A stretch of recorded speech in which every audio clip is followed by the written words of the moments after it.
Order, please.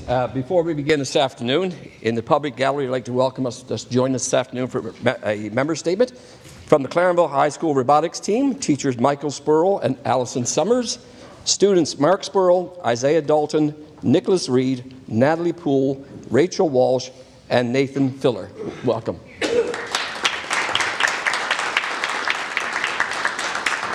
Also for statements, we have McKenna Carley and her parents Sherry and Tim. Welcome this afternoon.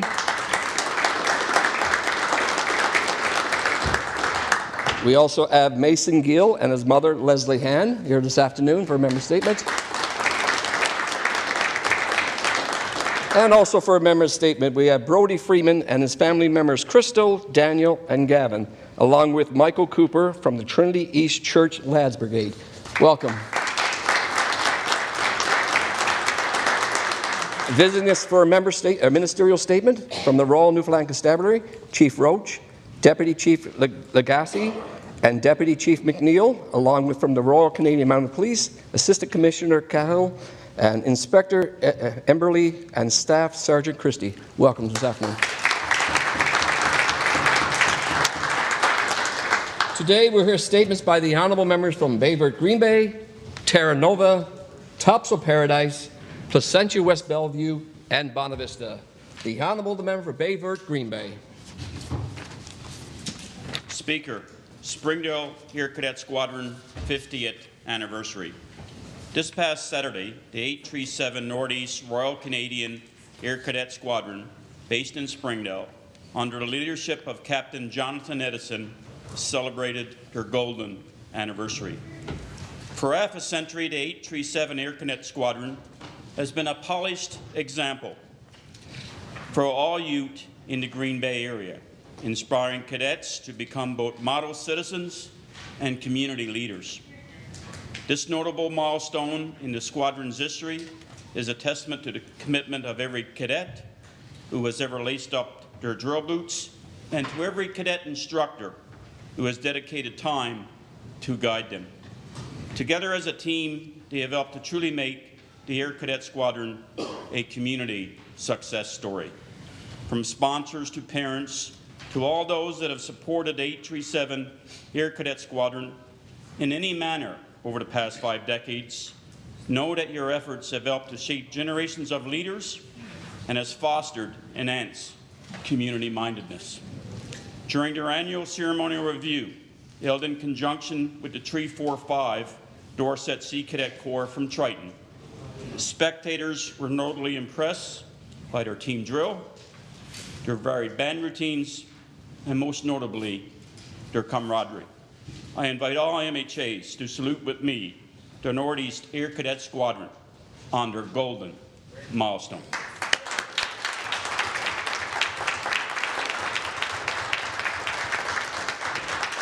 The Honourable member Terra Nova. Thank you, Speaker.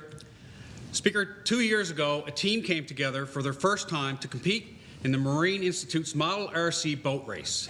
It was a learning experience marked by a few setbacks. However, they powered through to earn a 3rd place. Mark Spurl, Isaiah Dalton, Nicholas Reed, Natalie Poole, Rachel Walsh, Nathan Filler, and their teachers, Michael Spurl and Allison Summers, used this beginning and experience to ensure a determination to be better next year, which would be a pivotal decision. In 2024, they claimed 1st place at the 2024 Eastern Canadian Underwater ROV competition, earning them an opportunity to compete at the Mate World ROV Championships in Tennessee. This was a 40-team international event where they placed 8th.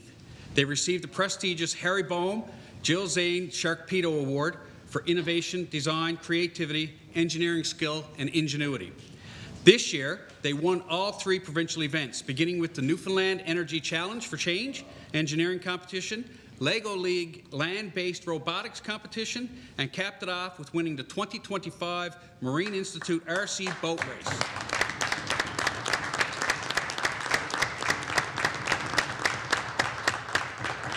They also successfully defended their title as the Eastern Canadian Mate ROV Champions and will again attend the 2025 Mate ROV World Championships in Michigan. Through resilience, teamwork, and relentless drive to improve, their journey has been nothing short of inspirational. Go Cougars!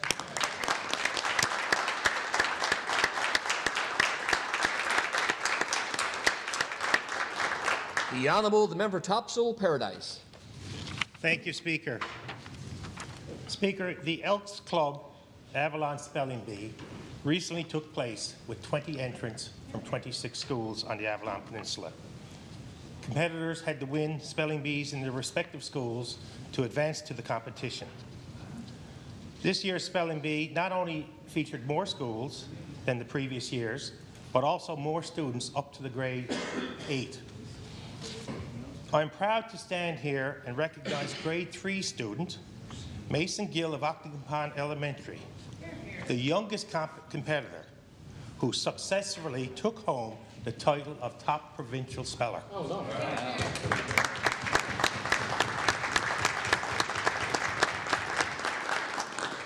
Mason will now represent Newfoundland and Labrador at the Canada Super Spelling Bee in Ottawa this summer and will attend a 3-day summer school on the campus of Algonquin College.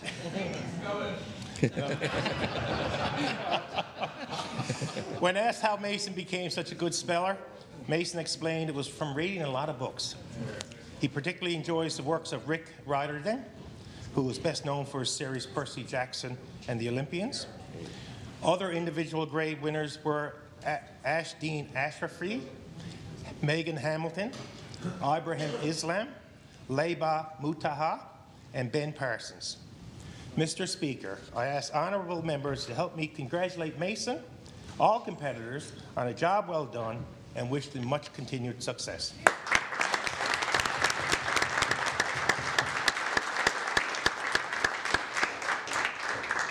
The Honourable Member Placentia West Bellevue. Thank you, Speaker. Speaker, today I rise in this honourable House to recognize a very young volunteer that is making a difference in our district of Placentia West Bellevue, and just by making it a better place. McKenna Kearley of Grand Lapierre, who is joining us today, made it her mission to help others at the tender age of 9. She began by picking up trash in her community. Next, she went door to door in several communities gathering donations for the Salvation Army Food Bank for Christmas. She collected a large number of goods and almost $500 cash. Her next venture was the $1 Million Reasons Run, completing 75 kilometers at the age of 10, and raising over $800 for the Janeway. Wow. She is an avid fundraiser at her school and even a top contributor to the local Red Shoe Crew Run for Ronald McDonald House. Now 11, she completed another successful Easter food drive just recently for the Salvation Army, which was and donated $255. One person can make a difference, and I hope McKenna's story will inspire others to act no matter their age, as she has proven age is no barrier. Speaker, I ask all honourable members to join me in acknowledging Ms. McKenna Kearley of Grand Lapierre for her generous volunteerism and leadership at such a young age. Thank you, Speaker.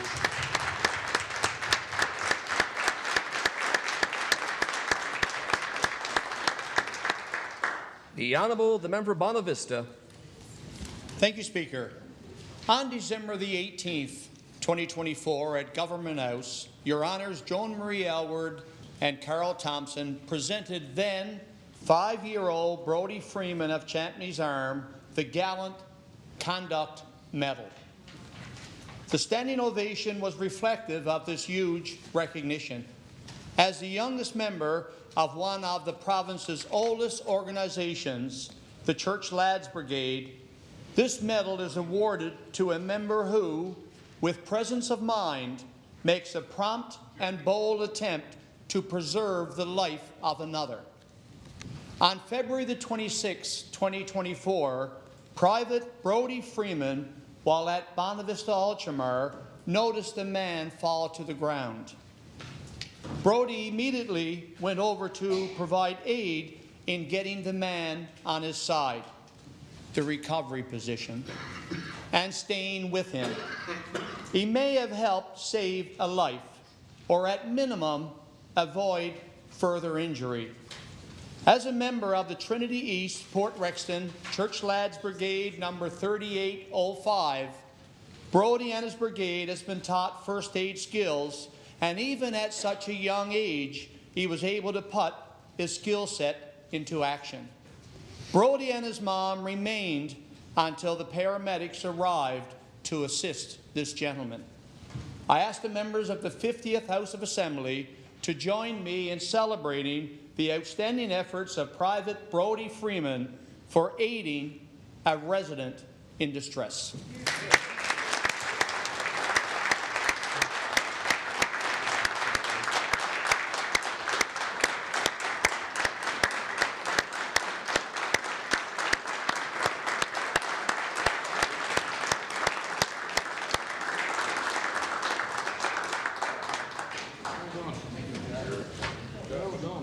Just want to say, I think I've been Speaker for 4 years now. I think this is the first time all 5 of our member statements have been by our youth. Congratulations, everyone.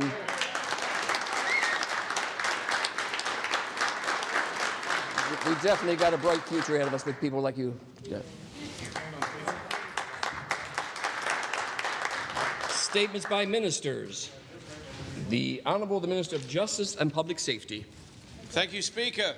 As we acknowledge May 11 to 17th as National Police Week, I rise to recognise the brave members of our Royal Newfoundland Constabulary and Royal Canadian Mounted Police. Professionals in our police agencies across this province, both uniformed and civilian, put an emphasis on working with communities and community organisations to best provide support to the people they serve. Speaker, Newfoundland and Labrador is fortunate to have 2 respected, highly trained, modern police forces which are well equipped to respond to any situation. To better enhance the delivery of policing and public safety in our province, our government provides over $180 million annually to the RNC and RCMP to support policing services and to meet the evolving needs of our diverse communities. Speaker, I commend the continued collaboration between RNC and the RCMP as we work collectively to confront the increasing complexity of crime in our province. I ask all members to join me in applause to thank both the RNC and the RCMP for their unwavering dedication to protecting the people of Newfoundland and Labrador. Thank you.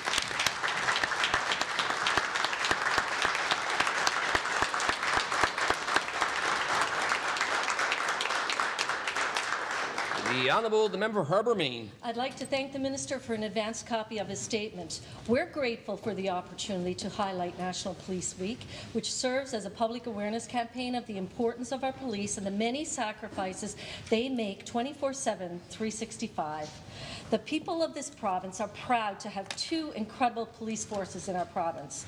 The Royal Canadian Mounted Police and the Royal Newfoundland Constabulary, each given their unique mandates, play a vital role in policing throughout our province. At a time when violent crime is rising and the illicit drug trade is growing, residents are becoming uneasy. The work facing our police officers is increasingly demanding. Yet, despite the risk to their own lives, we can rest assured knowing that our police forces throughout Newfoundland and Labrador are serving us with courage, dedication, and integrity. We must do our very best to ensure that they are supported to the utmost degree. Thank you.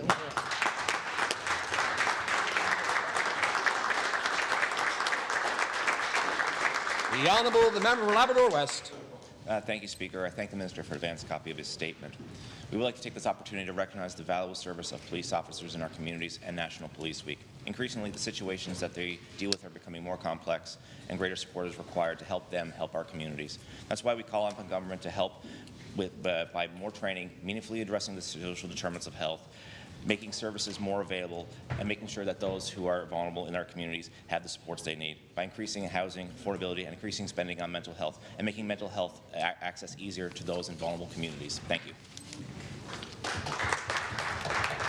Further statements by ministers. The Honourable Minister of Fisheries, Forestry and Agriculture. Thank you. Speaker, the Newfoundland and Labrador lobster fishery is in a time of growth and potential never seen before. From 2015 to 2024, lobster landings increased by 263%, from £5.7 million to £20.7 million. The landed value of lobster increased substantially from $30.7 million to $136.6 million. This government has invested over $12 million towards live holding facilities, grading, processing, and packaging systems. We invested $2.3 million in a live holding and cold storage unit that is under construction at the Gander International Airport and will help access markets for live lobster in Europe and Asia. Through Budget 2025, our government is investing another $5.75 million in new technology, processes, infrastructure, and innovation throughout the fishing industry.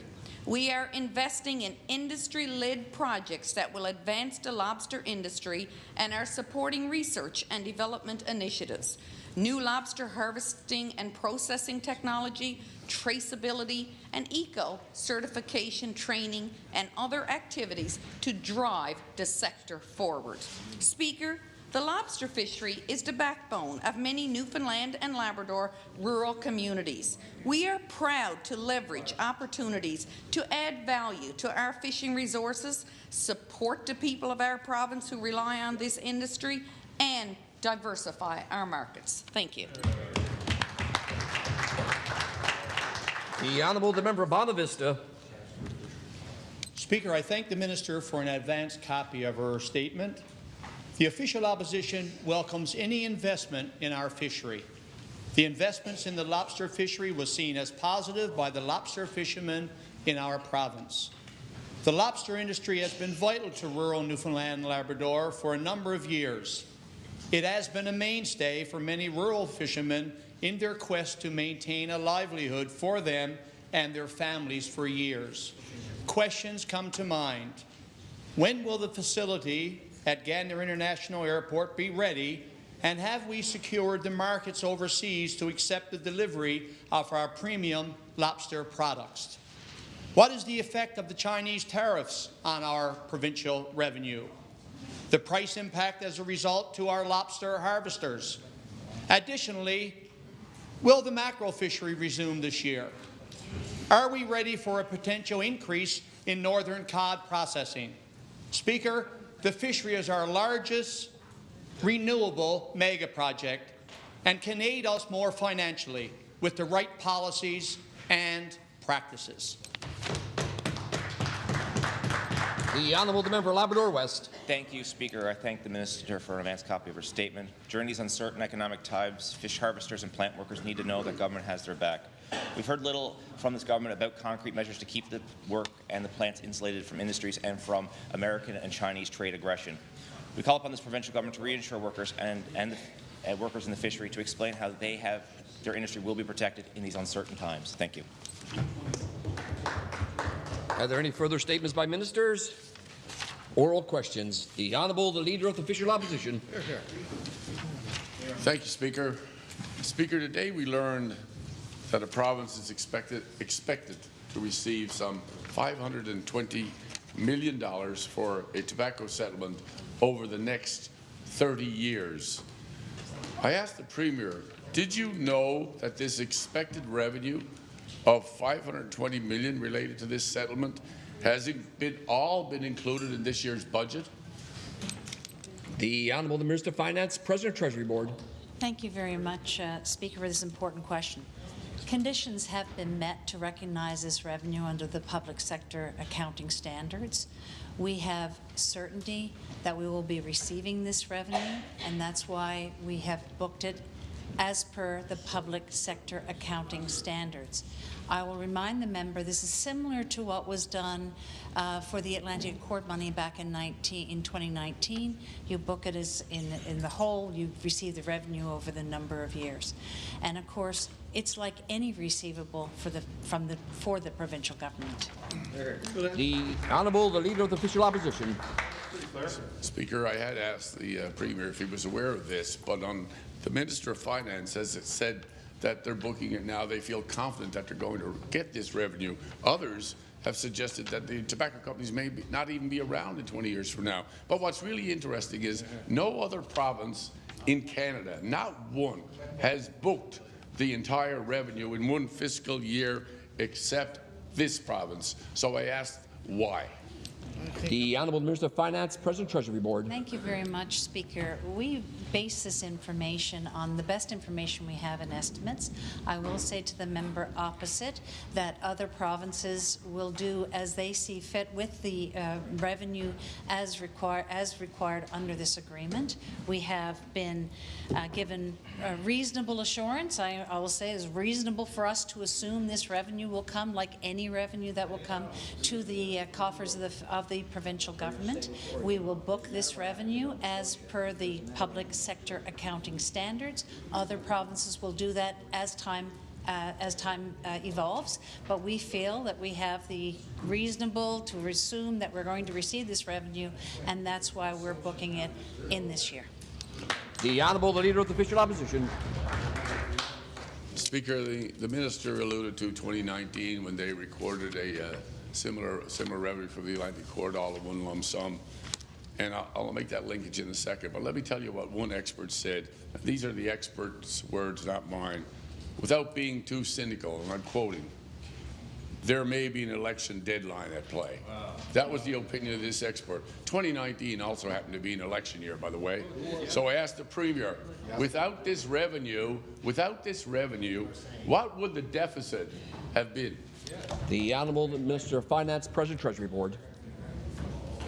Hard to make a corollary between the two, Speaker. It happens to be the year in which we believe we will be able to book this revenue based on the expertise and knowledge of accountants, of lawyers, of the legal community, as to when we can reasonably expect this agreement to occur, and therefore we have booked this revenue, Speaker. The Auditor General will look in public accounts, as she does, to determine which year this money should be booked.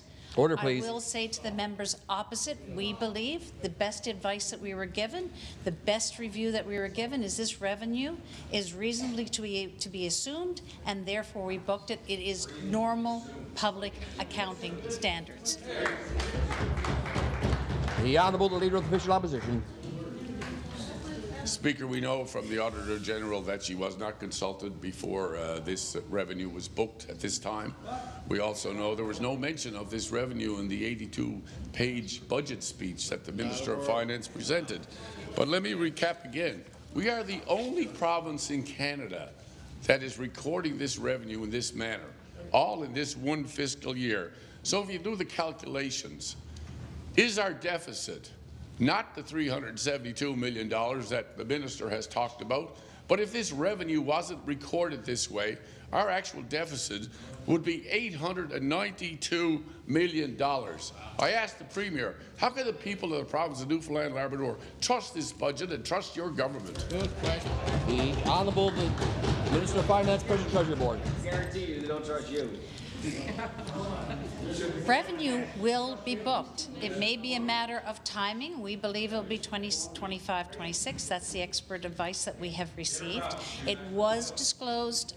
Allow me to finish. It was disclosed on Budget Day during the technical briefing.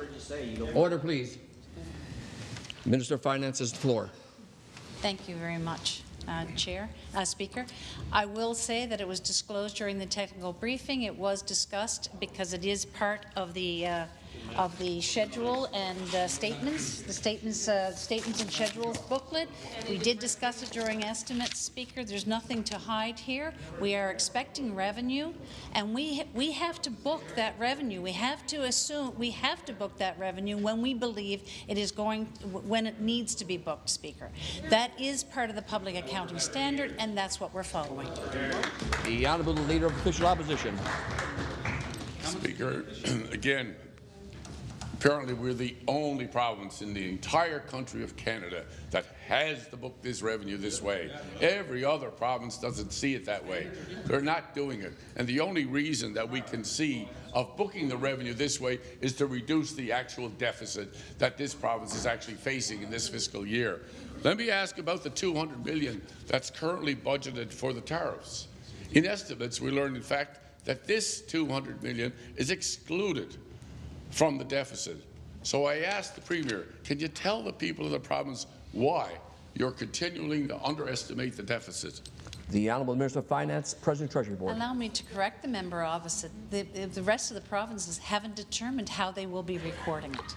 They haven't determined how they will be recording this revenue. It is reasonable, and we have decided, based on the best information that we have and the public accounting standards, the Auditor General will weigh in public accounts as to whether or not it should be booked this year, but we have a receivable on the books. Allow me to discuss the $200 million. We did discuss this. We had an interim supply bill that went through this House, lots of debate around the interim supply bill. The $200 million in contingency is not booked because we may not have to spend it. The Honourable Leader of the Official Opposition. Speaker, let me quote again from the article on CBC. And this is about the industry, the tobacco industry. And this expert says, and I quote, if there's any industry that's a very high-risk industry of not being around in 20 years, it would be, I think it's fair to say, this would be near the top of the list, if not at the top of the list. So whether or not they'll be around to pay this money is very, very uncertain. Yet, we're playing Russian roulette with the people of the province of Newfoundland and Labrador by booking this revenue. So let's turn around and talk about what the actual deficit is. The $372 million, $520 million of revenue recorded that we may or may not get, and $200 million contingency fund. In my calculation, that's over $1 billion. Why are we telling the people of the province that it's $370 million? The Honourable Minister of Finance, President Treasury Board. It's unusual to have to remind the Leader of the Opposition that contingency is never booked. It's never booked, Speaker. So I'm a little bit perplexed as to why he's confused by this. That's the accounting standard. To the point again about booking this revenue, we have received the assurance that we will be receiving this money. We have discussed this based on the best information that we have made available to us.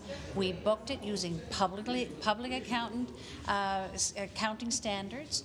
The Auditor General will review this as per public accounts as to the timing of when to book it. Speaker, it is not unlike any other receivable that this government has. The Honourable Leader of the Official Opposition. Speaker, maybe I'll just simplify this and ask the Minister this question. If you did not book this revenue that you may get sometime in the future, would the actual deficit in this year's budget be well over $800 million? The Honourable Minister of Finance, President Treasury Board. I'll also remind the member opposite that the tobacco companies are legally obligated to pay this money. Legally obligated to pay this information. Speaker, we base budget on the best information that we have available to us at the time of budget. Allow me to remind the member opposite that a couple of years ago, we made an estimate on corporate income tax and personal income tax, and the amount of money we received was much higher than we estimated. That is the whole nature of estimates. I will say to the member opposite, we make decisions of how we spend the money based on the money that we anticipate receiving in revenues, and therefore we make our budget based on that. Order, please. The Honourable the Member for Bayburt, Green Bay. Thank you, Speaker. Speaker, I'm an accountant, and to me the accounting actions of this Liberal government simply does not add up. Nova Scotia has consulted the Auditor General on how they will account for the tobacco settlement. So why didn't the Liberal minister opposite consult this province's Auditor General before tabling the budget? The Honourable Minister of Finance, President Treasury Board. Thank you. I note the member opposite is an accountant, then he would have respect for the accountants within the government of Newfoundland and Labrador.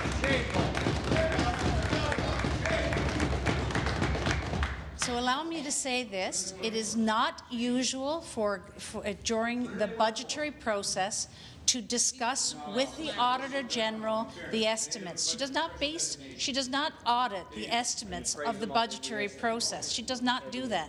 She bases her review on the audited public statements. The public statements, and therefore she will review the accounting advice provided based on the audited public accounts. Very good. The Honourable Member Bay, Burke Green Bay. Speaker, this has nothing against the staff within the Department of Finance. This is about the budget itself and how we are playing with numbers. So let me give a little accounting refresher. In accounting terms, manipulating the financial numbers is termed cooking the books. Today we learned that the Minister of Finance actually cooked the books. So I asked the Premier, will you fire the Minister of Finance? The Honourable Minister of Finance, President Treasury Board. That is atrocious, to be honest with you, Speaker. That is insulting to all the accountants who have been involved with the preparation of this budget. We are obligated, as in the Department of Finance. Order, please. Order, please. Minister of Finance. We are obligated in the Department of Finance to recognize revenues as we know that they will become available to us. We know that we have an agreement with the tobacco companies. We know that it will be worth $500 million to the province of Newfoundland and Labrador. It's contained within our estimates book. We've discussed this during estimates. We disclosed it during the technical briefing on Budget Day, Speaker. I think the member opposite is questioning the integrity of the accountants and of me of preparing this budget. The Honourable Member Bay, Burke Green Bay. Speaker, I am not questioning the integrity of the Department of Finance. I am questioning this Liberal government.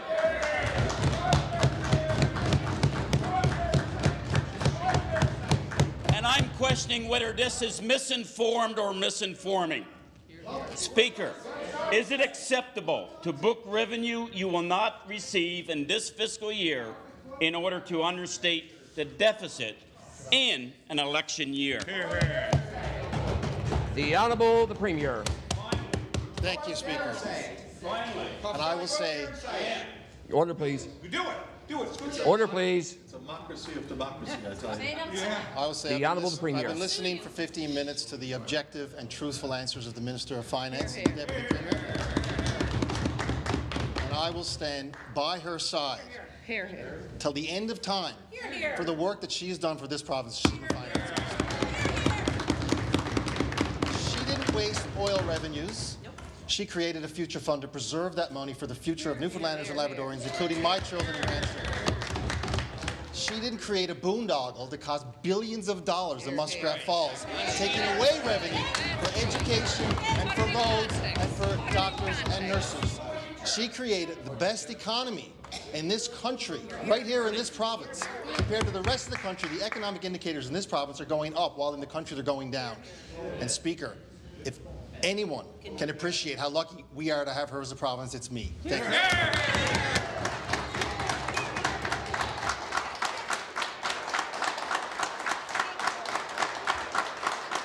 The Honourable the Opposition House Leader. Thank you, Speaker. Speaker, we have a role in official opposition is to ask tough questions, and that's what my colleague from Bayford of Green Bay is doing. We know the reason we're getting what government are doing. It's an election year. It's keeping the deficit down. It's Order, please. Order, please. I understand questions and comments get heated. I ask all members show each other respect and decorum in those, please. The Honourable the Opposition House Leader. Again, we have that obligation. We're going to carry on. We're not making no apology for asking tough questions, but we expect proper answers. Not rhetoric and not accolades. We want answers, Speaker. Speaker, 2 years ago, Read the article. the Liberal government promised the people of Conception Bay South an urgent care centre. Still no action. Minister, when can the people of CBS expect an urgent care centre to be open, or is this not important? The Honourable Minister of Health and Community Services. Thank you, Speaker. And with reference to the last part of the member opposite's question, I did retract the statement that I made yesterday where I made a mistake and said something wasn't important. However, I do recognize that the party opposite has made political grandeur out of that and refused to post that I did, in fact, retract my statement. So I would remind them that there is a decorum that has to be conducted here as we operate as professionals and representatives of the people of the province. To his question, the urgent care centres that are underway here in the province, those that have been announced, are currently being worked on. Recruitment and retention is one of the major issues that we identify as we're working on standing these centres up and making them operational, but we'll continue to build on the good work that's already been done. The Honourable the Opposition House Leader. Thank you, Speaker. And 165,000 people without a family doctor, I guess that would be a good start. Speaker, there was a ribbon cutting yesterday to celebrate the second PET scanner for St. John's. Meanwhile, residents in Corner Brook are still waiting on the one they were promised back in 2014 by a former Premier. I know this issue may not be important, Minister, but after more than a decade, when will the West Coast finally get this critical piece of diagnostic infrastructure? The Honourable Minister of Health and Community Services. Thank you, Speaker. And because I am a professional and I have a job to do here that does not include stooping to disparaging levels, and I will answer the question that's been presented. When we talk about the PET scanners, there is a second PET scanner that's been announced here in St. John's, and it's a very important milestone as we look at accreditation across the province. With the addition of the second PET scanner here in St. John's, we do now have the capacity to produce our own radioisotopes, which allows us a more accurate and a more timely and efficient service to the rest of the province, and it will allow us to source our isotopes to the PET scanner in Corner Brook. So it was an integral part of accreditation process that gives us a validity to maintain this service and practice here in Newfoundland and Labrador. Hear, hear. The Honourable the Opposition House Leader. Thank you, Speaker. Speaker, two PET scanners were announced in the press release on November 22nd, 2024. Just 6 months later, the new scanner in St. John's is operational. And I understand isotopes. I've done some study on that too, but there's still no reason why the healthcare in rural Newfoundland and Labrador continues to be treated like second-class citizens. The Honourable Minister of Health and Community Services. Thank you, Speaker. And as a member that represents a district that is indeed rural here in Newfoundland and Labrador, I have numerous times stated that it will be a priority of mine to continue to provide appropriate and timely, effective health care in rural communities in Newfoundland and Labrador. So I would caution the members opposite when they come talking about rural health care. I have a significant experience that I can speak upon and draw upon that will make this a very important issue here in the Department of Health. But when we're talking about, again, the PET scanners, these are very specialized services. They are very difficult positions to recruit for because the people who are involved in this process are highly trained, but we are encouraged with the conversations that we've had with interested individuals as our recruitment and retention plan unfolds. The Honourable the Opposition House Leader. Thank you, Speaker. I mean, there's a brand new hospital built out there. This was promised years back. Now all of a sudden there's a new evolving team. They got to do recruitment and they got to do all this work. This is the years and years in the making. It makes no sense. Under the third Liberal Premier, now we're told Corner Brook's PET scanner is expected to be within 2 years. Speaker, why does it take just 6 months? That's the question. It's only 6 months to get the one in St. John's, but it's going to take 13 years for the people of Corner Brook to get theirs. It's simply not right. The Honourable the Minister of Health and Community Services. As I mentioned, the individuals who are responsible for operating these PET scanners are very highly qualified, highly trained, so it takes a long time to get them prepared to be in operation. So I don't think you can simply decide one day that you're going to operate a PET scanner and then have the staff to produce the results the next day. So I do recognize that there has been a significant timeline that's been implemented for the Corner Brook Hospital, and we're continuing to work on recruitment and retention efforts. But as I said, the scanner that had to be operationalized in St. John's was part of making sure that this system functioned as a whole, and it allowed us to receive accreditation that would give validity to this service and help attract more qualified professionals to be part of that service. The Honourable Member for Grand Falls, Windsor Buckins. Thank you, Speaker. Speaker, residents in Central Newfoundland are reeling from the news today. There will be no radiologists at the Central Newfoundland Regional Hospital in Grand Falls, Windsor from May 12th to June 15, 2025. Speaker, why are we leaving one of the biggest hospitals that is overrun in the province with no on-site radiologists for over a month? The Honourable Minister of Health and Community Services. Thank you, Speaker. And we do recognize that there are HR challenges in some of these communities, and we are continuing to work with NLHS to find appropriate alternatives and ensure that staffing is available. And I will give the member opposite updates as soon as they are available to me. The Honourable Member for Grand Falls, Windsor Buckins. Speaker, I've also been told interventional radiology services will cease at the hospital in Grand Falls, Windsor, one of the most overrun, crowded hospitals in this province. The staff are swamped. Minister, what is Plan B for patients in Central Newfoundland along with the staff? The Honourable Minister of Health and Community Services. Thank you, Speaker. And as I mentioned, this is certainly a process that is unfolding as we work to shore up services in Central Newfoundland and Labrador. And as soon as we have any information, I will bring that back to this House and certainly provide it to the member opposite. But as always, there is a robust recruitment and retention plan that has been implemented by this government and supported by NLHS. We'll continue to work on that. We've offered numerous incentives, and oftentimes there are particular challenges in the category base of a hospital, which we will take a look at and see if certain incentives can apply in different areas. That might be the measure that needs to be implemented in Central Newfoundland, but everything is open for discussion as we work to fill some of these difficult positions. The Honourable Member for Grand Falls, Windsor Buckins. Speaker, whatever retention they're doing is not working, and these services are spread so thin right now it's not even funny. This crippling infrastructure is on its way out, and we need to do more.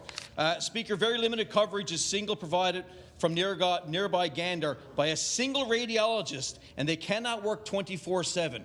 Minister, I ask again, what's the plan moving forward? Because whether it be our cancer clinic, whether it be our lab services, our services are being taken away from us. Leave our services alone like they have to be. The Honourable Minister of Health and Community Services. Thank you, Speaker. And as I said in my previous answer, we are continuing to work on our recruitment and retention. I can't tell doctors where to stay or where not to go. So they do have a significant amount of mobility, and if they choose to stay or leave, it is a decision that is beyond my capacity. But we do have significant incentives that are in place, recognizing that these are very difficult positions to fill, and they've been received very well, but we'll continue to build on that plan, knowing that there is still much work to be done. We recognize that our recruitment and retention plan is working, but we know that we have to build on it and make it more robust, and we will certainly continue to do that. The Honourable Member for Thank you, Speaker. According to the Vital Signs report, and for those who are unaware of that, that's the reputable Harris Centre report from MUN. They stated that in 2023 there were more than 15,000 visits to food banks in this province. Can the Minister please update the House on food bank usage numbers in this province? The Honourable Minister of Finance, President Treasury Board. Thank you very much, Speaker. A very important question, and I know it's a theme that we've been hearing in the House of Assembly. So I thought I'd share some information from Statistics Canada that I know the member opposite would be very, very interested in. It is a market basket measure from 2018 being the base. And allow me to tell the member opposite, since 2015, all persons have declined. Okay, that's the all persons in low income has declined from 13 to 9.8%. So we're on a good track. It is unfortunate coming out of COVID. There has been some difficulties. There's no doubt. There are people that are having affordability issues. That's why we put $750 million back in the people's pockets. But The Honourable Member Labrador West. Thank you, Speaker. Speaker, today we're hearing reports from, that government is playing creative with accounting, putting money down that we don't have yet, money that is not even settled. We don't even know if we're going to fully get it in the 30-year span. I asked the Premier, why didn't he consult the AG before putting the money down, given the numerous recommendations she's made about the accounting system?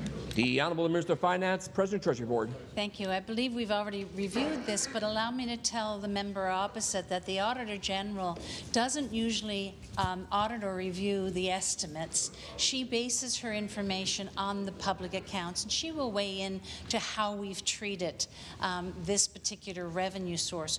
We based, conditions have been met to be able to book this as revenue under public accounting standards. We have received what I'm going to call information and assurance of this revenue that will be held by the Government of Newfoundland and Labrador. Allow me to explain to the member opposite that it will be a receivable to the Government of Newfoundland and Labrador, and tobacco companies are legally obligated to pay that revenue. So we were required by law to book that revenue. Expired. Now, member Labrador West. Thank you, Speaker. Speaker, last year the former CEO of NLHS said that the estimated $70 million would be spent on travel nurses over the next year. However, a recent ATIP confirmed that travel nurse costs ballooned to double that, spending $139 million in the past 12 months. So I asked the Premier, who was the Minister of Health at the time for most of that year, how are we allegedly hiring less nurses yet we're spending double on this? The Honourable Minister of Health and Community Services. Thank you, Speaker. And to the member opposite's point, we have had to use travel nurses in some of our most difficult to fill areas, and the member opposite would know this because his area is one of those areas, and we do not want to close hospitals or reduce services, so reliance upon travel nurses is important in some instances to keep these facilities open. However, we have decreased our overall reliance on travel nurses, and we're continuing to recruit for nursing positions. We do have an overall decrease in the vacancy rate of nurses here in Newfoundland and Labrador, so our recruitment plan is working. We'll continue to work with our stakeholders and our partners at the RNU to build and bolster this plan, looking at efforts of retention and how we can better serve and suit the Nurse time is expired. The Honourable Member Labrador West. Speaker, it's clear the government's plan to reduce spending and dependence on travel nurses is failing. Government says they cut their travel nursing by 40%, yet we currently are pouring millions into private companies instead of investing the money back into public nurses. I asked the Premier, will you publicly announce a new plan, one that will actually work and shore up our public system? The Honourable Minister of Health and Community Services. Thank you, Speaker. And there has been a Health Human Resource Plan discussion that's been happening in the department and with NLHS. So I would let the member opposite know to stay tuned, that there will be information about that in the very near future. But as I said before, our reliance on travel nurses has decreased, so I wouldn't want anybody to be misinformed in thinking that it's still at the same level that it was previously. We've done a great amount of work to reduce that reliance, but there will always be a small measure of travel nursing required, as we don't want to close hospitals or reduce services. So it's important to us that we still have high quality care available to people in some of the most rural and remote parts of our province. So on one hand, we do know that it's a difficult situation, but on the other hand, we don't want to have to lose services as well. The Honourable Member Labrador West. Thank you, Speaker. Speaker, I asked the Minister, what is the timeline of construction and completion of the Addictions Treatment Centre that was promised to Labrador over a year ago? The Honourable Minister of Transportation and Infrastructure. Thank you, Mr. Speaker, and I don't have the timelines for that, but I will get that information and report back to the Honourable Member. Time for oral question has expired. Presenting reports by standing select committees. I rise on point of order. Standing Order 49. In question period, the member from Bayvert Green Bay used language that was defamatory to the Minister of Finance, and I do believe in his conversation he accused her of cooking the books, which would be criminal activity. And I do believe that it is unparliamentary for a member to stand in this House and accuse the Minister of the Crown of that. So I ask that he unequivocally would retract that statement, or therefore we'll have a further conversation. The Honourable, the Opposition House Leader. That earlier, but you should listen to it too. Speaker, I think the recordings will show that the member opposite was asking questions. He was using it as a terminology. He wasn't accusing anyone in particular. It was just a term used in the accounting world, and he felt that it was the book. Order, please. Thank you, Speaker. It wasn't directed in that way. There was lots of commentary back and forth. If you listen to the recordings, you might have heard someone threatening to sue the member opposite. That's right. Member, one of my colleagues. So we can get both ways of this. It was an heated debate. He's only making a point. There's not a direct indication anyone done anything criminal. It was a matter of people of the province need to know the accuracy of our budget, and we don't feel the budget numbers are being properly exposed to the people of this province. We feel the deficit is a lot higher than what it is, and the member opposite has a role to do, and that's what he brought up. It's not about criminal activity. It's about trying to seek the proper answers in this House Assembly. I don't need to call you in.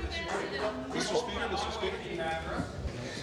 The Honourable Minister of Jobs, Immigration and Growth. Thank you very much. Mr. Speaker, what I think upon review, you will determine yourself, which has been the practice of this House and all houses under Westminster democracy, that you cannot do indirectly what you cannot do directly. This was clearly a defamatory statement. It was clearly directed at the Finance Minister, and it was clearly made with the intent to create the suspicion of criminality or some other form of malfeasance. I remind the Honourable Speaker, you cannot do in our House indirectly what you cannot do directly. I ask you to be guided by these sage words. The Honourable Member for Humber Bay of Islands. Mr. Speaker, I don't want to interfere with the debate going on here, but I was in this legislature many times, and I heard it many times, the books are cooked. Are you cooking the books? There was never an issue, because it is the common language that we use. And when I heard the minister say it's like the Atlantic Accord, and that's when the statement was made after, the Atlantic Accord was $2 billion check in your hand now, not 30 years down the road. So you put it in the books for now, not 30 years down the road. So just on this alone, I've been in this House. Order. Just speak to the I am. Point of order. No, you speak to the point of order. But the whole point of this here are the books being cooked. Is not I heard this many times in the House. All of us who's been here for a while heard this many times. If you say that you committed a crime, that's different. If you said you stole money, that's different. But cooking the books, or the books has been cooked, has been in this question period and in this debate on many occasions in this House of Assembly. Order, please. Okay. I'm going to review answered and the broadcast, the video recording of it, and I'll report back to the House. Good job. Presenting reports by standing select committees. Tabling of documents. The Honourable the Minister of Government Modernization and Service Delivery. Thank you, Speaker. In accordance with Section 56 of the Automobile Insurance Act, I'm tabling the Newfoundland and Labrador Board of Commissioners of Public Utilities Annual Report on Automobile Insurance for the period of April 1st, 2024 to March 31st, 2025. Thank you. Are there any further tabling of documents? Notices of motions. The Honourable the Government House Leader. Thank you, Speaker. I call from the order paper. No, notice of motions first. Oh, sorry. I know we're eager to get started. Any notice of motions? Answer to questions which notice has been given. Petitions.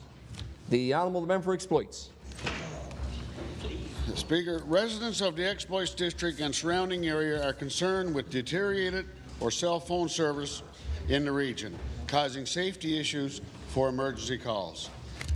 We, the undersigned, call upon the House of Assembly to urge the Government of Newfoundland and Labrador to secure a cell phone provider to increase the coverage of the cell phone use. Speaker, I've heard this from many of my colleagues about the cell phone service. Central area exploits are no different. Seems like the further outward you go, the less service we have, even on the Trans-Canada Highway, even in different areas, even directly on the Trans-Canada Highway in the central area, we're not getting service. So this leaves to people in emergency situations in the middle of the night needing to use a cell phone service. They may have went off the road, especially now with the 24-hour emergency service taken out of the Dr. U. Toomey Healthcare Center.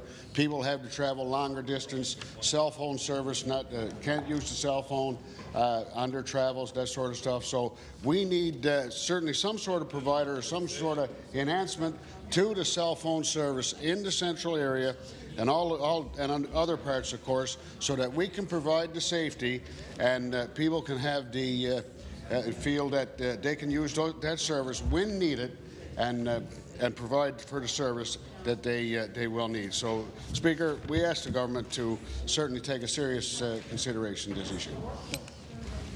The Honourable Member Torngat Mountains. Thank you, Speaker. This petition is for timely and adequate access to health care for our Northern Labrador residents.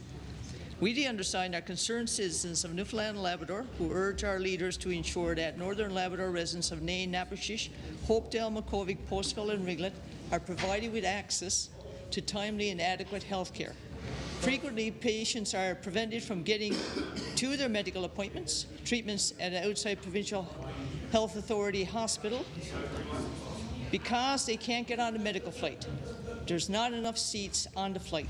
Patients who manage to get out to their medical appointments and medical treatment often face long delays trying to return home to their communities. This creates mental, financial, family and work stresses in addition to the physical burden of their illness.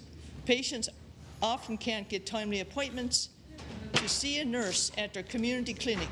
This is a critical delay for stroke, cardiac cancer, and other medical situations. We ask for a standard to be established for appointments, especially when dealing with fill-in nurses. So, Speaker, I've presented this petition many times. As the MHA for Torngat Mountains, every week I still get calls, especially on Thursday and Friday when patients are bumped off, they got their slip in, and they should be flying home to their appointments. Also, I still get calls from patients on the North Coast who can't get out, and their appointment is there, it's scheduled, it's arranged, they're supposed to be on the flight, and they can't get out to their appointment. And their appointment could be for treatment, their appointment could be for diagnosis, their appointment could be a follow-up from surgery, could be about physio, could be many things, Speaker. But for me, what really bothers me is being prevented and the stress it causes. The financial stress, the mental stress, right?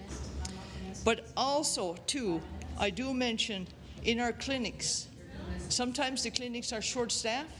And Speaker, I've had personal experience with this.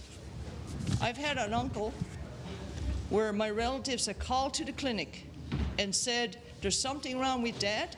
He's fallen around, right? There's something wrong with his leg. And the nurse refused to see him. And this went on for several days. And by the time he got sent out, it was a stroke. And Speaker, that changed his life. And it changed the life of his family. And now they spend huge dollars taking turns going out to Goose Bay. So first, when he was in the hospital because he couldn't get into the home, and now when he's in the home. And Speaker, if that was my mom, my family would be doing the same thing. And it was the delay when they first reported it in getting care, Speaker. Thank you very much. The Honourable Member for Fairland. Thank you, Speaker. The background to this petition is as follows. St. Shot's Road on the southern Avalon is in need of major repairs. These roads are in deplorable condition to the point where it's a safety issue. This road is relied on by residents and visitors on a daily basis. With a worldwide heritage UNESCO site in the area, there is an increased volume in traffic there. Therefore, we petition the House of Assembly as follows. We urge the Government of Newfoundland and Labrador to upgrade this piece of infrastructure for the safety of residents and visitors to allow a safer commute on this roadway. Speaker, I've done this petition many times over the last few years, and you know, I would say it's probably the oldest paving infrastructure in the province. It's 40 years old and nothing has been done to it. The stretch goes from St. Shot's to Peters River. You know, there's always highways crews out there putting coal patch on. And I did say previous that I wonder how much money they spend on coal patch over a year in that area, in the whole Trapassi, St. Shot's, Peters River area. You know, it's I'm going to say tourism area. In another month, that'll be wrapped up with tourists in the area. be whale watching over in St. Vincent's when the Irish Loop goes in a full circle, obviously. You got the World Heritage UNESCO site. You got the, when you're driving in, going to Irish Loop, you're going to go through Fairland, we're an interpretation centre there. You got the Colony of Avalon in the area as well. Big tourist attractions in the area. And it's something that the Minister, and I've certainly asked many ministers, to look at this piece of infrastructure. When you drive over it, you know, you get a lot of calls from people that have campers as well when they're towing and going around and stopping in certain areas on the Irish Loop. The Irish Loop will probably take you 3.5 to 4 hours when you do the full complete circle. So when you're going around, this part of the district is, the roads are absolutely deplorable. You drive up there, and if you go up there, and the residents themselves, when you leave, they got a jack and a spare tire in their car for people that run into trouble that are on this road. They drive in the night time or in the evenings when it's foggy and you're on one side of the road. I showed pictures here yesterday to some of the MHAs on this side, and the road is really, really bad. And hopefully the Minister can look in his budget to be able to take care of this infrastructure. I've been 6 years speaking about this road and the infrastructure up there, and with the member from Placentia St. Mary's, and she knows we spoke about it many times, and in between both districts, between St. Shots and Peters River, the borders on hers and on mine, that you know, it's something we've been at for 5 or 6 years that I've been here trying to get this piece of infrastructure and pavement done. So hopefully the Minister in his wisdom can see to add this to his road infrastructure for this year. Thank you. The honourable member for Labrador West.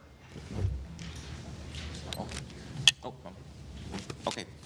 All right, thank you, Speaker. The petition is a anti-temporary replacement worker legislation.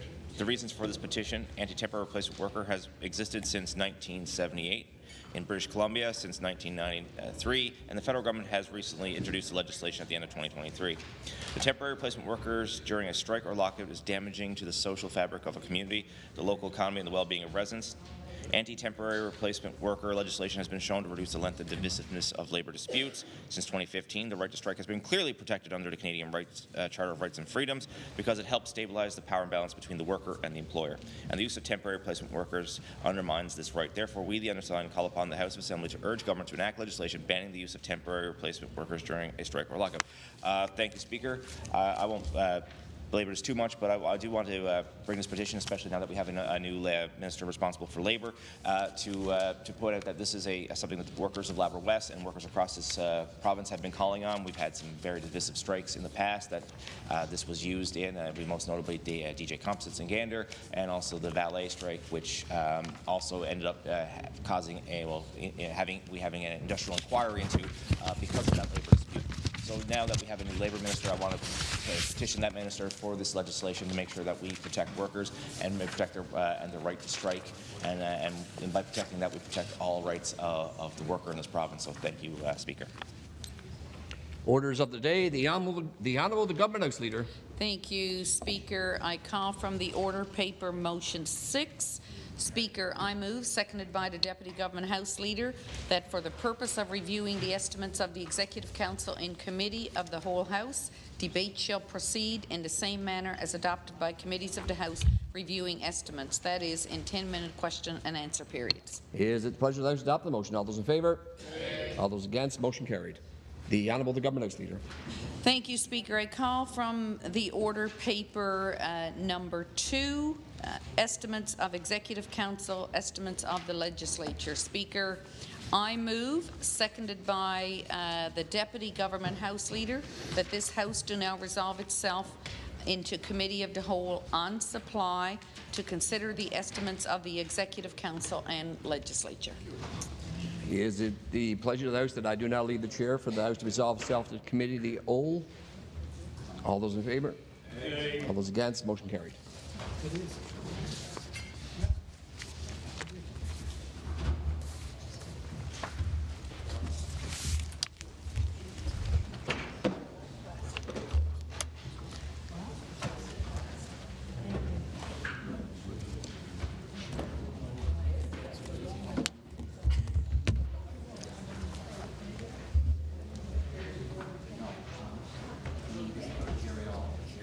Estimates of. We'll do the legislature first because that's.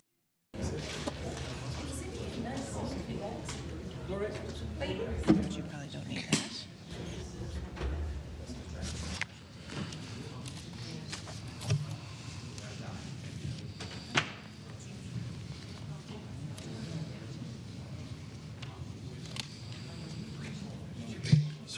concurrence.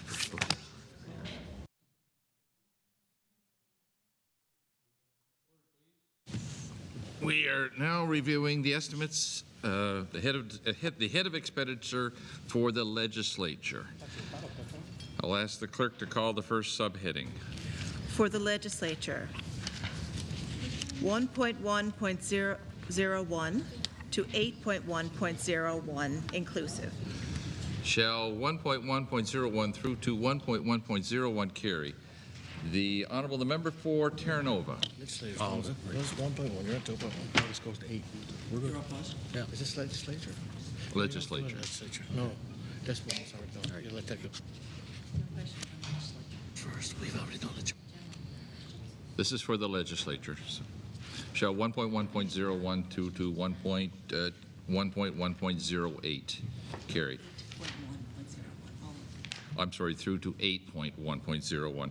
Are there any questions to this? No. Management. Seeing no further questions, shall 1.1.01 through to 8.1.01 carry? All those in favor? Against? It's carried. Total. Shall the total carry? All those in favor? Against? It's carried. Thank you. We will now proceed to the Head of Expenditure Executive Council. I'll ask the clerk to introduce the first subheading. For the Executive Council, subheads 1.1.01. Shall 1.1.01 carry? Any speakers to this? All those in favor? Against? Carried. Thank you. 2.1.01 to 2.8.03 inclusive, Office of the Executive Council. Shall 2.1.01 through to 2.8.03 carry? All those in favor? The Honourable the Member for Terranova. Thank you, Mr. Chair. Mr. Chair, under 2.2.01 Executive Council, last year under salaries, $2.58,600,600 was budgeted. $3,953,700 spent, giving an overage of $1,365,100. Could you please explain this? 2.2.01 executive support. Yeah.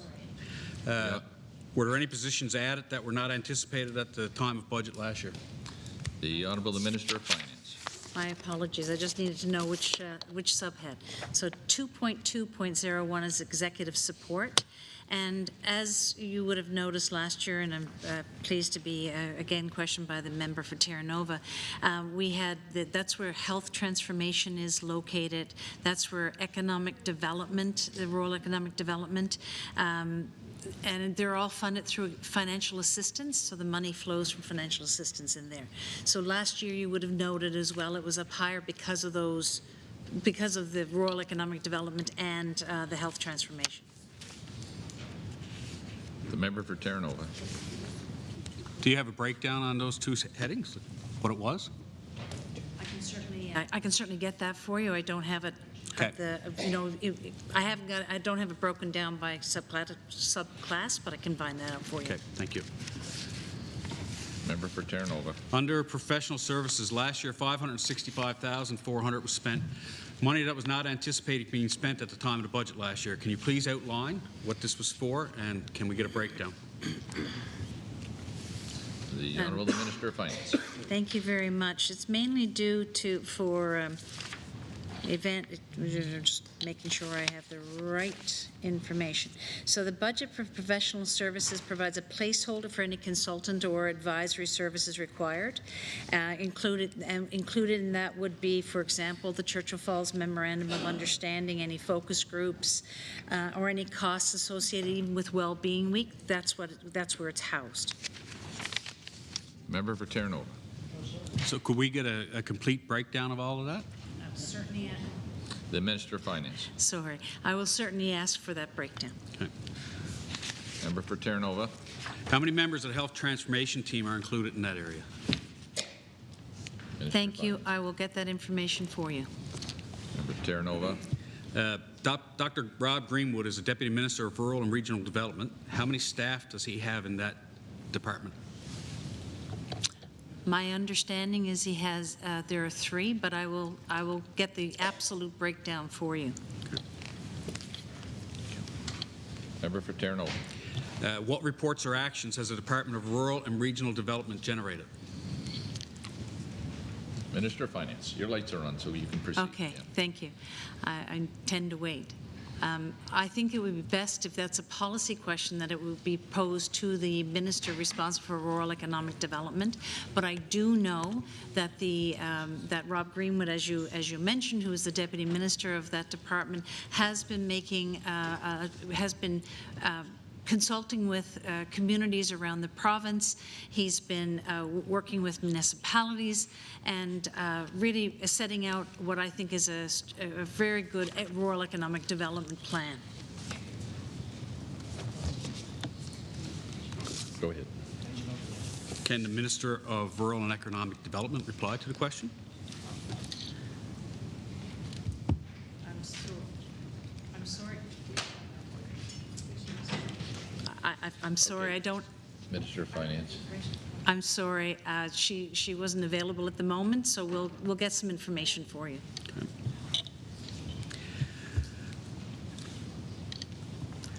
The member for Terranova.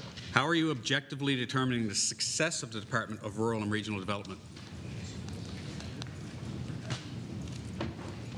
The Minister of Finance. Thank you very much. I'm trying to get some of the details that you wanted, the breakdown of. There is, in the Department of Treasury Board, there is a new accountability division. And we are monitoring and questioning every expenditure of government. I think we'll have an opportunity later on in the estimates it's under Treasury Board to talk further about this. But that is where the analysis is being done as to how monies are being spent and whether that value for money. So as we move forward with the Rural Economic Development Division, they will be expected, of course, to again under the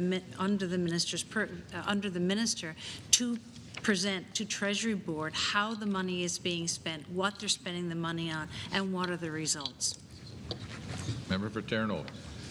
I'll just go back to the previous 2 questions, and obviously we're going to pass this today, and I'm wondering if the minister could answer those questions. I'm more than willing to ask them again, but I think they warrant an answer.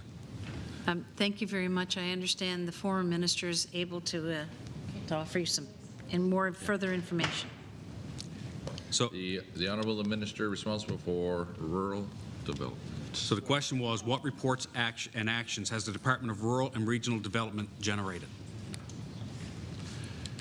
I'm sorry. Could I ask you to repeat it? There was some talking going on when you were trying to. I apologize. Yeah. What reports and actions has the Department of Rural and Regional Development generated?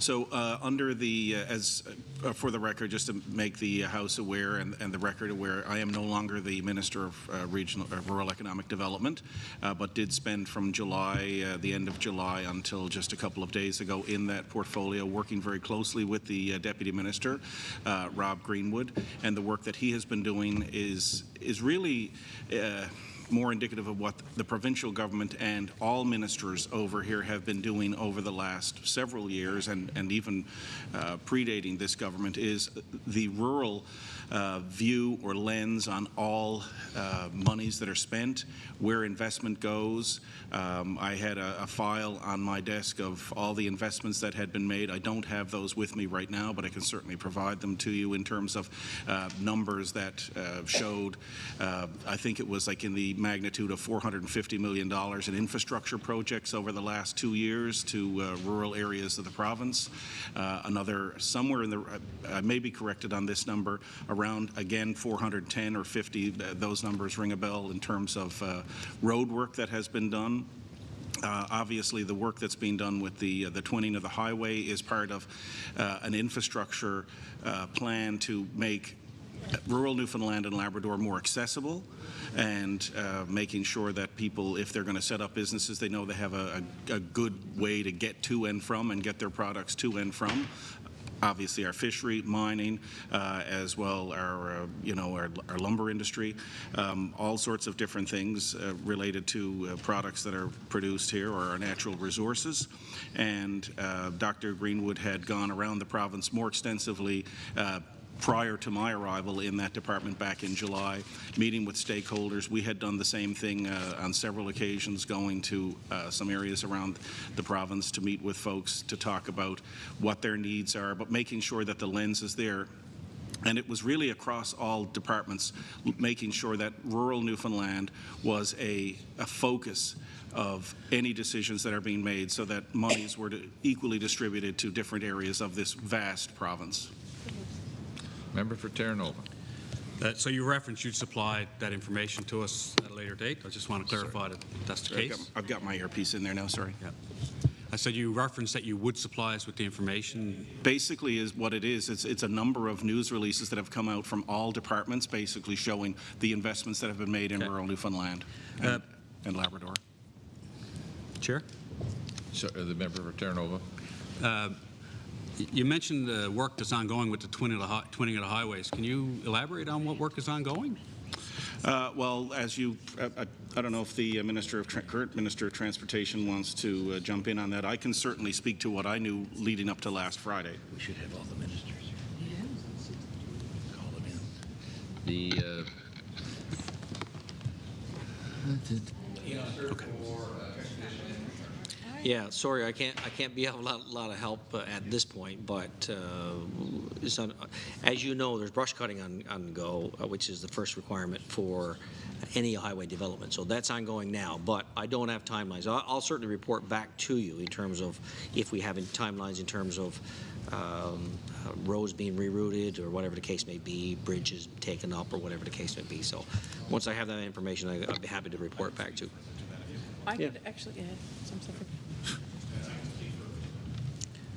Yeah, I'll just clarify the question. Yeah. So the minister just elaborated to brush clearing, but I'm a little shocked to find out that the brush clearing that's ongoing right now is in conjunction with any twinning of the highway. If there's no survey work done and ponds are in the way, which would cost more, and I mean there's an elaborate amount of work that would have to happen if we're doing that brush cutting for the twinning of the highway right now. I don't know. We're going to dig it all up anyhow. I mean that would not be work that's carried out prior to twinning of a highway from an engineering standpoint. Okay, that's not the question. The question was, what has been carried out? He mentioned the twinning of the highway. Yeah. So you specifically referred to the brush cutting, which would not be required to add an additional lane of a highway without any survey work or any of the things associated with the construction of a highway from a civil standpoint. Order. A bunch of brush. Anyhow, I'm just asking a question that doesn't seem right to me. Well, the surveyors are out there, right? Yeah. Try to get some Just order drive the here. highway. The government house leader. Thank you, Chair. I'm going to have to ask to recess the House for 10 minutes because we do have a minister that's requested outside urgently, and so I wouldn't normally do this, but just going to recess the House for 10 minutes and we'll reconvene at 3 You have to p.m. rise the committee? I move that the committee rise and report some progress on the estimates of Executive Council and estimates of the legislature, and that is seconded by the Deputy Government House Leader. It is moved that this committee rise and report progress and ask leave to sit again. It is the pleasure of the House to adopt this motion. All those in favor? Aye. Against? Thank you.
Order, please.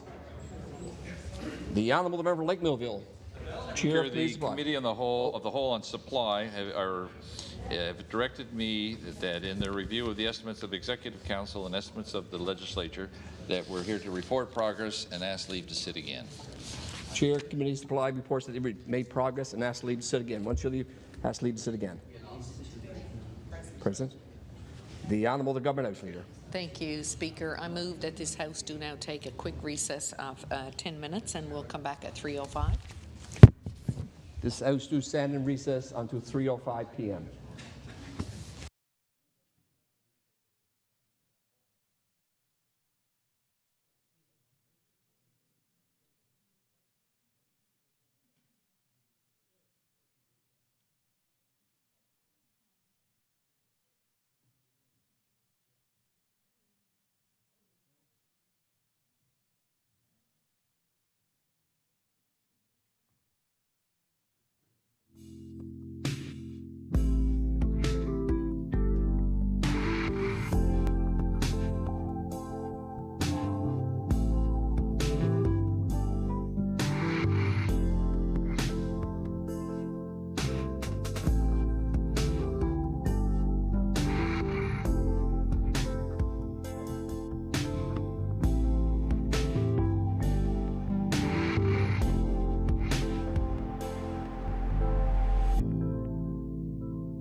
garbage.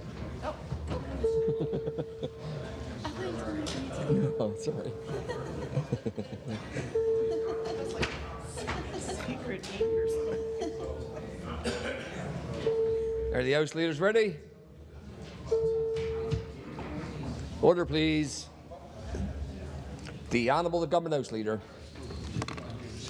Thank you, Speaker, and I thank my colleagues across the way for that brief recess. I call from the order paper number 2, estimates of Executive Council and the Legislature, and Speaker, I move, seconded by the Deputy Government House Leader, that this House do now resolve itself into Committee of the Whole in Supply to consider the estimates of the Executive Council and Legislature. It is moved and seconded that do now leave the chair for the House to resolve itself into Committee of Supply. Is it a pleasure of the House to adopt the motion? All those in favour? Aye. All those against? Motion carried.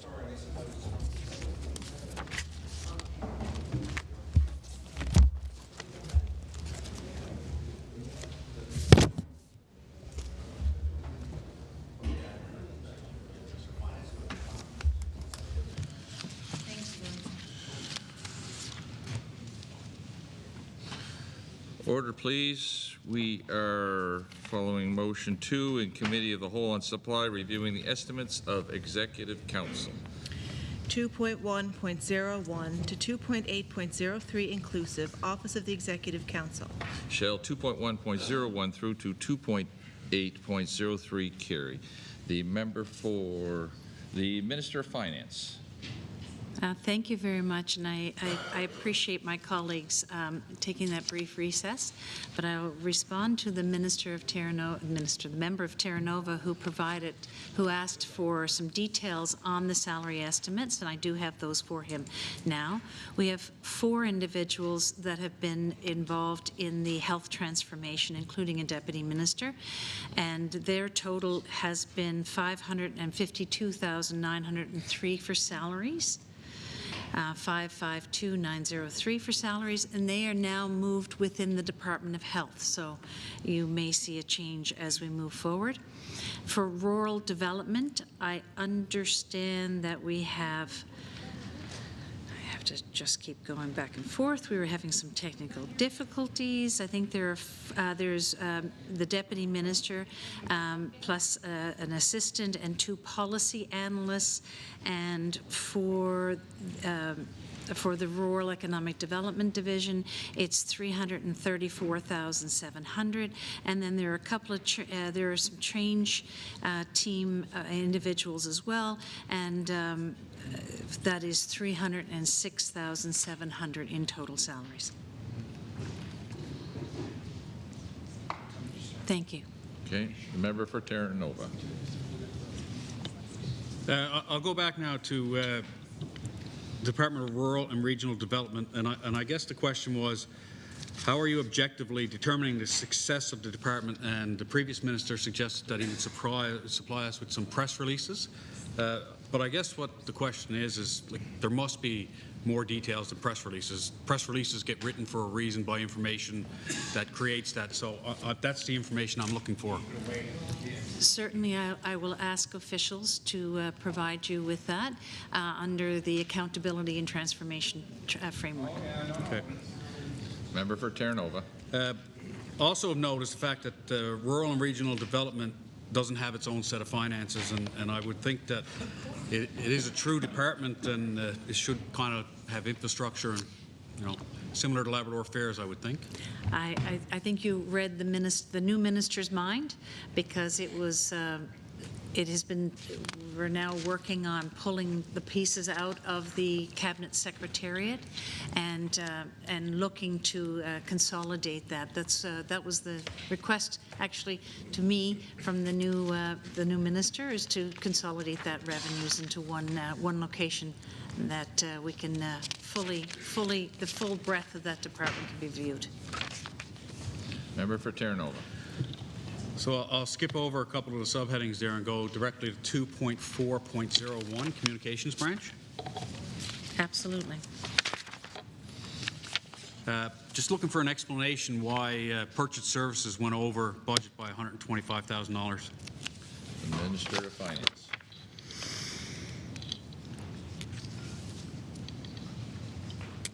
Okay, so that is because, as you know, we move monies into there when we have extra programs that we need to do. Buy Newfoundland and Labrador was one of them. So we had a buy on Buy Newfoundland and Labrador. The fishery enhancements that were made in that division, that was where the communications came from, was from there. Post-budget, some post-budget advertising, so when we go out to communicate to the people of the province, so the money, that's where the money comes from, media buys, displays, as well as, the Churchill Falls memorandum. And I know you're going to ask me about how much did we spend on the Churchill Falls memorandum, so I'll tell you it was I think it's $99,581. That's what I have written down. Member for Terranova. I guess the minister has the same talent I do in mind reading. I just know I just know your level of detail. Could we get a detailed list of all of the expenditures under that heading and exactly what they were? I'll certainly request that of officials. Okay. Yeah, so what we'd want to know is how much, what the cost was, what agencies or companies were contracted for each campaign, and for the MOU, for Buy NL, all of that stuff, please. I will also say I don't think you want this level of detail, but that's where the media buys are, that's where the display, little displays that we might. Okay. So I will suggest that you want them for campaigns, the yes. details for campaigns. You don't, yep. I don't, okay, perfect, thank you. So you indicated that there was $99,000 spent on the promotion of the Churchill Falls MOU. Just out of curiosity, when was that money allotted? Was it before or after the announcement? I would have to get that detail for you, and I don't know if that's the entirety, but that's the amount from this particular budget. Okay. That I recorded. So I will ask. I think you've already asked or have asked for some details on the Churchill Falls and when that occurred. So I'll get you those details. Yeah. And if possible, we'd like the total amount for sure. Under 2.4.02 public engagement, what public engagement activities were held in the last fiscal year? Sorry, you're fast. So let me go to, I can give you the list. I'll read the list into the record, but I'll also give you the list. There was various projects, so pre-budget, of course, being one of them, pre-budget 2025, questions on tobacco and vaping, active living action plan, mental health and addictions all-party committee, the minimum wage review, the continuum of decision making, the mechanics lien legislative review, I'm just reading the list, digital technology project, the public service week questionnaire, the review of traditional Chinese medicine, the review of the Arts Council Act, high school assessments and evaluations plan, Prince of Wales school system reconfiguration. They did some public engagement on that. The Happy Valley Goose Bay Housing and Homelessness Hub, Status of Women Council Act legislative review, ATIP, continuum of decision making for CSSD, health transformation, network of disability organizations, labor union facilitation project, renewal of intermediate program of studies, transparency and accountability legislative review, fall fisheries forum, the future of the fisheries. So those are just some of the ones that are. So I will ask for them to provide you with that list.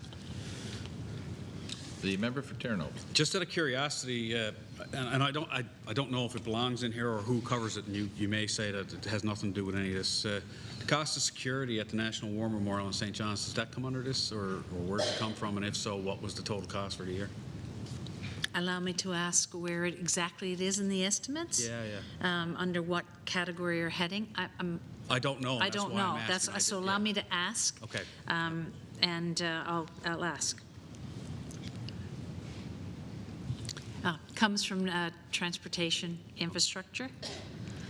Okay. So. No, it's fine. So can you give an overview of how many projects Engage NL sought feedback on last year? How much feedback was received online and how much was received in the in-person sessions? Certainly. We're receiving more and more engagement through the Engage NL. It's a web-based tool to allow interaction and input from the public, and the trend really is changing to engage in these platforms. That's the way people like, we're seeing more and more people wanting to communicate that way. So we're seeing actually movement sometime.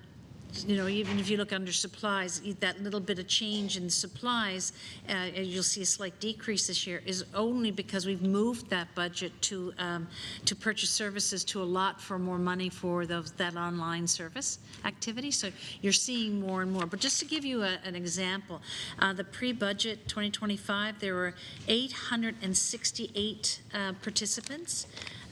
Just to give you, I'm just going to kind of I'll pick a few of them, and when you receive the list, tobacco and vaping had 476, the Active Living Action Plan 444, the Mental Health and Addictions All-Party Committee 453, the Minimum Wage Review 372, and then you have some smaller ones. For example, we had in Happy Valley Goose Bay Housing and Homelessness Hub, because of very specific, 174.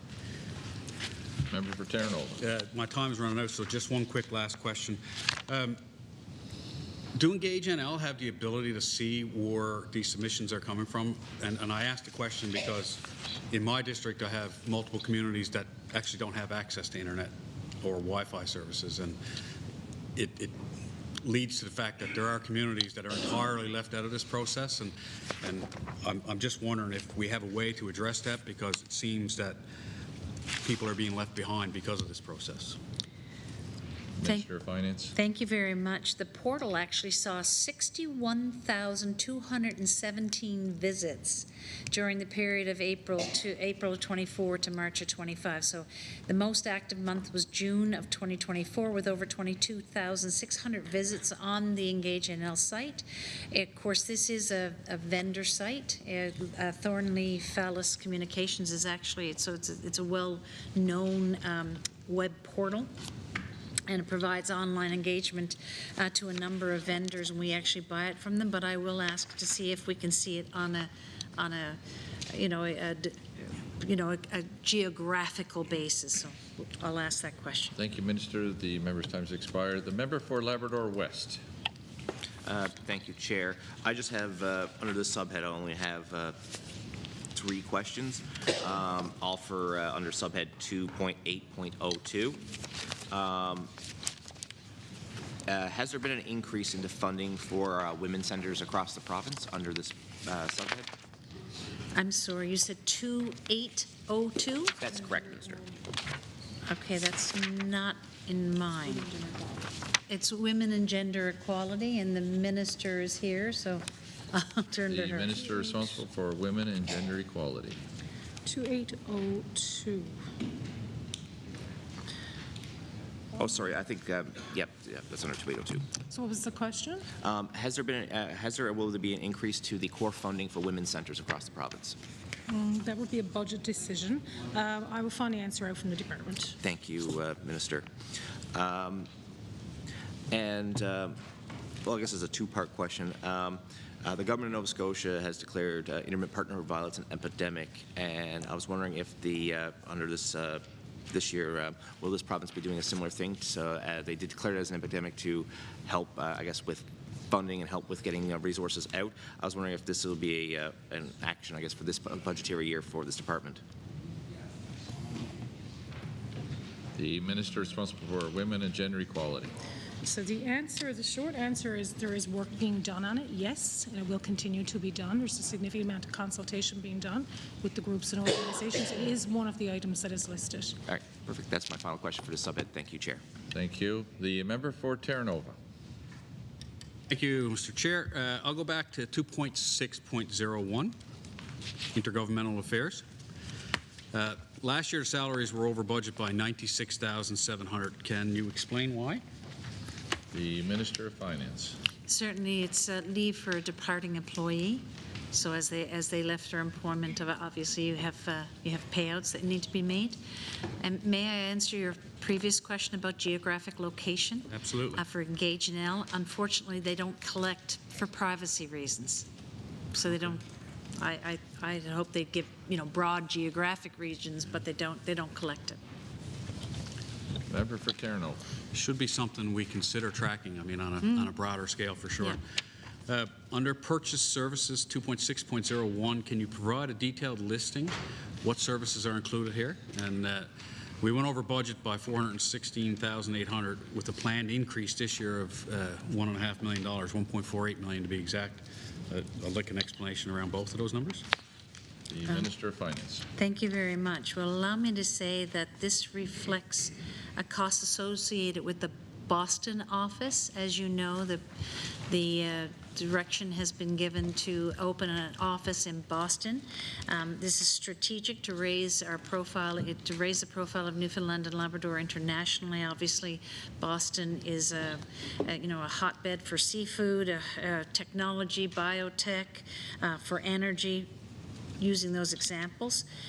So we will have one Newfoundland and Labrador representative in Boston, and as to support people, we're sharing services with the office, with the office of the Boston Consulate, and as you know, I know from your background in the oil and gas sector, many of the provinces, most of the provinces actually, have representatives throughout the United States and around the world.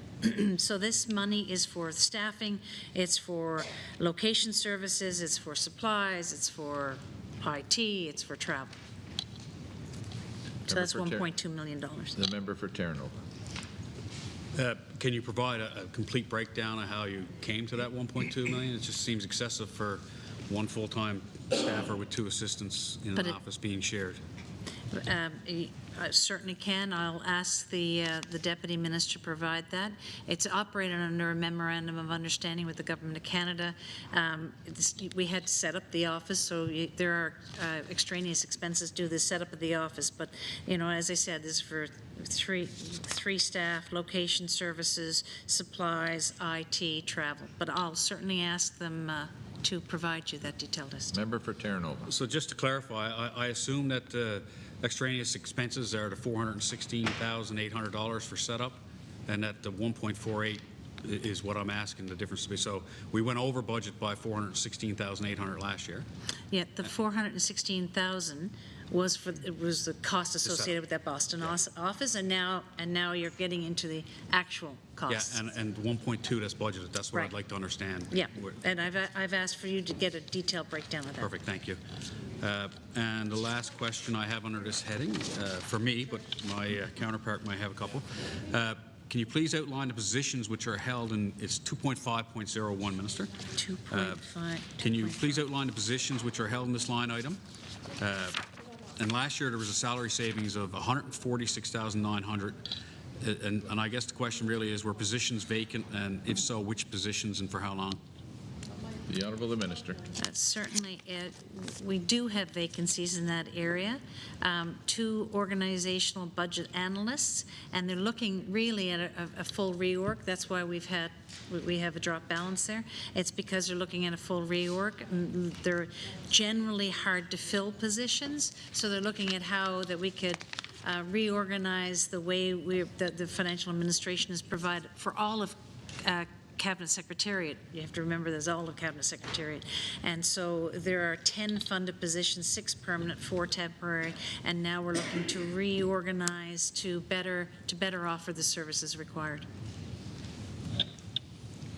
The member for Mount Pearl Southlands. Thank you, Mr. Chair. They do. It's the Committee of the Whole. It's the Committee of the Whole. Yeah, so everybody can ask a question.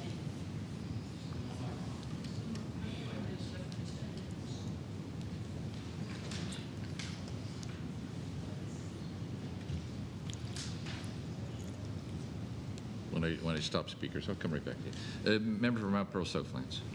Thank you, Mr. Speaker.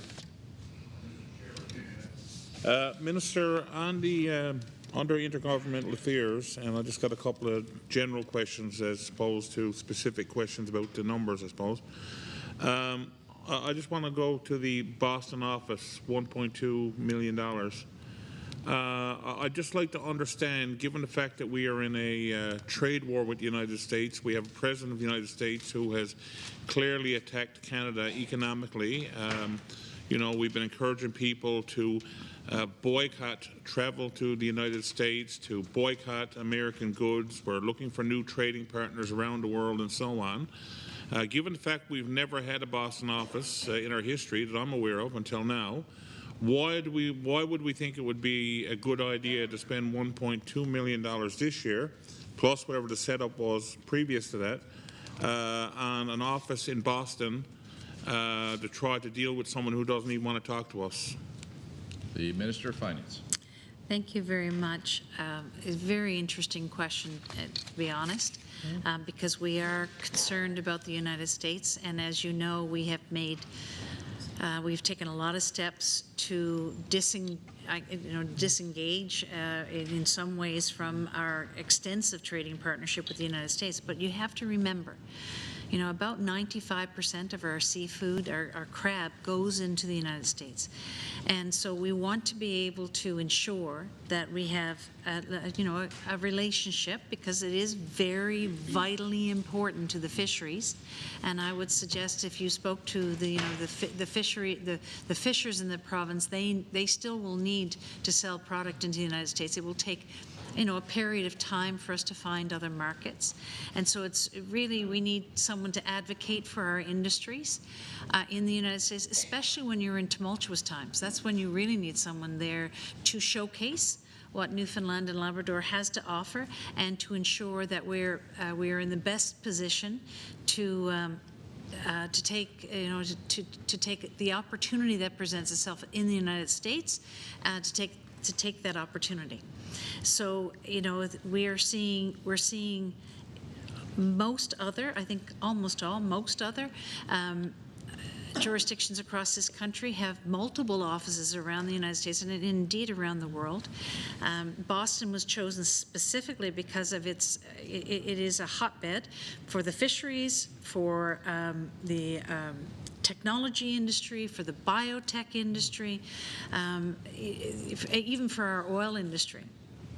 So while we're still looking for other markets, we're also trying to ensure that we have someone that's advocating on our behalf in the United States. The member for Mount Pearl Southlands. I appreciate the answer, and I guess perhaps we'll agree to disagree on not necessarily the idea of the office. I thought it was, personally, I think it's a pretty good idea under normal circumstances, but given where we're to right now, given the fact we've never had it before, the timing just doesn't feel right to me. We're asking people, don't take your vacation in the U.S., avoid the U.S., buy Canadian products, and then we're going to do this. So it just feels counterintuitive, but I appreciate the answer. In terms of the, because we're talking about intergovernmental affairs, I'd like to know what initiatives. I did see there was an MOU, I believe, signed with New Brunswick, but beyond an MOU signed with New Brunswick, what other actions have been taken in terms of interprovincial trade? Why only one province as opposed to all the provinces, or are there other agreements that we're going to see signed in the near future with all the other provinces similar to what we saw in New Brunswick, or at what stage are we with that?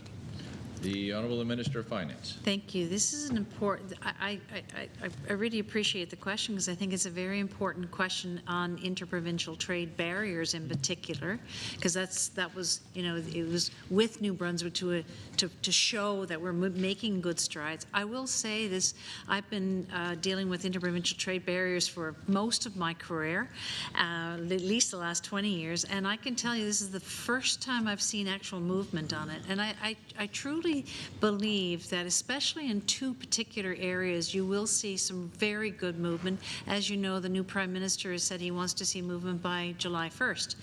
He wants to see a free Canada by July 1st. I will say on two specific areas. One is on labour mobility, and Newfoundland and Labrador has actually been a leader in labour mobility. We set up an agreement with the rest of Atlantic Canada, actually, on for doctors. Now, you know, labour mobility is recognizing credentialing across the country and allowing labour to move. I know the time, so allow me to just get to the second one, and that is a mutual recognition of regulations. There are barriers in regulations, but as I say to my colleagues across the country, if it's, you know, if you can work in downtown Toronto, you should be able to work in downtown St. John's. If you can purchase a product in Ontario, I'm sure their safety standards are good, and we should be able to purchase it in Newfoundland and Labrador. The other one that's of particular interest, I think, for this province is trucking. Right now, you can't drive a truck right across this country, you know, moving goods. You have to have. I'll just give one example: different types of equipment in your vehicle for emergency services or first aid. You have to have different types of first aid equipment in your vehicle depending on where you are in the country. So I know the former Premier was very heavily involved in trying to establish a national recognition for trucking, and we're making very big progress on that. And I think that there are good things happening to eliminate those things. But the big thing I think that we have to recognize, we still want to make sure that Newfoundland and Labrador is first. I think everyone in this province would recognize that, and we want to make sure that we're not having any unintended consequences. But I can tell you, on labour mobility and on mutual recognition of regulations, I think we're pretty safe to make sure that we could move across our country very readily. Okay. The member for Mount Pearl Southlands. Thank you for that, Minister. My final question, or depends on how long it takes to get the answer, I might get another one in, but anyway, no big deal, is around Marine Atlantic, which is, I would say, the largest, I think most would agree, probably the largest barrier we have in this province is Marine Atlantic. And I know that Prime Minister Carney, as part of the campaign, said that Marine Atlantic would be cut by at least half, I think was his words, at least that's what was in the media. So what discussions have taken place with the Prime Minister as it relates to that? When can we expect rates to be reduced by at least half? Do you know if it's going to be the very least, being half, or are you pushing to get it lowered even lower than half, because you said at least half?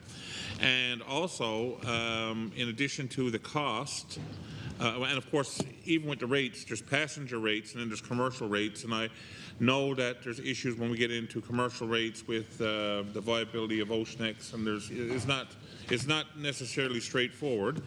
But can you comment on where we're to with ferry rates in and out of this province with the Prime Minister, and not just the rates but capacity as well, because I understand from people in our tourist industry that they have also raised the issue around capacity, particularly in the busy times of the year. I know we have our Gentia, but even with that, capacity is an issue. So on those two issues related to Marine Atlantic, can you give us an update on to what discussions you've had and when we may see some movement on behalf of the federal government? The Minister of Finance. Thank you very much. I can tell you that this was something that was very much advocated by Newfoundland and Labrador as helping us with reducing our trade barriers. And as you heard, the now Prime Minister has said he agrees and he's going to lower them, and I think his terminology was at least by half. The first meeting that the new Premier and the new Prime Minister had, this issue was raised, and it is something that we will hold the Prime Minister to. He's committed to it. I would think, and I don't know this for certain because of course they have to develop a budget. They've just today introduce their new cabinet, but I would think that we would see something, you know, in the budgetary process surrounding this, because it was a commitment that the Prime Minister made. Thank you. The member for Mount Pearl Southlands. Okay, I got a couple seconds. I was wondering about, you didn't answer the capacity piece. Have you spoken about the capacity piece? I think that's always on the agenda. Thank you. The member's time's expired. Member for Torngat Mountains. Thank you, Chair. My questions will be directed towards the Indigenous Affairs and Reconciliation, Section 2.7. So just starting off, I do have some general questions before we get to line items. And just looking at the office now, Indigenous Affairs and Reconciliation, the role is mostly one of advocacy. And when I go into the mandate page, it talks about collaboration to advance reconciliation, to support provincial government apologies to residential schools. Also on the mandate page, the web page, it talks about the line of business. And the 3 bullets talks about providing advice. Provide advice to provincial government departments and agencies. So my general questions at the beginning is really about budget and how the money is spent by the office on this role. And I was looking back past questions, past years, during budget estimates, and normally one of the questions that was asked over, again, would be to give us an update on the calls to action that came out of Truth and Reconciliation Inquiry. There was 94 calls to action. 33 is the responsibility of the provincial government. But to clarify, Truth and Reconciliation rose out of the residential schools. What it was the residential school survivors and their children started talking about the truths, the legacy of harm, and you know, and the Truth and Reconciliation documented the harms. Also, missing and murdered women, Indigenous women and girls. There's 231 calls to justice. There are many that's the responsibility of the provincial government. So looking at the role of advocacy, of providing a voice to the other departments so that they can govern accordingly and really advance reconciliation. One of the things that came out of the Truth and Reconciliation Minister was genocide. Truth and Reconciliation is about residential schools. Genocide, first there was cultural genocide, but when they actually documented the accounts, it was documented as a form of genocide, and it documented the intergenerational trauma. So I do have some general questions. Have you met and had discussions with any of the Inuit survivors who were forcibly relocated from communities in northern Labrador?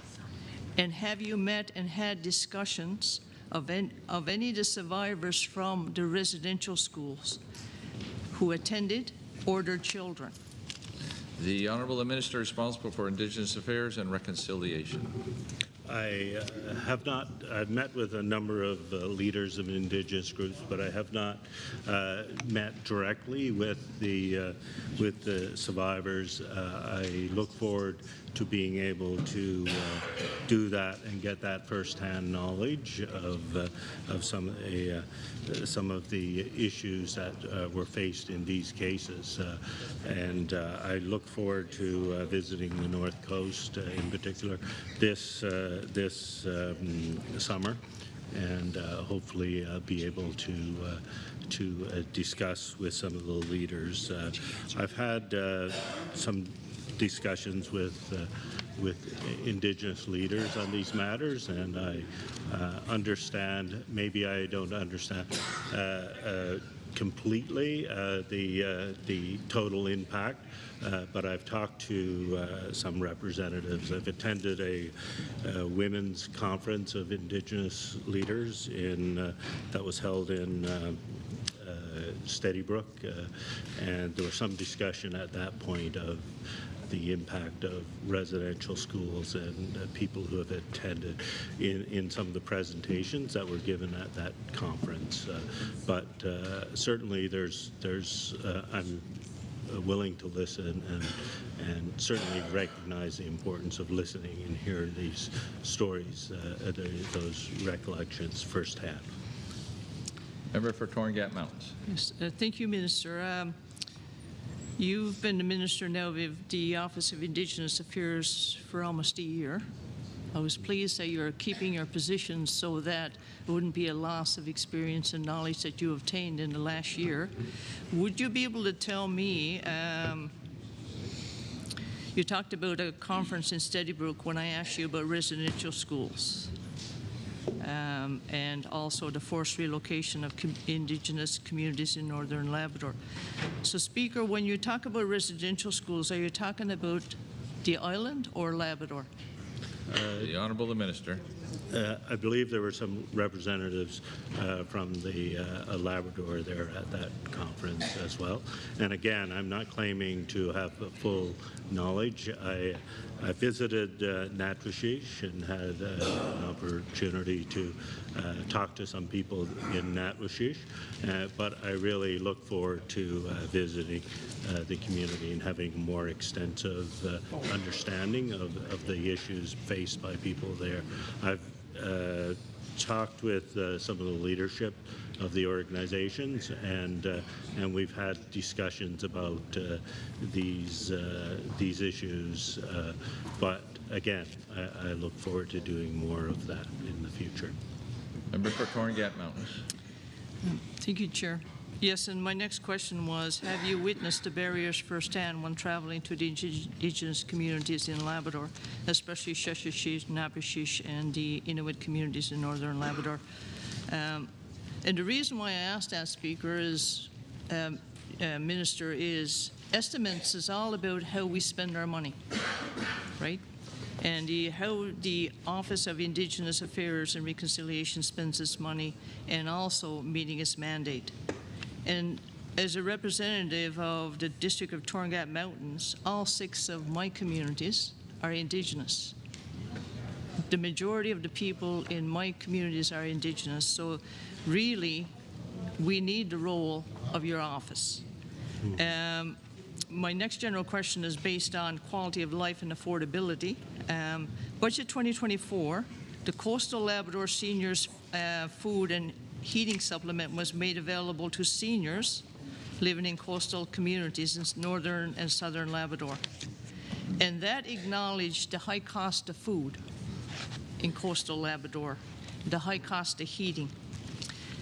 That supplement was a one-time $500 check.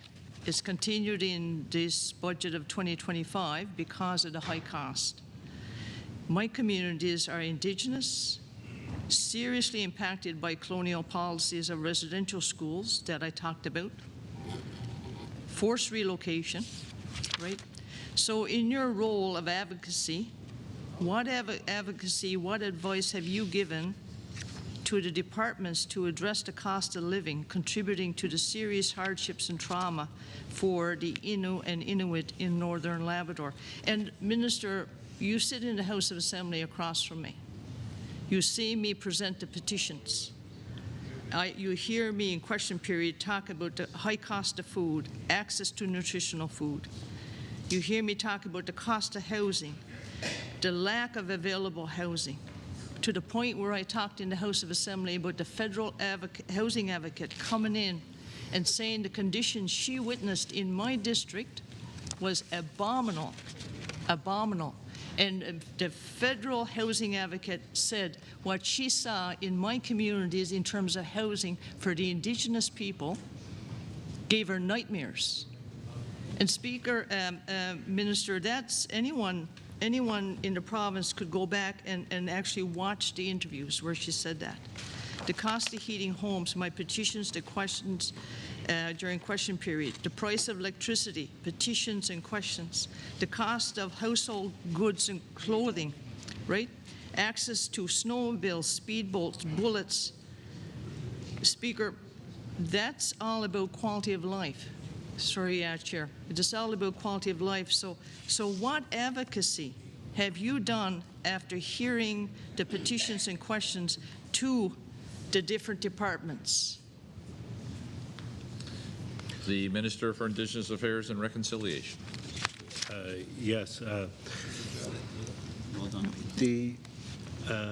Yes, I've listened to many of your petitions that you've presented here in this House, and I respect the advocacy that you've made to all members of this House and all members of the province. And in terms of the Housing Advocates report, there are some things that have been done through housing. We recognize that housing plays a crucial role in health and well-being of Labrador Inuit. We are investing $12 million over 4 years to repair and modernize provincially owned housing in Nain, Hopedale, and Makkovik.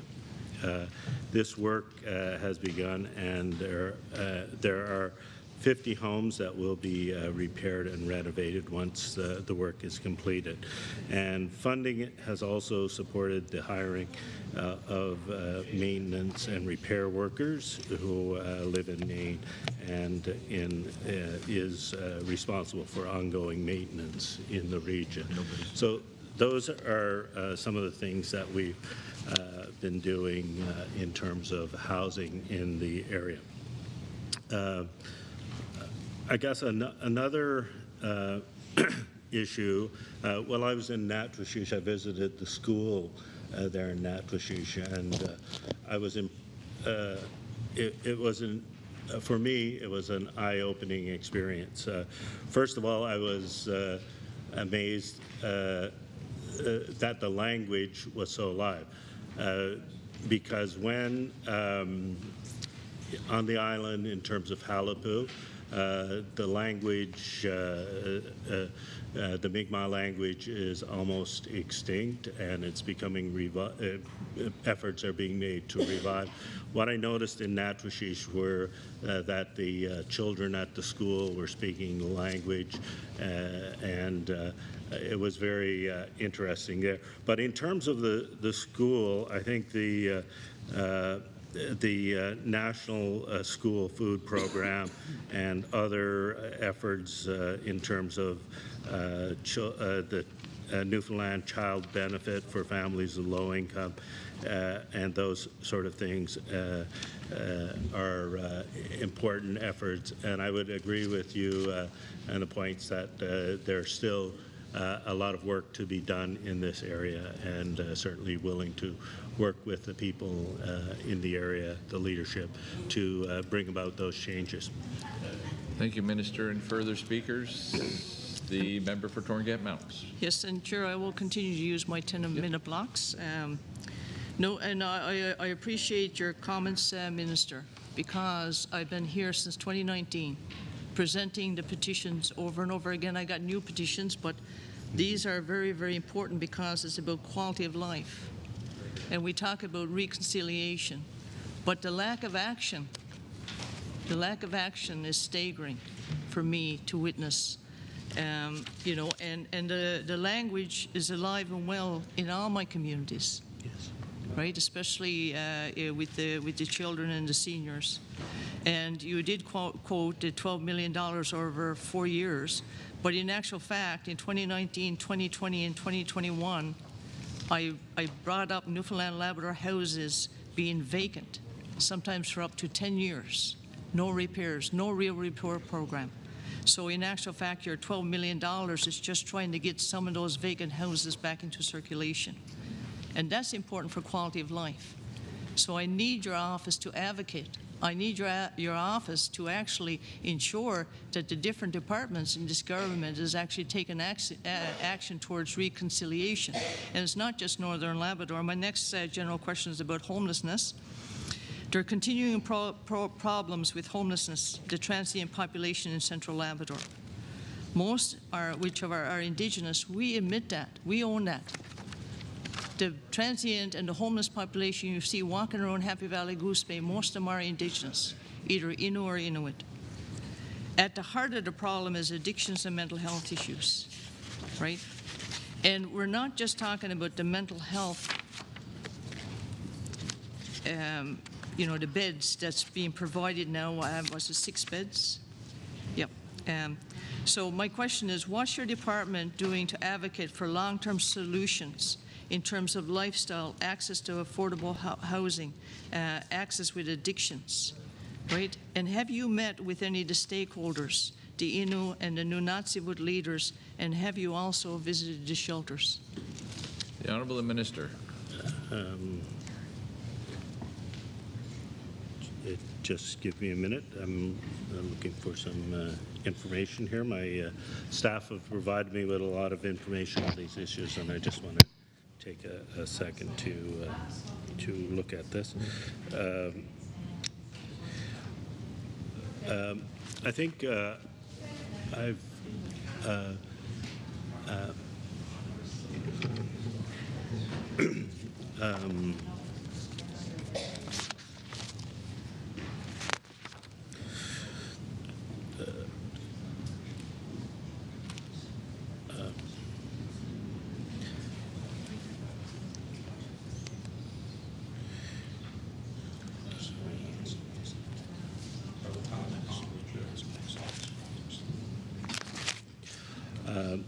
yeah, there's been, in terms of issues in Happy Valley, Goose Bay, and homelessness there have been a number of recent initiatives in terms of the committee that met in the area and discussed problems and put forward some solutions in terms of the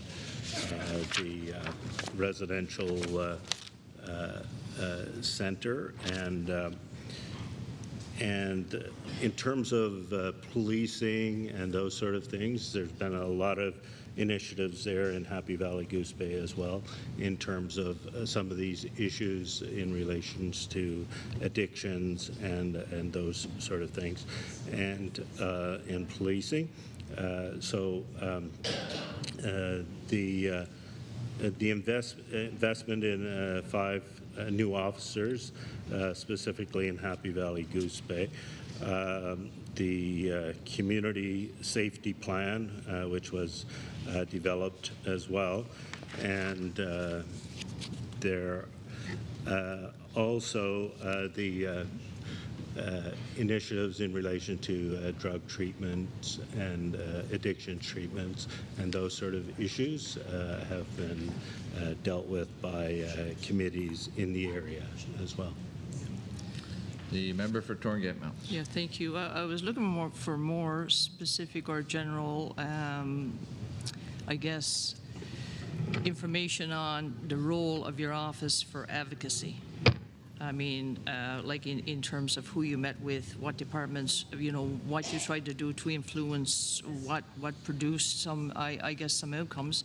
Because, like I said, I've been here since 2019, and I've seen very little action in terms of progress. And that's not a reflection on you, Minister. I mean, you've been in that role now for almost a year. But it's important.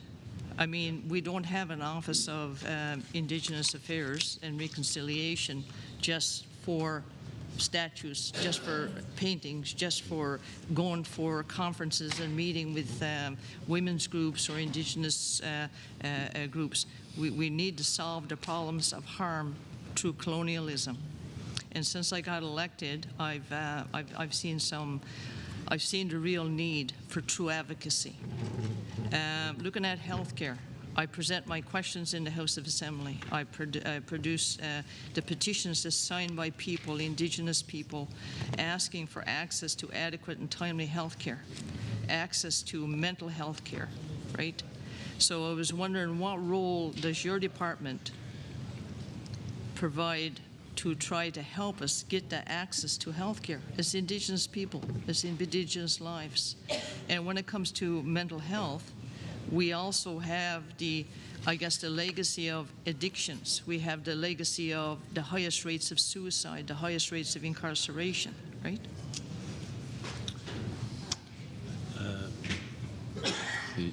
The Honourable Minister.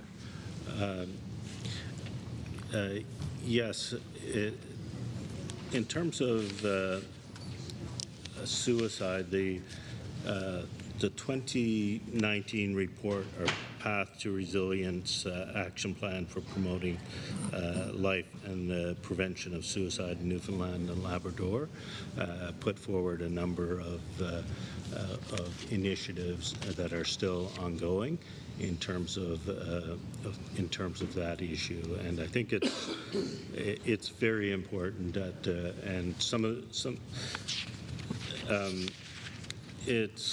I think in terms of the member started off by talking about truth and reconciliation, and I think we have to recognize that there's some hard truths about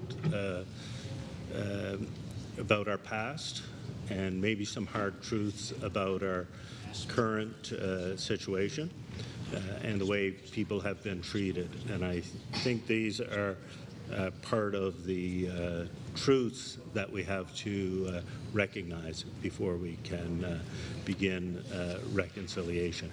And part of the I've met with people at corrections services.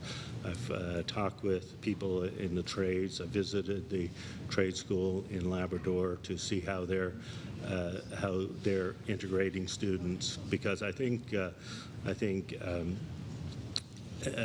economic recovery and entrepreneurial opportunities and things like that are very important in terms of the future and how these issues are overcome.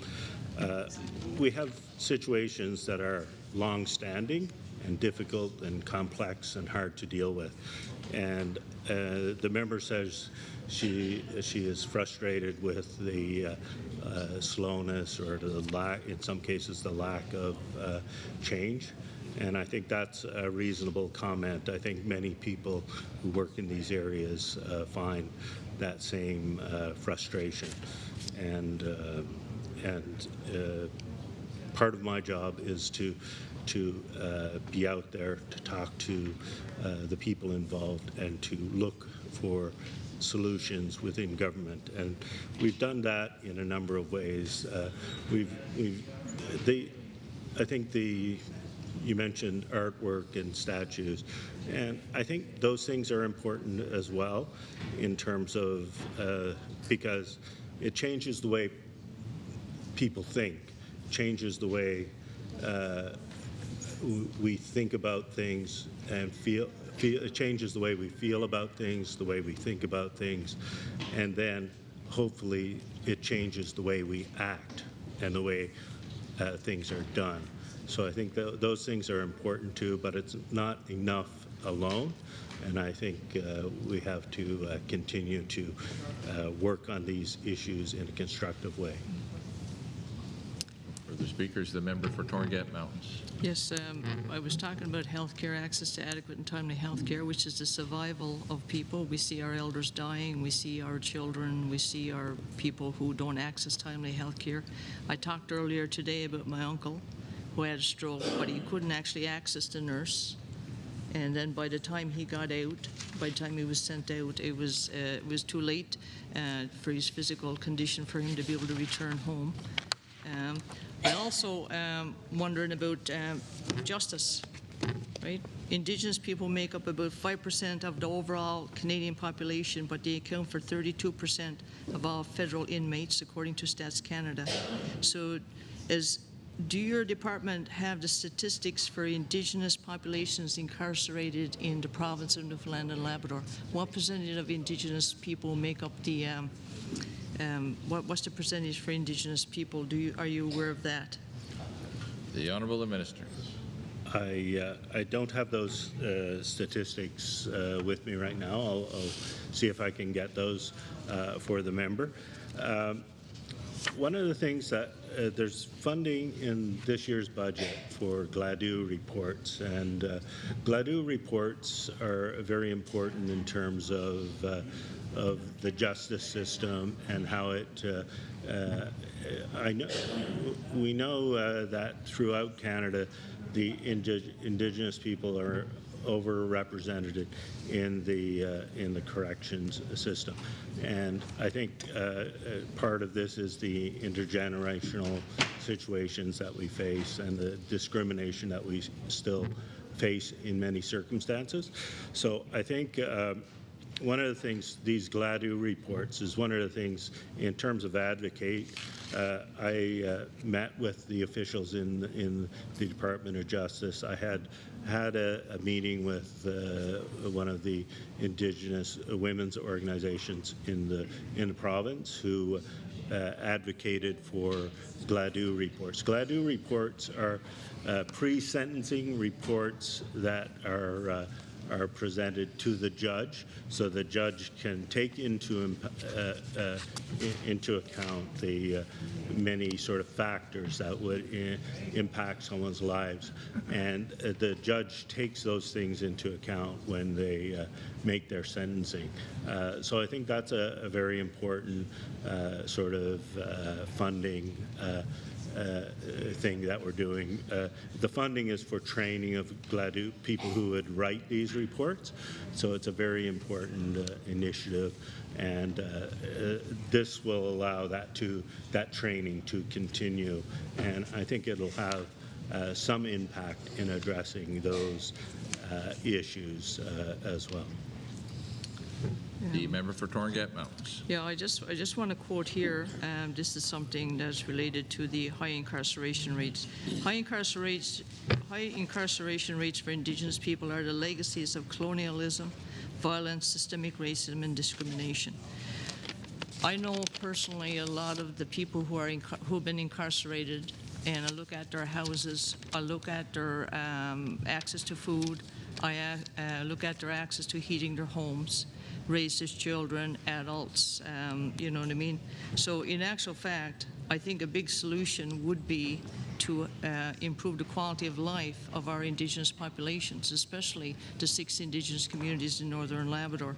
And that's why I continue to advocate on behalf of the people. And the reason why my questions are directed towards you, Minister, today in the way that they are is I hope that, you know, over the next year you will advocate so I don't have to present petitions, so I don't have to ask question periods about trying to get people to be able to have access to adequate health care, mental health care, nutritional food, to any kind of food so they're not hungry, so they can heat their houses. It's very, very important because I'm talking about Indigenous people, right?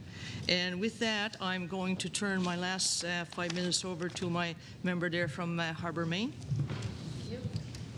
The Honourable, the member for Harbour, Maine. Thank you, Chair, and thank you to my colleague. Under Women and Gender Equality 2.8.01, Minister, I'm going to ask a couple of general questions. First, if I may, can you please provide the gender-based analysis that was done on the budget? So, The Honourable, the Minister responsible for Women and Gender Equality. thank you, Chair. During 2024-2025, there was 90 budget submissions were reviewed by Women and Gender Equality staff, but I can't share any more details on this because it's part of the Cabinet budget decision making. Okay. Member for Harbour, Maine. Thank you. Does the department have any statistics on the instances of intimate partner violence or domestic violence in the province over the last year? The Honourable the Minister. We do. So between April 1st, 2024 and March 31st, 2025, the RNC Intimate Partner Violence Unit received 1,969 Intimate Partner Violence Unit requests for service. 1,980 domestic disturbances were responded to by the Operational Patrol Services, and 16 clears law applications, with 1 being a right to know disclosure generated by IPV. So, thank you, Minister. So the nature of those calls for services, were they primarily intimate partner violence, or was that totally the categorization of those calls, domestic violence? Or were there other related calls, related offences? Well, they were classified as domestic disturbances. Domestic disturbances. Thank you. Do you have any breakdown of what kind of offenses they were? What specific disturbances that would refer to? I do have, but the breakdown that I have is the 2023 Jurostat report. Okay. So at that time, 296 females were victims of sexual assault compared to 61 males. That represented an increase of 61 female victims, or 26%, compared to the 2021 stats. And 998 were victims of assault compared to the 1,188 males. And that represented an increase of 176 female victims, or 17.4% compared to 2021 Jurostat. Thank you. Minister, do you have any current data to provide to us? The Jurostat report that I have available to me right now is 2023. And so is there any other evidence or evidence-based data that we can look at with respect to intimate partner violence, the breakdown, the specific breakdown? I will go back to my staff and see if there's any further available data that doesn't breach confidentiality. I appreciate that. Thank you. Can the minister provide an update on pay equity and transparency regulations? And specifically, when will the regulations be available?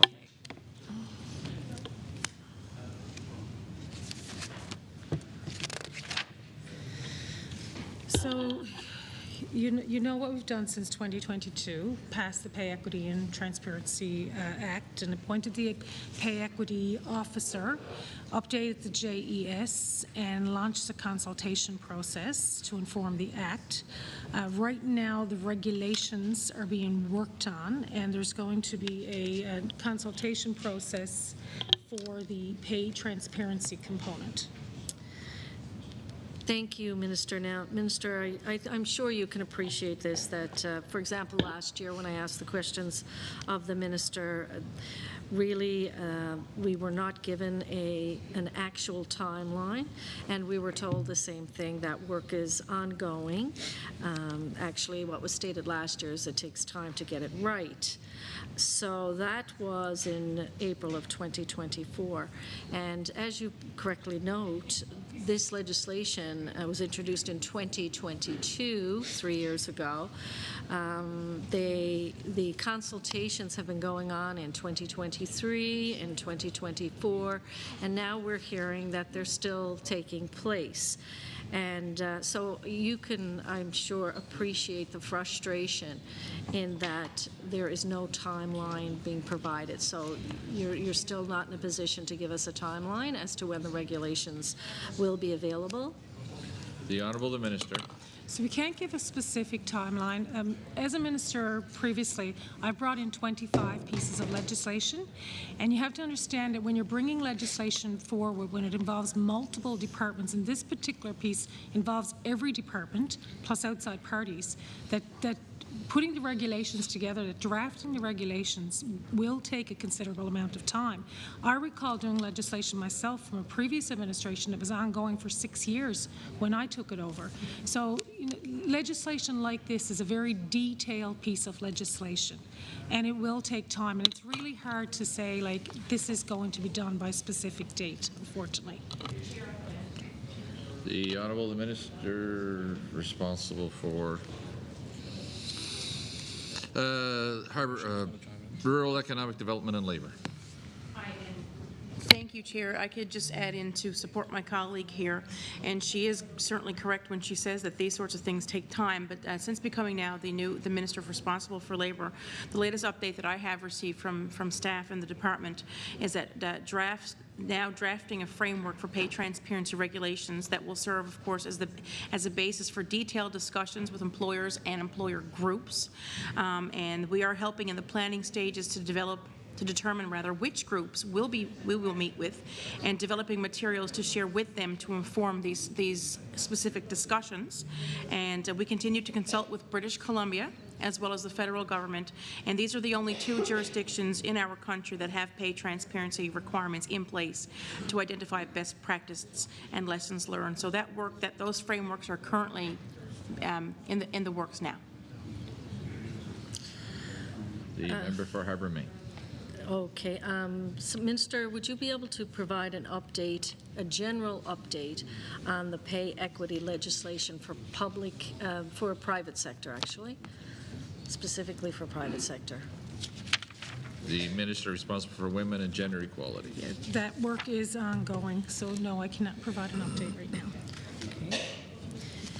Member for Harbour Main. Thank you. Also, with respect to the sexual assault nurses, can you outline how many sexual assault nurses are in Newfoundland and Labrador and where they are located? How many per region or facility? So I'm asking for a breakdown, specifically where are they located? The minister responsible for women and gender equality. I can, and it's lengthy. There are 98 SANE trained in 28 communities throughout Newfoundland and Labrador. 63 are trained provincially, 37 within the St. John's area. The current active SANE breakdown, do you want each zone? Yes, please. Okay. So Labrador Grenville has 20, Central has 22, Western has 15, Eastern Rural 6, Eastern Urban 37. Thank you. Also, with respect to another general question, is the department planning any women's leadership conferences this year? The Honourable the Minister. I have to find out from the department. Thank you. Thank you. With respect to training in gender-based analysis, how many people in core public service have now been trained in gender-based analysis training, and also in the past year specifically as well? Okay, so The Honourable the Minister. So during the 2024 to 2025 fiscal year, 60 people were trained for a total of 1,310 since 2019. And in the past year, Minister? Can you specify? 2024 to 2025 fiscal year, okay. 60. Okay, thank you. Under... I can answer another question. Okay, thank you. They're planning a virtual conference in 2026, but it's not, we haven't got the details on it yet. Thank you. And with respect to gender-based analysis training, plus, we know that it's critical for strong policy development. So through the entire public service, what percentage of people working in policy and program development are GBA plus trained? So the entire public service. The Honourable the Minister. So my notes are saying that there's a total of 1,310 trained. I'm just waiting for staff to tell me if there's any additional training.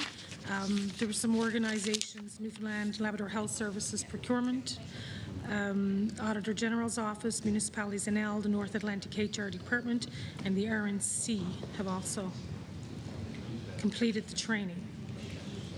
Member's time has expired, but I see no other speakers. Member for Harbour Main wants to continue? Yes, please. Thank you. Please.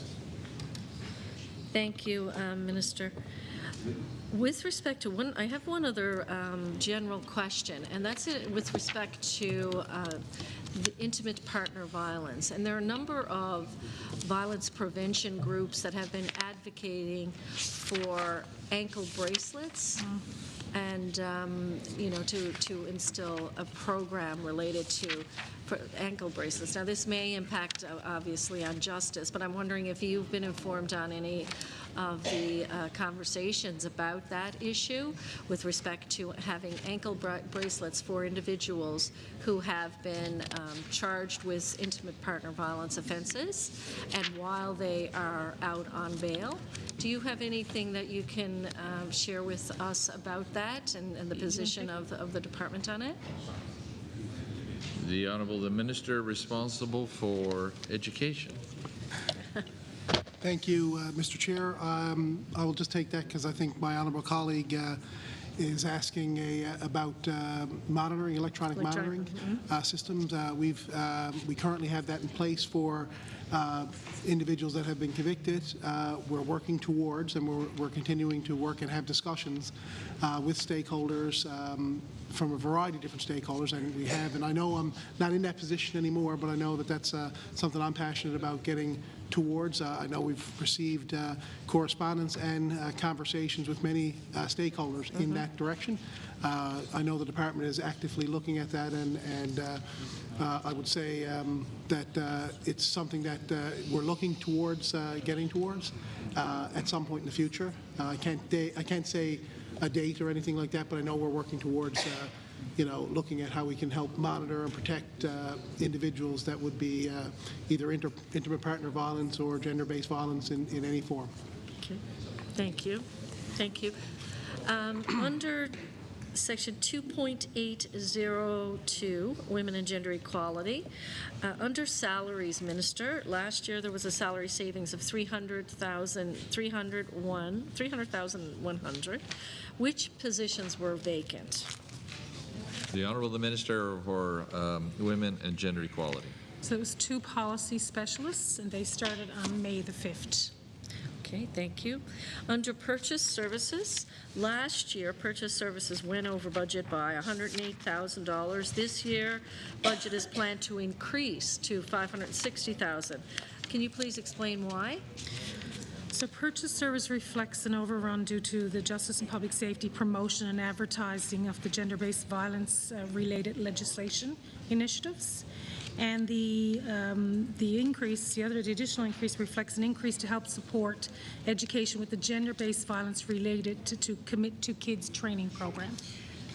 Thank you, Minister. Can you just explain what you referred to, the first initiative? Can you just elaborate on that, please? What that initiative involves? Justice and Public Safety promotion. Okay. The Honourable Minister for Women and Gender Equality.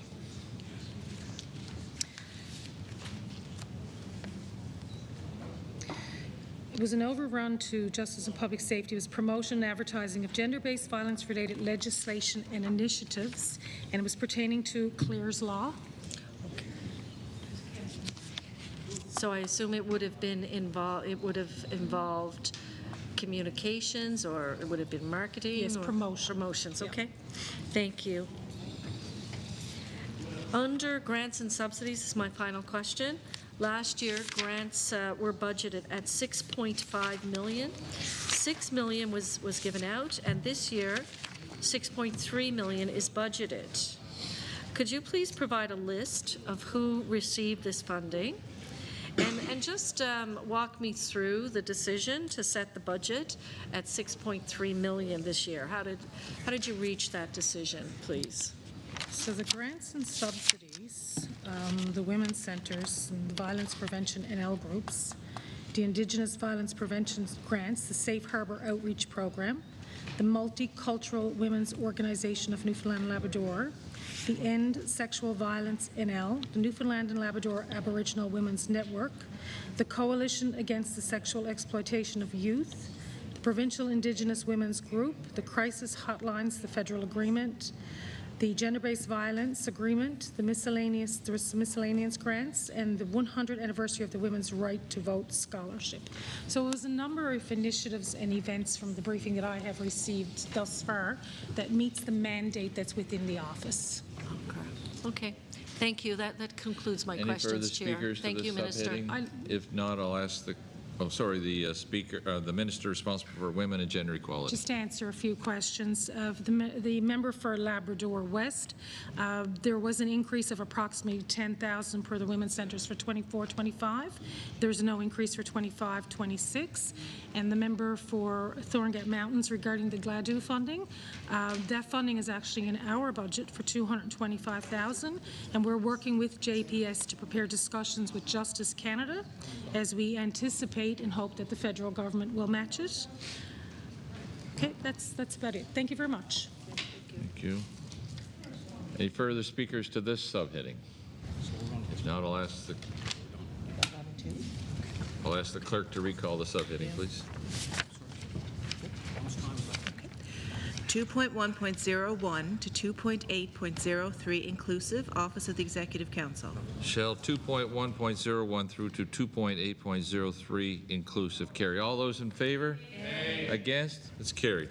Now ask the clerk to call the next subheading, please. 3.1.01 to 3.1.06 inclusive, Treasury Board Secretariat. Shall 3.1.01 through to 3.1.06 carry? The Honourable the Member for Fogo Island Cape Friels. No, Baver, Green Bay, please. Sorry, sir. Sorry. I will get that straight. Yep, don't worry, Baver, I have it Green straight. Bay. That will be reflected in the minutes. Favor, Green Bay. I have erred. I like to start with 3.1.05, financial assistance and grants and subsidies. So out of that 37.3 million, I'm wondering how much in total was spent, where it was spent, and for what purposes. The Honourable the Minister of Finance. Thank you very much, Chair. And today, through estimates, just so to put it on the record, we're going to be dealing with the spending of the Treasury Board Secretariat. There's some 272 employees, and they're responsible for providing government-wide financial management, controllership and oversight, wraparound human resource services, human resource management function, negotiation, administration of collective agreements, of which we have 30 of 30 complete. Really stellar team. They do grievance management, employee relations. They support the Treasury Board function of Cabinet and the administration of government-sponsored pension plans, payroll services. And I have to say, I'm very proud of the people that work within the Department of Treasury Board. I have worked with a lot of people throughout my career, and I have to say their professionalism and dedication to their roles is outstanding. To answer the member opposite's question, we've spent, I think it's 18,610,900. I can tell you what we've spent it on, Churchill Falls forest fire response, and I'm happy to provide this to the member opposite. 7.346 million. Adult corrections, 335,000. Disaster assistance for the Labrador West wildfires was 2.2. There had to be the arts and culture centers, the increased expenditures related to ticket sales. This is an in and an out, 350,000. That's because more people are going to arts and culture centers, and I think we should be happy about that. There's fire safety equipment. As you know, we had changed some fire safety equipment this year. That was $3 million. And some Marble Mountain funding, $500,000, and some 211 funding for a total of $18,610,900. Happy to provide this current list. Member for Baver, Green Bay. Baver, Green Bay. Okay, and then I guess on the same line, looking out for this fiscal year, so 25-26, and there is 160 million budgeted, significant increase, and again, just looking for the allocation for that amount. The Honourable Minister of Finance. Thank you very much. And as we discussed in finance estimates, this is where you'd find the tobacco settlement legal fees of $130 million. That's the cost that we have to absorb there. And the indirect tax review, we're doing $1 million. Strategic priorities of government, the normal amount is $30 million. That's there, and I think that's the total that we have allocated for there. Member for Baver, Green Bay.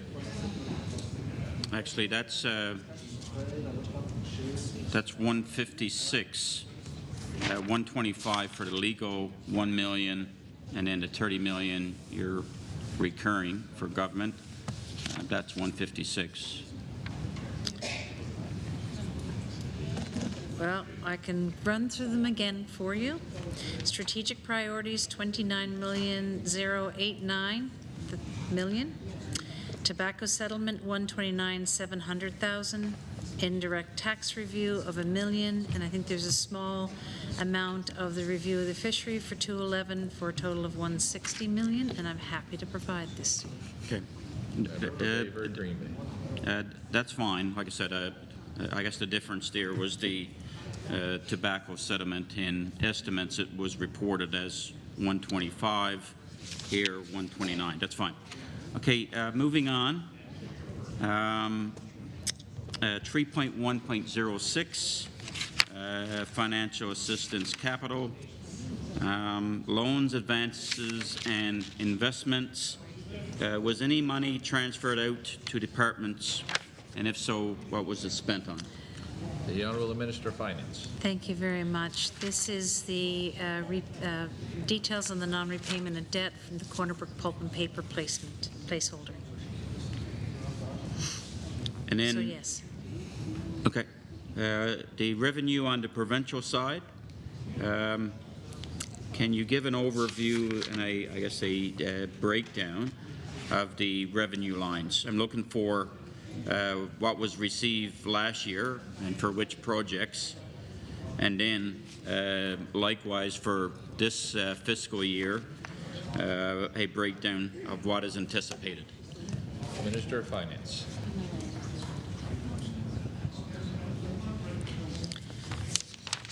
On the revenue line, so this is under 3.1.06. Are you asking for the why the decrease? No, I'm asking for a breakdown. Yeah, there's only one. That's the Corner Brook Pulp and Paper, the non-repayment of debt. Okay. That I had already given to you. The difference of 251,800 is to better reflect the loan repayment schedule for the interest portion. Okay.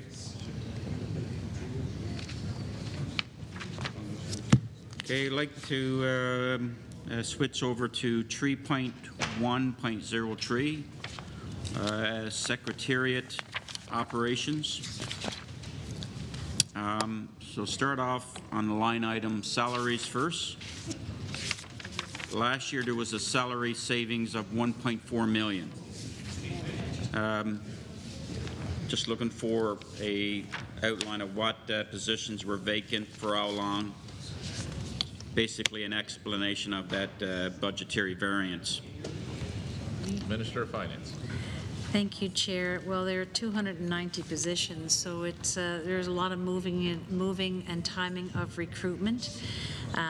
There were 12 vacancies. Some were filled, some are under recruitment, and some are actually hard to fill.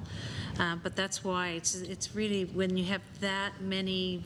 That many positions, you have timing and variance, it's just various vacancies. The member for Bayverde Green Bay. Okay, come down to professional services. The budget last fiscal year, 24-25, was 662.5, but 784.2 was spent. I'm just looking at an overview of what that professional services was spent on. The Minister. Certainly. The overreach was we had a payroll review done. We hired EY to look at the structure and to do a full review of our payroll, the way we manage payroll services.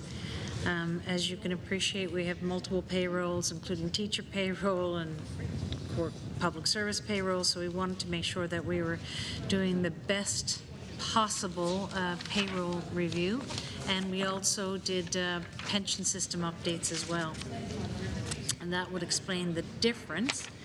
Under professional services, we also have, that's the annual actuarial services for public accounts, pensions, and OPEBs. There's some pension administration system maintenance. There's arbitration and board fees as well. The member for Bayverde Green Bay. Thank you for that.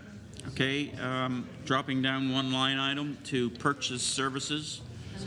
The budget for last fiscal year, 2024-2025, was 314.2, but the amount spent was, I guess, over double that, at 741.8.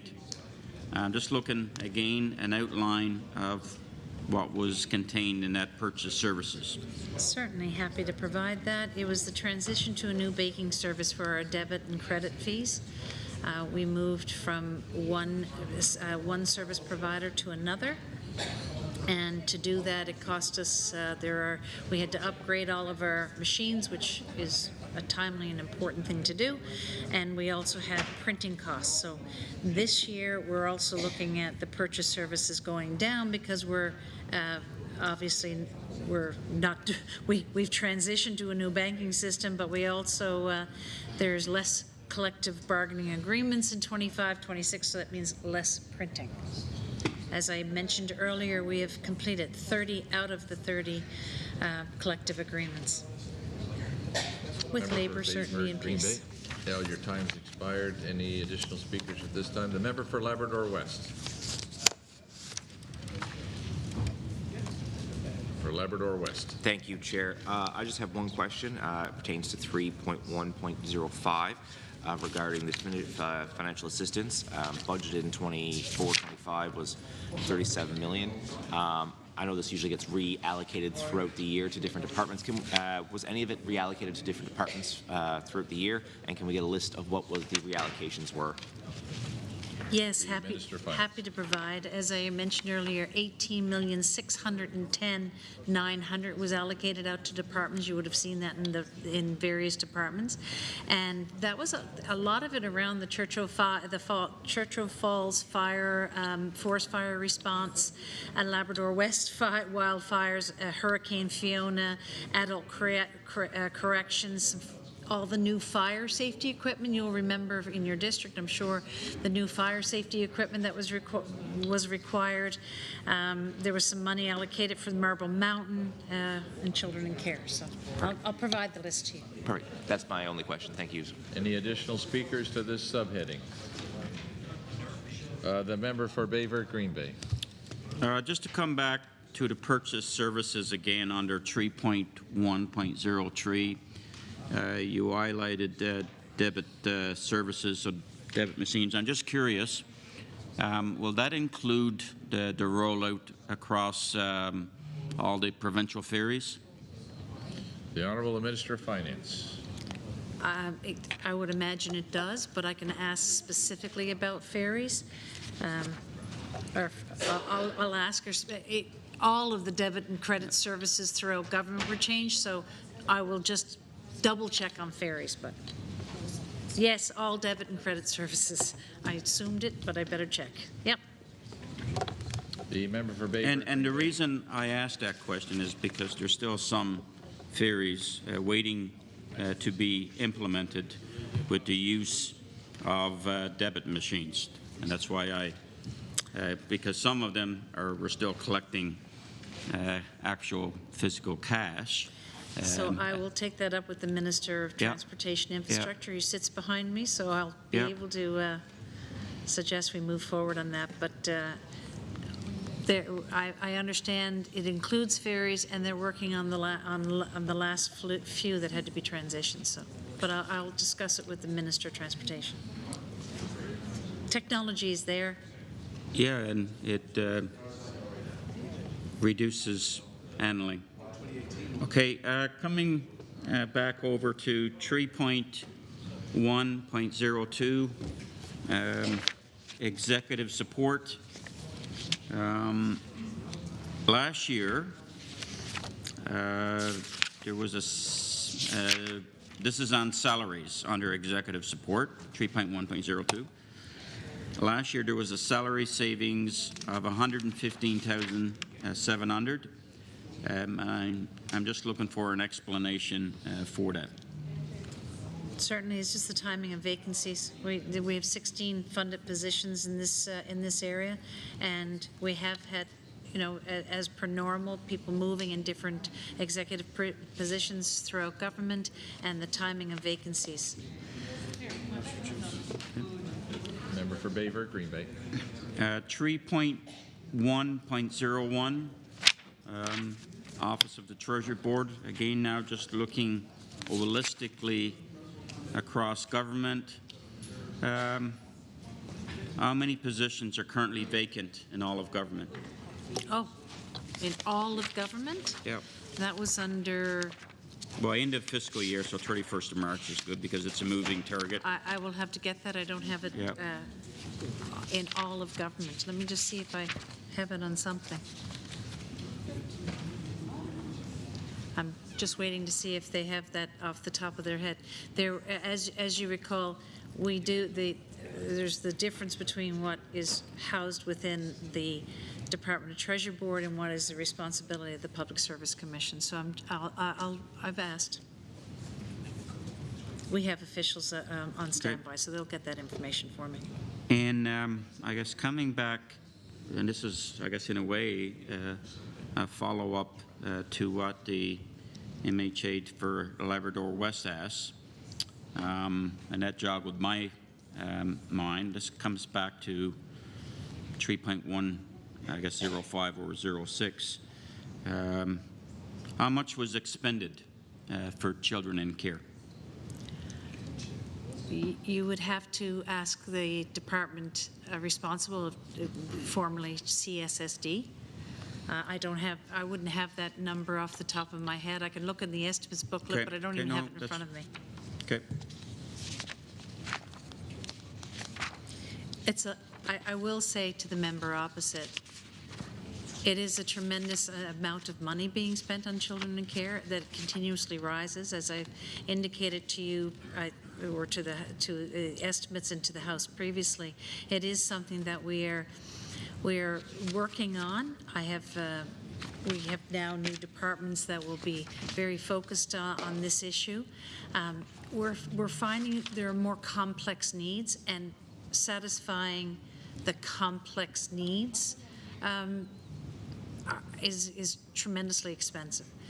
So we've had to reallocate money because the needs of these complex needs children are quite expensive, and we've seen increasing pressure on those budgets. So we did increase the budget for children in care by another $5 million this year. I can say that we have funded. There's a difference between funded positions, meaning sometimes you have what they call a PCN within government, but that may not be a funded position, or it may be a position that's on hold. So I know there's over 2,000 of those funded positions throughout government. I have asked how many are actually being advertised and utilized. So that's, because we are trying to clean up what are called PCNs within government. And it was it was from estimates, and this current estimates what prompted me, because during the financial estimates we drew from contingency for children in care. Absolutely. Last fiscal year.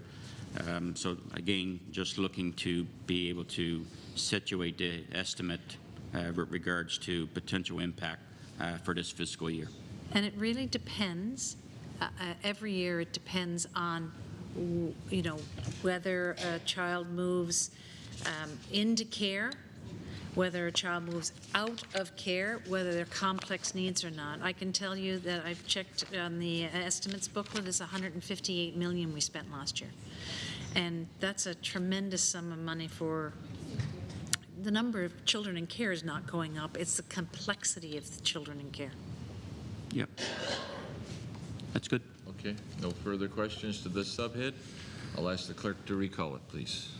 3.1.01 to 3.1.06, inclusive Treasury Board Secretariat. Shall 3.1.01 through to 3.1.06 carry? All those in favor? Aye. Against? It's carried. Then I'll ask the clerk to call the final subheading, please.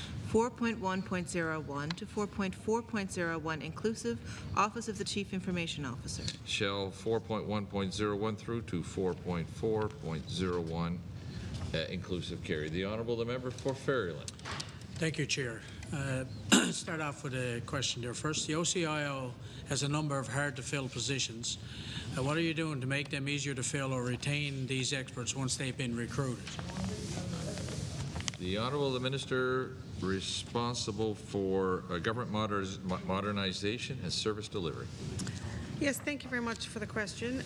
So OCIO just for anyone listening, so OCIO is essentially all government's IT. And so they have a range of hard-to-fill positions, including, computer support services in Labrador. They've the tricky time there. Our architects, it's very tricky to hire, senior technical architects, senior technical developers, as well as cybersecurity. So it's very challenging to hire experienced senior cybersecurity experts to come into government on a full-time permanent basis. We do go through the government processes to offer market differentials and all that whenever we can. We do need to have people in certain positions, so unfortunately we do end up using contractual individuals, or we end up using suppliers to fill critical voids, but the team has focused a lot on kind of culture, and I just want to give a kudos to the current executive and management team, because they've done a lot to really make OCIO a fun place to work, a great place to work, and I just want to give them a kudos for that, and they've put a lot of time and effort into that to retain employees. Thank you. Thank you, Minister. Member for Fairland. Did the OCIO receive any extra money in 2024-25 from the Treasury last year in addition to what was budgeted, and how much and for what? And the Minister for Government Modernization. Thank you very much. So they did not receive any extra than what was budgeted, to my knowledge. In last year's budget and again in this year's budget, OCIO was given $11.25 million for modernization, so it was $50 million over 5 years. So that was last year, and it continues again this year, but that is in the budget, and there's no additional funding outside of the budget that I'm aware of. Thank you. Member for Fairland. Yes, in Budget 2023, and it said modernising government's information technology assets. In the budget, it said through a 5-year, $50 million investment, we'll embark on a renewal and modernization of government's information technology assets to deliver on this priority. This considerable investment will spur innovation and operational improvements. This complements our 4-year, $25 million investment to improve connectivity in the province. What has the money been spent on, and a detailed breakdown, if you could, of salaries, equipment and infrastructure, and any third-party consultants that may have been hired with this $50 million? The Minister responsible for Government Modernization. Thank you very much for the question. So the $50 million is over 5 years, as the member mentioned. So in this past budget was $11.25 million, and again in the upcoming budget is another $11.25 million. So that really gets dispersed around the department. And so it's, if we were to go line by line, I can certainly provide, I can explain the story of where the money goes across each of these line items, because OCIO does, they manage the information management, so that's kind of the planning and transformation area of the estimates. And then there's design and delivery, so that's where they plan all the new projects and then manage the ongoing software, systems and programs that they have. And then there's the infrastructure and security, so that's all like the hardware and the networks and the wires and the cables and the backups and all that stuff. And then there's the cybersecurity office. So that money is kind of, I would say, sprinkled throughout. So as a highlight, I would say used to update a lot of laptops and servers across government. So a lot of laptops, as I know everyone in the general public would know, you can't have a laptop forever and run all the modern software on it. Microsoft, unfortunately, they at some point it'll become out of life and the security updates won't be rolling out. So that money went towards purchasing laptops, up-to-date laptops, 900 laptops for the public service in this past year. It's also going towards some of our modernization. So OCIO has a lot of, I would say, on-premises, like big systems on. I'm trying not to say too much, because what I'm saying now is putting in public record, and I don't want to, I guess, put a target on anything, but OCIO has a lot of important systems that exist on physical servers in Canada. And so there's a modernization program as we move towards newer versions of our systems that are in the cloud, in Canada, but in the cloud through Google or Amazon or Oracle. For example, $6 million of the monetization this past year went towards the mainframe replacement. So across government, we have a mainframe. And the student loan system, the MRD system, and the MCP system are on the mainframe. And so the student loan was the first, kind of the smallest. There's a few hypotheses on how best to transition that to a more modern piece of software, a more modern code. And so the student loan piece is near completion and will be we're going to work with education to roll that new piece of technology out for student loans. And that was the smallest. And then we also have MRD, so new motor registration system, which will allow plate to owner once that is implemented. But and then also a MCP system. So those are major systems, and I don't want to underscore how many integrations those systems have with other systems. So it's not like a shoebox that you just fix the shoebox and you put it in a new shoebox. It's like a spider web. So let's say the MRD system, for example, that's our provincial record of everyone's names, their photos, their addresses, the drivers, the cars. There are probably 20 or 30 different other systems that use and talk to the MRD system on probably a minute-by-minute basis to share information. The RNC systems, all these systems talk to each other. I would say it's like a spider web. So when we modernize these systems, it's not an easy, pick out the shoebox, put in another shoebox. And so we've spent $6 million of that extra money this past year on the mainframe replacement. Student loans almost complete, and then some work has started with MRD and MCP. But we can certainly provide a more detailed breakdown. Member for Fairland. Thank you. That's what I was going to ask. If you could give that breakdown, that'd be great. The other one is, and you did mention MCP as well, so is that this next one in line after student loan? And when do you anticipate student loan to be done, and then start on MCP and follow up with motor vehicle registration? The Honourable the Minister. Thank you very much for the question. So student loan, I understand, is near completion. They're just working with education in terms of when is the best timing to roll that out, doing some final testing. So I don't have a final, it's not a big splash event, but it's an important first step as we decommission our mainframe systems. So in terms of the revised MCP system, obviously that as well is like a spider web, I would say, a system, and it talks to a lot of different other systems. And the MCP system, because again, we're not just taking a shoebox and putting another shoebox. With the MCP in particular, just like motor registration, we have to change the way it works. So just like motor registration, what was a plate to owner system is now going to be what was a plate to vehicle system is now a plate to owner system. So all the rules that are just built into that system to make it work have to now change. We have to rewrite what are the business rules, what are the government rules, how do we want the system to work with our other systems, how do we want to use that in the future? And so the same thing for MCP. This government's invested a huge amount of money in terms of leading a health information system. Health has other needs in terms of major system changes that they're undergoing. And so part of this system, it's not just an IT thing, it's when is Health and Community Services ready to engage with us on planning and implementing a new MCP system. So I understand, and rightfully so, the Newfoundland Health Services, their focus is on the implementation of their new health information system, as it should be. And I believe that once that's rolled out province-wide, then we're going to focus and work with them on the new MCP replacement system. So motor registration, those discussions have started. I don't have dates to launch, to roll it or anything yet, but that work has started. Thank you. The member for Fairland. Yeah, that was going to be the next one. Is there any ongoing work? Are you doing work on the MCP side and the motor registration as we speak now? Is that what you're saying in this, that there's some current work going on?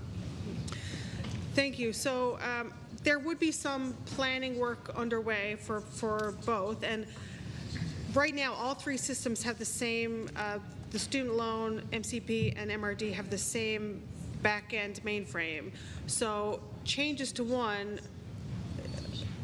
do impact the others at the moment. So there is planning work underway for all three systems, and I so, for example, the OCIO would be also working with Newfoundland Health Services on their health information system implementation, because how that works and how those spider webs go off the health information system is going to impact how the spider webs for the MCP system fit together.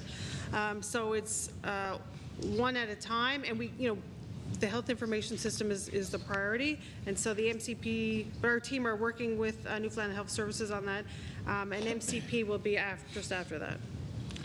Thank you, Minister. Just check and see if there's any additional speakers. No, I'll carry on with the member for Fairland. Thank you. Again, going back to cyber security, I guess North America was hit with a random demand related to the Power School cyber attack on December 28. Is the leaked information from this province now been held at ransom? The Honourable Minister. Thank you, Speaker. So I've had a briefing on that issue since becoming Minister on Friday.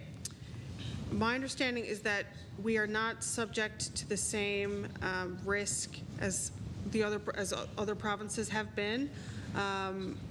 We were impacted in the initial breach, not in subsequent breaches, and that is the extent of my knowledge of the issue. The member for Fairland. All right, if you don't know this answer to the next one, then maybe you can get back to me, as I know you've just been briefed on it.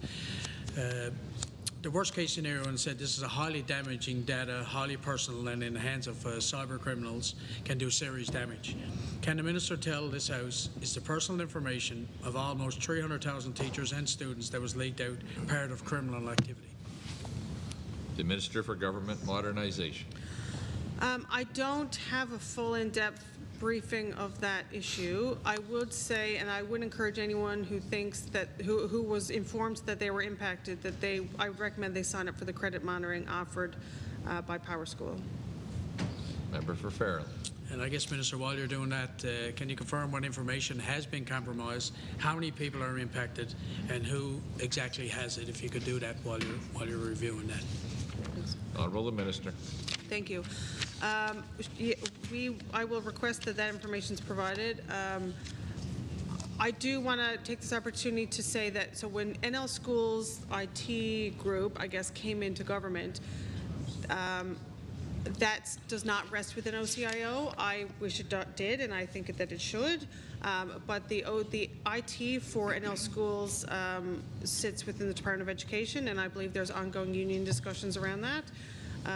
But that the people and the systems and all that, they have their own IT within Department of Education. Member for Fairland. Okay, I'll go on to some subheadings. Now, 4.1.01, planning and transformation under salaries. Last year there was a salary overage of $367,000. This year the budget is planned to increase by $1 million. Can you provide some detail on that? Sure, thank you. So as part of the modernization, we're doing major transformations, obviously on our, we're building new systems. We're also moving Oracle, we've begun the process of moving Oracle to the cloud. We've done major transformations with Microsoft. And so that often requires different complements of people. And so this increase would be partially to implement the modernization initiatives. The member for Fairland. Thank you. Under 4.2.01, design and delivery, under salaries.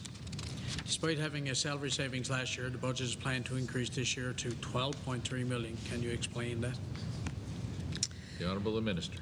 Yes, thank you. Thank you very much. So this is, I guess we had a decrease this year because of vacancies. Again, we have hard to fill positions that we're always trying to recruit for. And so the extra money is based on the complement. So I guess just for anyone listening, this is design and delivery section. So this is where the team builds new systems and supports existing systems. And this is hundreds of systems across government, across the RNC. And so there's a lot of people that do a lot of different, very important work in this department. And sorry, this is the non-capitalized part of that work, and the next section is the capitalized part. So the extra funding is based on the complement of projects that the team are planning. They need different skill sets, and they ideally try and bring in full-time staff if it's going to be a multi-year project with multi-year demands and needs. So they always try to get a full-time permanent person in that role. If they can't, and we definitely need the expertise, then we would use, a contractor or a vendor. But so that's what they believe they need with the budget we have based on the transformation agenda that they're implementing. The member for Fairland. Thank you. When you say hard to fill positions, is it because of salary? I know that you got to do some adjustments. Is it because of salary? The Honourable Minister. So I would say that this is not the same thing as an elevator inspector in terms of salary. Like a senior cybersecurity expert in the private sector would be making $4, $5, $6, $7, $800,000 a year. Government, we cannot, this isn't a $10,000 problem or a $30,000 problem. This is like a $400,000 or $500,000 problem. And so we do not pay, government does not pay enough to recruit and retain senior cybersecurity experts, for example. But if one showed up and was willing to pay for the salary that we are willing to offer, we would love to have them. Sometimes it's The member for Fairland. Thank you. Looking at the cost is a bigger cost when they breach of security. So that's sometimes we have to bite the bullet to do what we got to do. And I know it's not cheap, absolutely, but it's a cost that comes with that security. I would say, though, that I'm not saying we're not covering the need, right? So we would cover them. This is the salary line for full-time government salaries. So because we can't get them at the salary, we then either have a contractor do that work or we have a vendor. So we have numerous cybersecurity vendors that do the role of what cybersecurity full-time staff would do because we can't hire them. So there's not an unmet security need. We fill it in other ways. Thank you. Okay. But serious, so I'm sure that you're trying to fill that position. There's no doubt. But let's go under 4.2.01 under supplies. Can you give me some insight on the salaries line? Last year it went over budget, spending $2 million, and this year the budget is remaining in there $2 million as well. Sorry, which line item was that? 4.2.01 under supplies. Okay. You need me to repeat the question? Sure. Thank you. Okay. So this is not like normal office supplies. This is where we're actually paying for software. So the software that departments use that's not capitalized goes in this line item. So we, as we move, I guess part of the challenge with this budget for OCI, you're building new things and maintaining the existing things. So as we're building a new student loan system, we still have to keep the old one going. And as we build the MCP, we still have to keep the old one going, and the same with motor registration. So we see higher software costs as so for example, in 2024-2025 supplies there, we had a $1.3 million increase due to the work ongoing on the modernization. So it would be our Oracle, our new systems, the student loan system, and the MRD and MCP planning. But then, where was I going with that? I lost my train of thought. And then we did in the next year reprofiled a bit because of our future software mix. And then in the following year, there's an extra $1 million that's coming from the extra $11.25 million. Member for Fairland. Can the Minister please provide a list of how the $2.56 million was spent in professional services last year and how the savings was achieved under the same section 4.2.01? Yeah, thank you very much. So there's a decrease of 5.6 as the project mix changes and the priority changes and the new money moves around. That is where you see a decrease in funding. So this essentially, as they change what they're doing, and it's a different mix of contractors versus software, so we might have something that, I don't know, 4 people were doing, 4 contractors were doing, and now a piece of software does that work. So as the execution changes, that money changes. So this decrease has been moved into salaries, supplies, purchase services, property, furnishings, and equipment.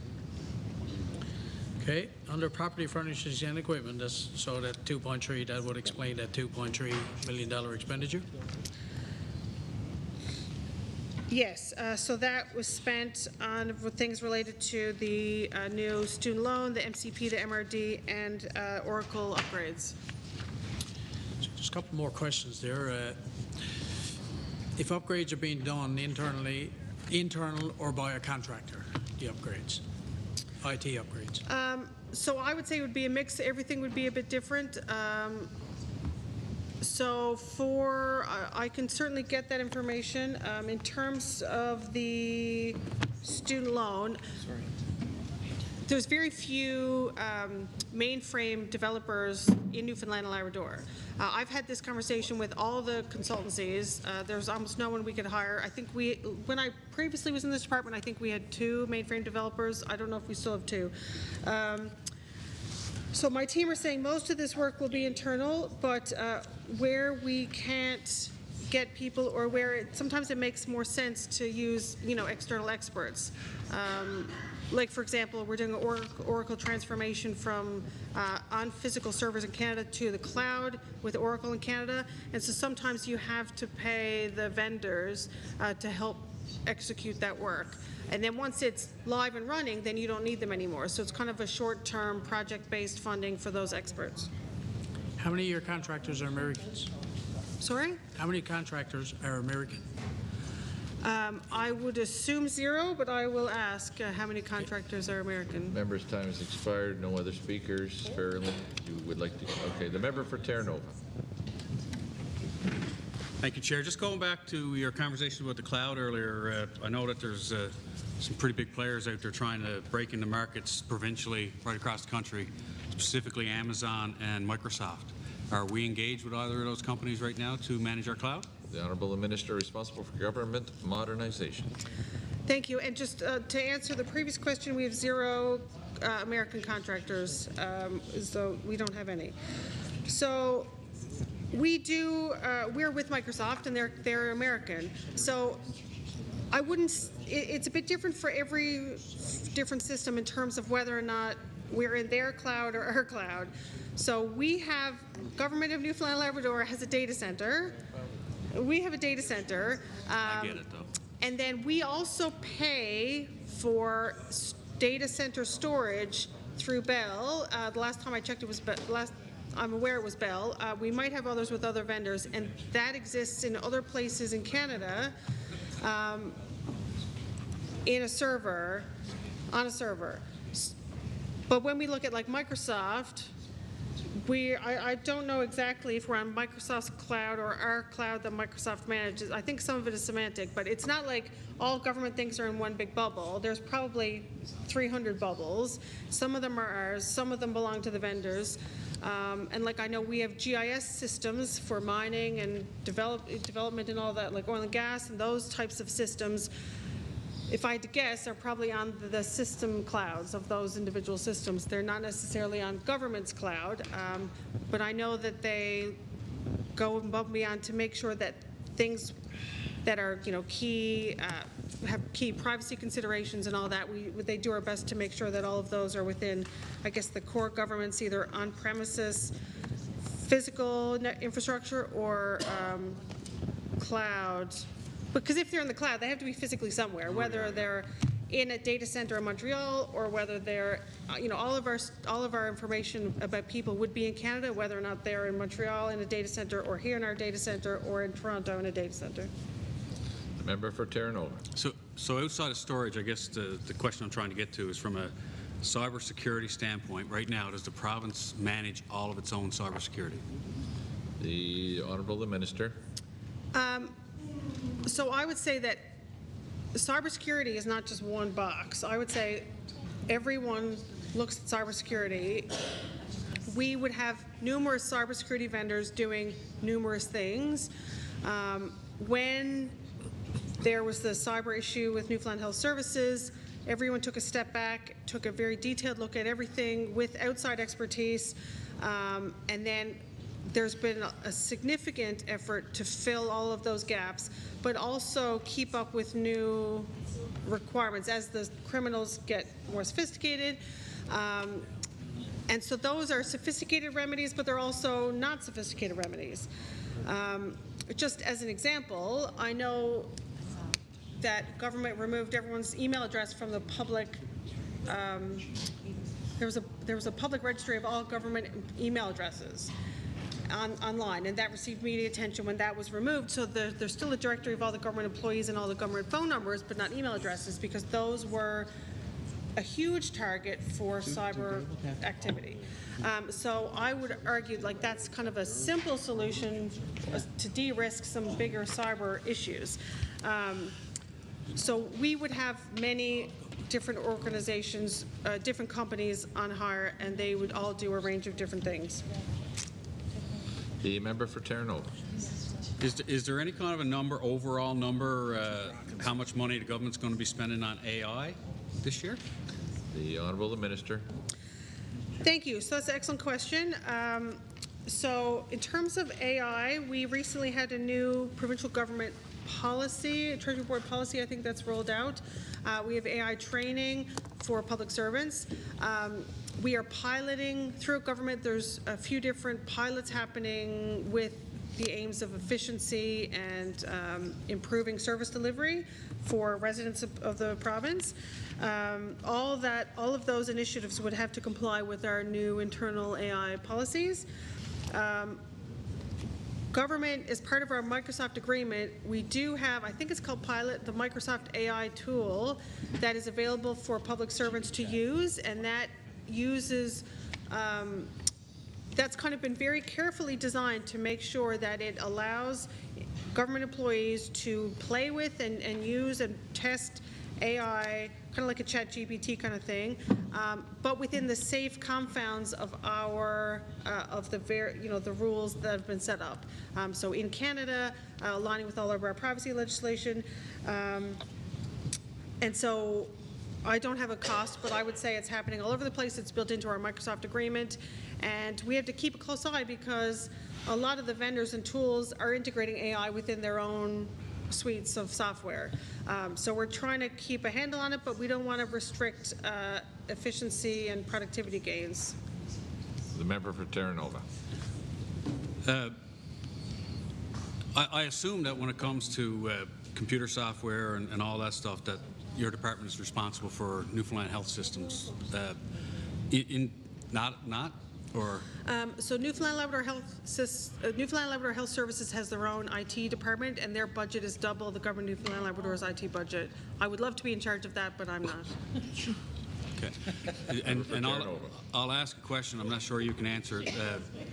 There's currently some kind of a AI plan to come in here and help with cardiology services where AI would eliminate the necessity of people requiring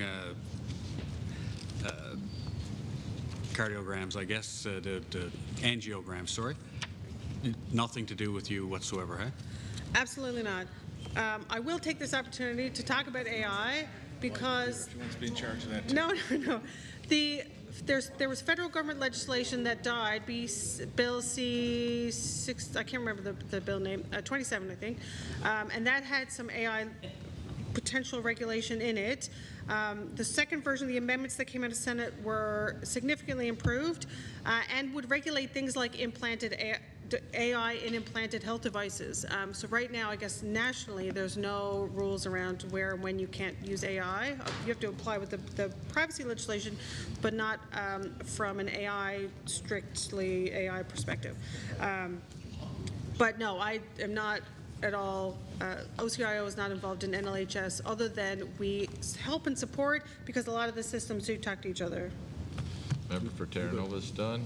Back to the member for Farron.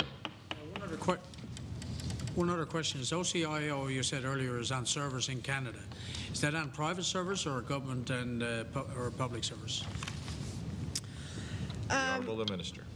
So we have our own data center that is government owned on government land. We have a partner that manages that 24/7. We have agreements with vendors like, for example, Bell. They run a data center for us that is not in Newfoundland and Labrador. I don't think there are public, sir, I'm not sure exactly what you're getting at, but like we would be using the Microsoft cloud but that would be physically on servers in Canada. So there's different rules that apply for Canada and the United States. So we, the government public servants are very careful and make sure that everything is physically in Canada, even though it's still in the cloud. All right, under The member for Fairland. under section 4.3.01, under salaries. Okay. Salaries are slated to increase 9.5 million. Can you explain that? To increase to 9.5 million, sorry. So 4.3.01? Yep. Okay. Oh, sorry. So that it's increasing to align with the government, with the staff required for the modernization. So that's coming from the extra budget. Okay, and under supplies, can you please explain why supplies went over budget by 3.4 million? Yep, so again, supplies here, we're talking about software. So this would be like the software, like on the servers, there has to be software that runs on the servers. And this is what my husband does for a living. So he talks about all this kind of stuff, and there's drawings in my house of network diagrams. And so I know a bit about that just from him. Sounds like a fun place to live. Oh, yes, so it's a hoot. This is what we talk about at the dining room table. Hello, Todd. Sorry. So this supplies, like this would be like the software that runs the backups and all that kind of dry, boring, not, stuff like that. So the extra increase was, so obviously software costs are going up. So we had an increase in software costs here. Maintenance costs have gone up. And because we have like the old mainframe to maintain as well as the new stuff we're building, those costs went up. And so we're also partially funding some of this through other savings identified in the department. The Honourable Member for Fairland. Under 4.4.01, under salaries, was there a position or positions vacant last year, and what positions are being added this year to increase the budget to 665,800? Sure. Thank you very much. So I'll answer the question, then I'd like to say something about this heading, I guess. So we had a decrease due to the timing and hiring of people. Because the other thing is employees within the OCIO would move around as they do in government. They apply for a new job, they get a new job. So this would be also employees like who moved from one area, came over to this area, or from this area and left to another job in another area. So we did have a vacancy for a while. And then an increase is we're reprofiling work from the design and delivery to work on cybersecurity programming. And so this area, the cybersecurity office, my team tell me they hired 4 students out of the CNA program into full-time roles here, so that's great. Good. And so honestly, this office helps government of Newfoundland and Labrador, but also there are so many Crown corporations that have no cybersecurity knowledge at all, right, or very little. So even, let's say, government, we, and now back in this department, we oversee the Credit Union Deposit Guarantee Corporation as an example. So they don't have a full-time IT person, and so they need advice and recommendations in the university, and then Newfoundland and Labrador Housing. And there's many different organizations that if there was a cybersecurity issue, I think the public would expect that government would be involved. So this is kind of our initiative to help outreach, communicate, share information about risks so that we can de-risk the public sector risk for cybersecurity. So this is kind of more of an outreach, confidential information sharing. They get together and they talk about, they give hints to each other. So like the university people will talk to this people and to share information because they also get, information from the federal government in terms of where the risks are. This breach over here, this system has this issue over here. Like there's a constant flow of information from the federal government to our team, and then we reach out to a range of organizations within the government of Newfoundland and Labrador. CNA is one, City of St. John's, CNLOPB, Newfoundland Power. All these organizations are at cybersecurity risk. So we're trying to take an approach where we share information to protect everyone for the public good. The member for Terranova. Thank you, Chair. Just go back to 4.3.01, the question about the budget going over by 3.4. You indicated that it was a portion that was software. So would that be new software that was purchased or licensing of existing software? Sorry, which line item? 4.3.01 under supplies. So this would be existing and new. So anything under infrastructure and security. So that would be like anything to do with servers, cloud, anything that, like backups, anything to do with the networks, the infrastructure. So this includes like the government support desk, desktop support. So like if you have an issue with your computer, the person that comes over to you and, helps, that's all under this area. And the security program, some security software, that would all be under this area. The member for Fairland. No. Nothing for me. Member for Terranova is done. Any further speakers? I'll ask the Minister of Finance. She'd like to make a few comments. Thank you very much, Chair. I would like to thank all the officials that were available for these estimates today. This is a very broad reaching Executive Council, and I think it would be incumbent upon all of us to thank them for their dedication, their determination, their hard work, their professionalism, and being available to all of us in the House of Assembly as we consider the estimates before us today. So I wanted to take a moment on all of our behalfs, but in particular my behalf, to say thank you, because they are monitoring and watching us at all times, because they want to be able to be helpful in ensuring that the information provided to the Estimates Committee is accurate and deliberate. Thank you. Thank you, Minister. Now I'll ask the clerk to call the final subheading. Recall it. 4.1.01 to 4.4.01 inclusive, Office of the Chief Information Officer. Shall 4.1.01 through to 4.4.01 carry. All those in favor? Yay. Against? Final subheading is carried. Total Executive Council. Shall the total for the Executive Council carry? All those in favor? Yay. Against? It is carried. Is it the pleasure of the House?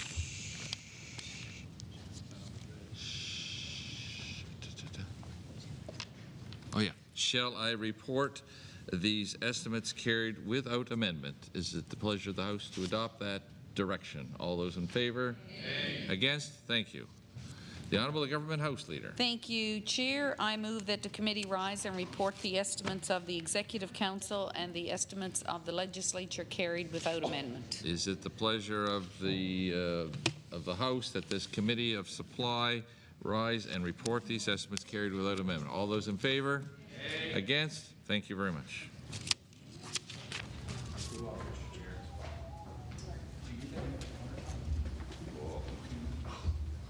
I know.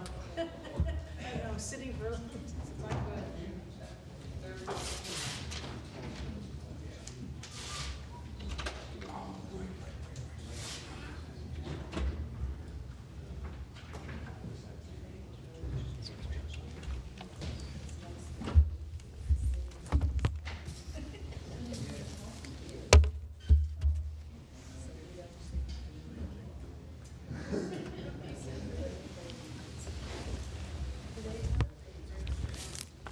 Order, please. The Honourable the Member for Lake Millville, Chair of the Committee of Supply. Thank you, Speaker. The Committee of Supply have considered the matters to them referred and directed me to report that they have passed without amendment the estimates of the Executive Council and the estimates of the Legislature. Chair of the Committee of Supply reports that the committee have considered this matter referred and directed that they have passed without amendments the estimates. When shall the reports be received? Now. The Honourable the Government House Leader. Thank you, Speaker. I move, seconded by the Premier, that this House do now stand in recess until 6 p.m. This House do stand in recess until 6 p.m. this evening.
Huh? I never had no bill.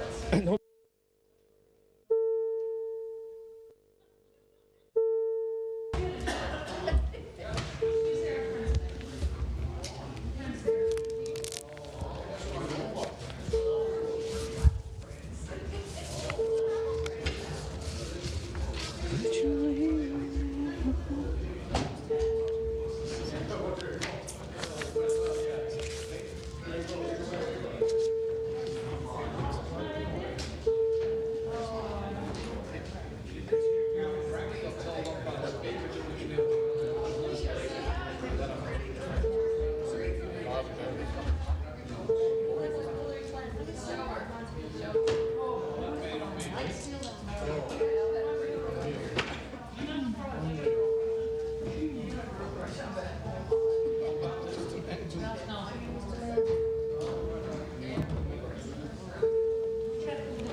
Are the House leaders ready?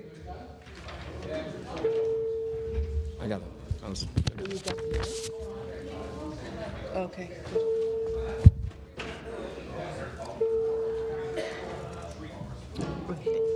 AP removed.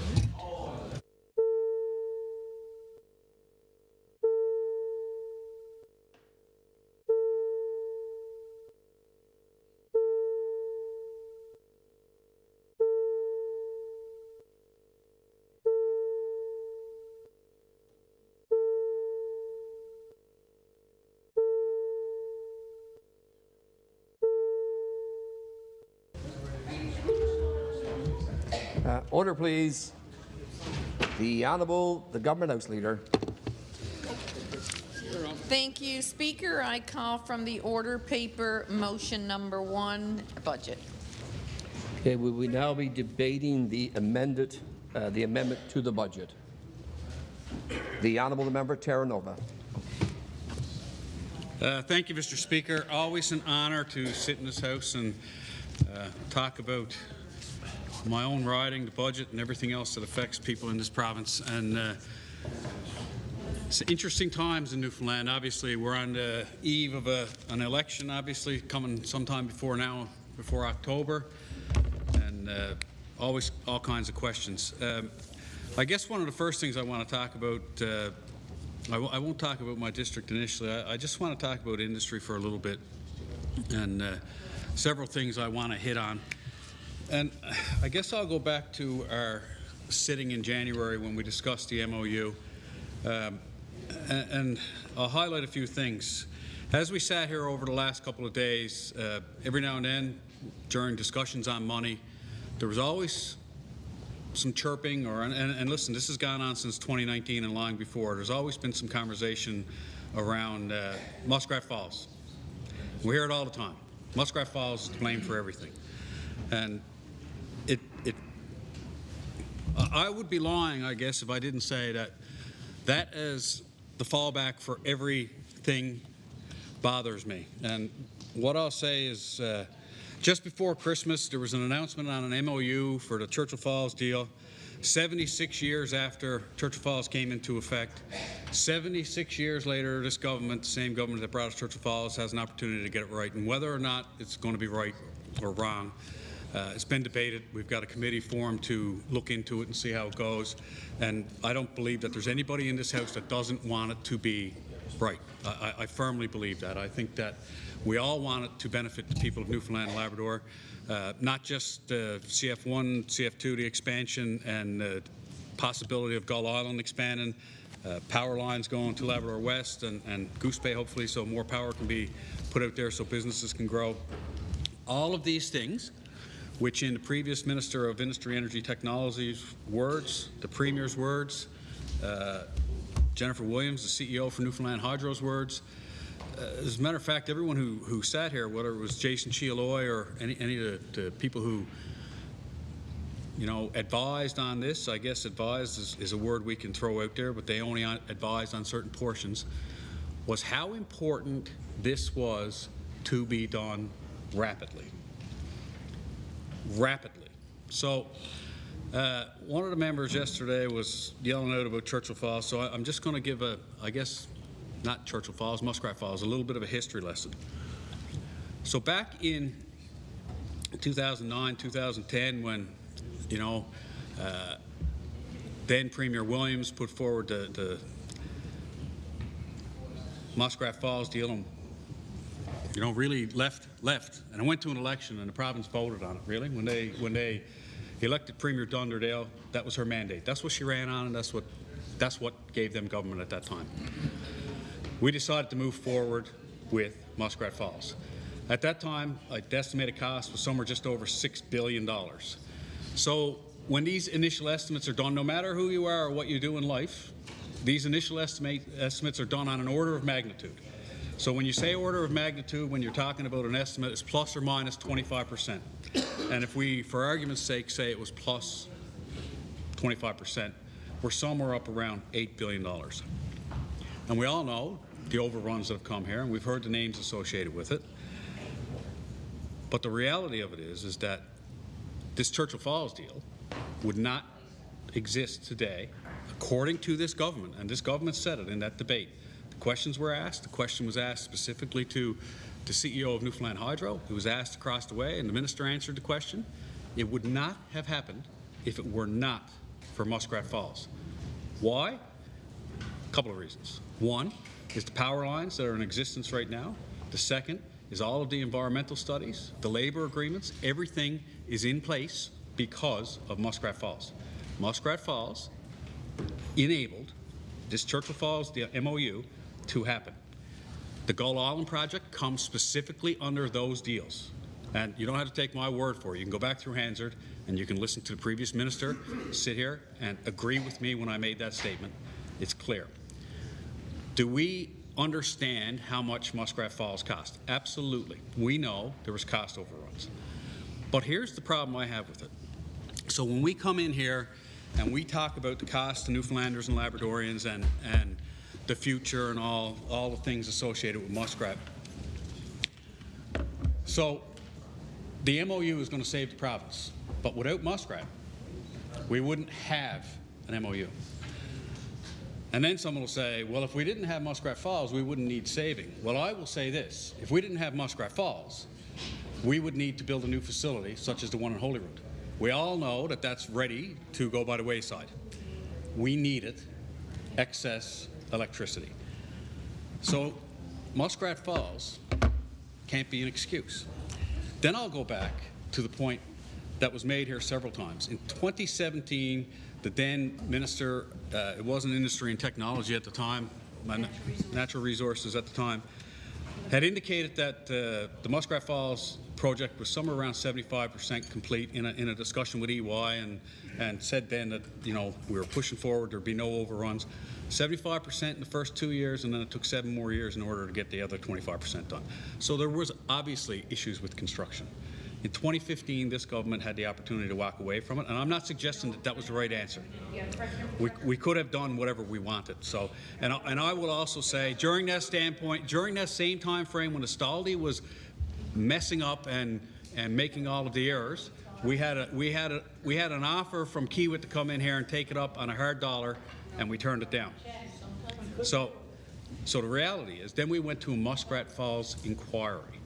So, and this isn't something, this is speculative, but I would say right now, if this government was so certain that everything they'd done was correct, they'd have no trouble having another look at how this was done.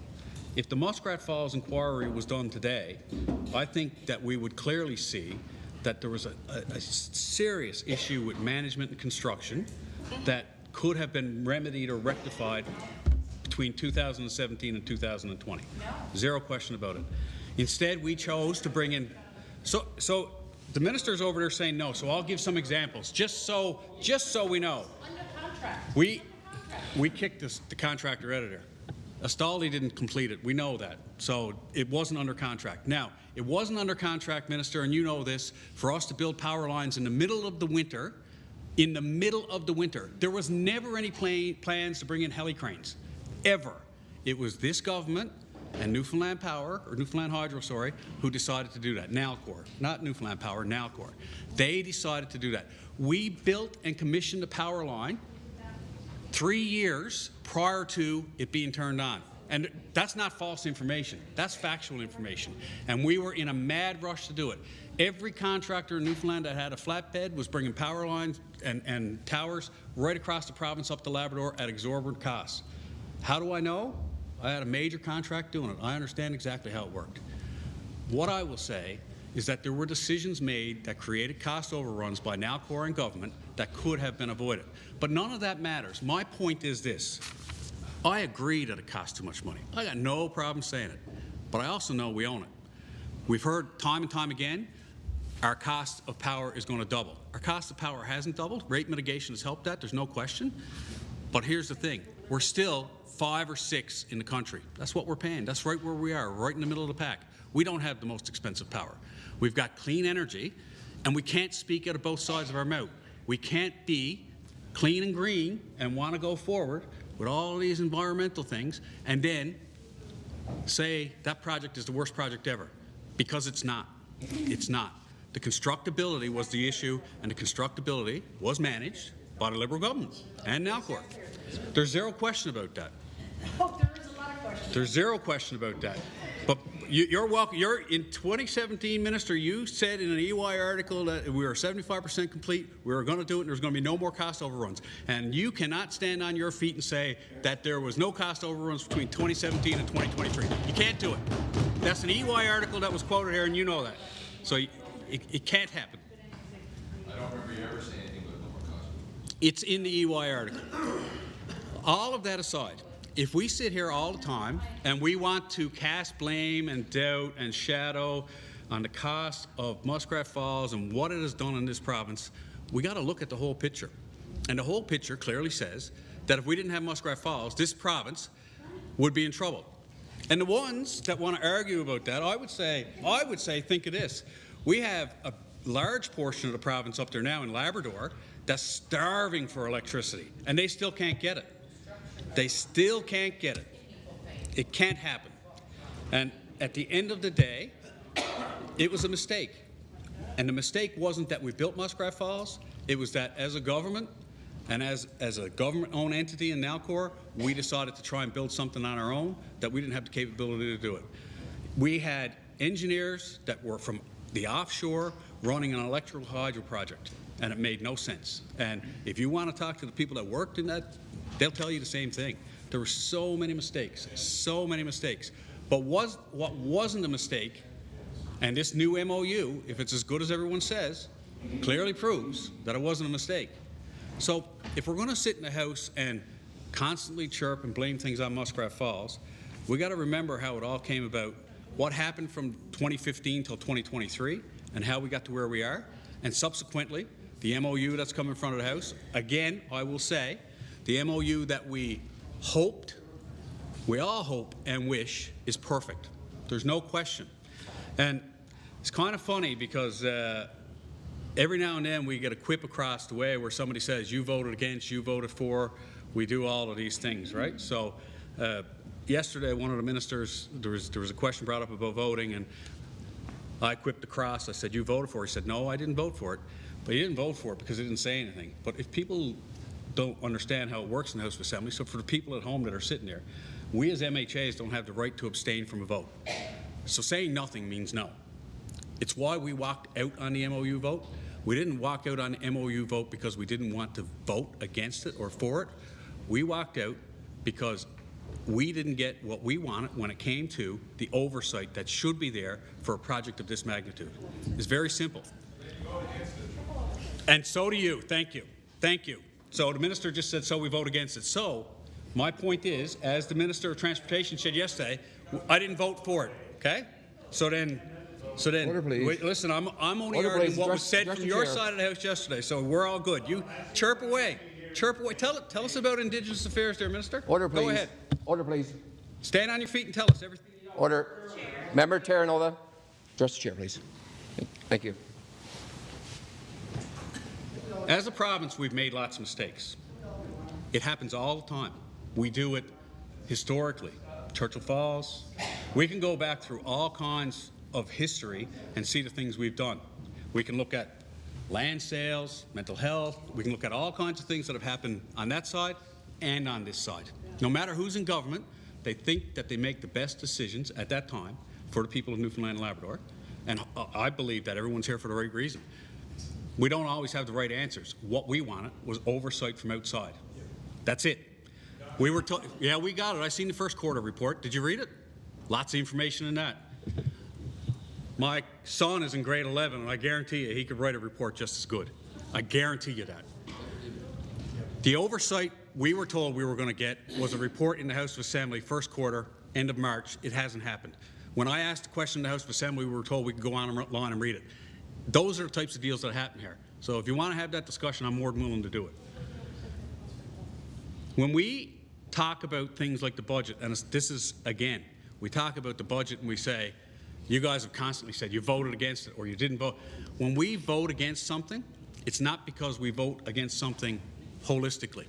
It's because at the end of the day, there's things in there that we don't agree with, individual things, or there's because things that are omitted that we believe should be in there. We have presented numerous budgets, not budgets, numerous amendments that have been practical and made sense, that have been shot down. We've presented numerous PMRs. So sugar tax, look at sugar tax. All of a sudden, we're getting rid of it. So the finance minister spent 3 years defending it. She wanted it. The premier, the new premier, he was all for it. He said everything was. Now all of a sudden it's going away. It's going to disappear. It's the greatest idea everywhere. But it's no more anymore. But we're not playing politics. There's no politics in this. This is just how it is. We do these things all the time. Election year. It's 2025. Guess what's coming? There's an election coming. And we know, with certainty, $500 million in the budget today that was exposed. And we say it's general accounting. But in 2015, when you guys took power, and I would argue that the government of the day in 2015 probably used the exact same type of math. I would argue that they probably did. I don't know. I wasn't here, but I bet you it was close. And all we've heard since 2015 is look at the mess you left us. Well, that mess is the same thing you're trying to make the government believe. You're trying to make the people of this province believe doesn't exist. The exact same mess that you guys are it's there. It's there now. It's exposed. It's exposed.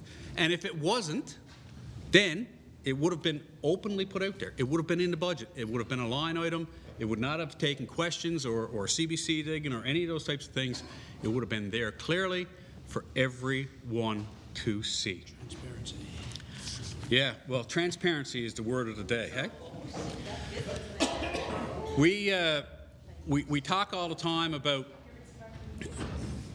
hiring doctors as an example, nurses. We don't talk about the subtraction. We always talk about the addition. So we know with absolute certainty that we've hired X amount of doctors, but when we ask how many have left, there's never an answer. We've hired X amount of nurses. Well, where are they working to? Well, we can't get that answer because most of them aren't here yet. They're not working. We don't know if they're coming. We don't know if they're going to be certified. I said here not too long ago, I had a doctor in my area who actually spent time on welfare trying to get certified. Think about that. All of the time. We sit here and we think about, well, assumptions. You know, today, reasonable assumption. There's a reasonable assumption that we will get paid. Well, it's okay to have a reasonable assumption that we're going to get paid. No question. But there's no certainty. It is what you said. You can check Hansard. You actually, it was just on the news, actually. You said reasonable assumption. Exact words. It's in Hansard. You said reasonable assumption. All there. I'm talking across the road, and you can. I can look at you and talk to you if you want me to. Yeah. The minister will have an opportunity to stand up and talk when I'm done if he wants. No question whatsoever. We.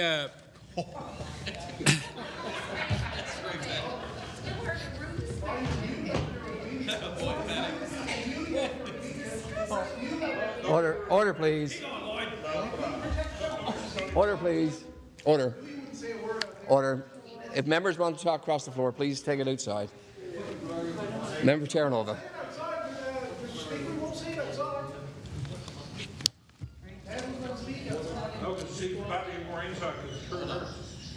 Mr. Speaker, we've got lots of issues in the province, and sometimes those issues exist right here in the House of Assembly. I think we just all got to learn to get along. Hey, I'm not here trying to say that people are wrong about Muskrat Falls. What I'm trying to say is that this House of Assembly is full of a group of people who want the right thing. And when we look at that picture, we got to look at all sides and how we get there.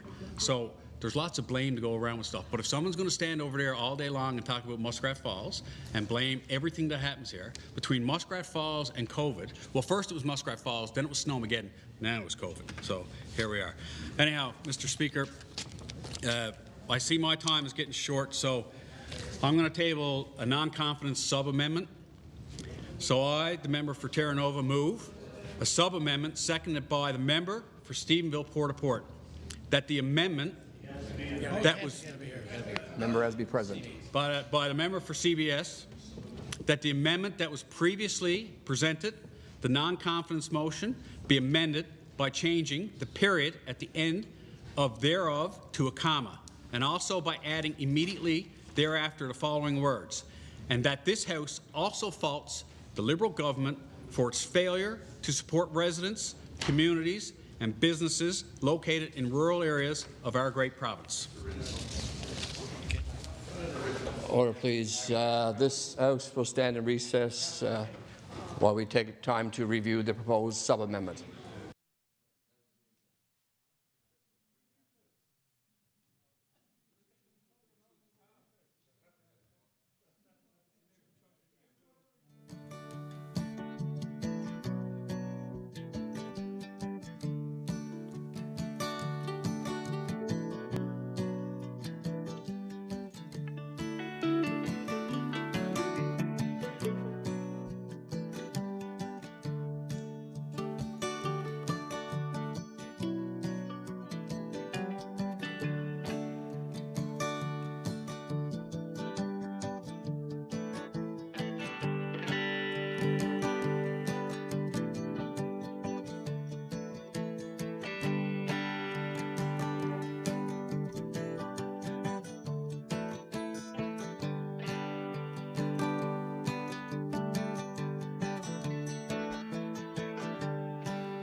want to speak to it.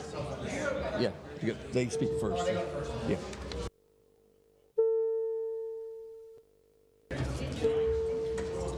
House leaders ready? House leaders ready? Order, please. Upon review of the sub-amendment, it is ruled that it is in order. The Honourable Member Terranova. Thank you, Mr. Speaker. So, Mr. Speaker, I'll get away from Muskrat Falls now, and I'd like to talk about some things inside my district and the province. We're looking for your support on this. This amendment. So people in the House have heard me talk multiple times about health care, specifically in my own district, but it's issues that run deep throughout the entire province. And I just got off a phone call 20 minutes ago where a doctor in my area said over the last 10 days, there has been 3 people redirected from Buren that have passed away, heart patients, because of no internal medicine. And I expect that that's correct. The other thing that was said was that somewhere between Buren and Claremont, because of the drop, there's no cell service, there's a 1-hour void, give or take, that there was no communication with the ambulance. We've got people dying because of this. So I've said in the House here, I had 4 internal medicine specialists, and in fairness to the Premier, he and I did some work on this together, tried to, and I know that there was an effort, and I know that someone's going to stand up and say, we've raised the funding and we've raised our offer, and recruitment and retention is our most important thing, and you know what, I don't doubt that, but it's not working. It's not working in rural Newfoundland. It is not working.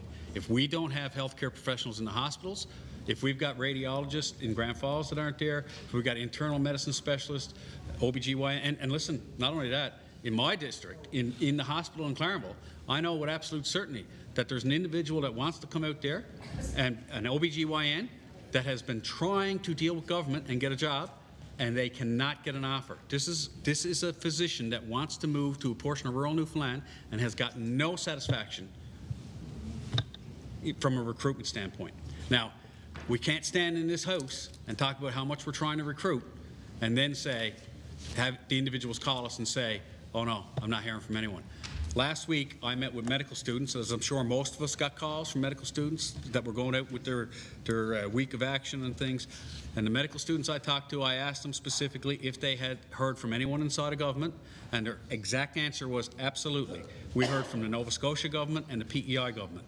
And I asked them if they heard from Newfoundland, and they said no. That is what we're doing. So we say we're not doing that, and I believe that all of the previous ministers believe with certainty that the recruitment is happening, but these people are not going to go around and lie about this. It's just simply not going to happen. They've got no reason to do that. So when 2 doctors or 2 medical students come into my office and they say that they have not been approached by anyone inside of Newfoundland, then we've got big issues. If we can't recruit people at home, how are we going to recruit people from away? It's not going to happen.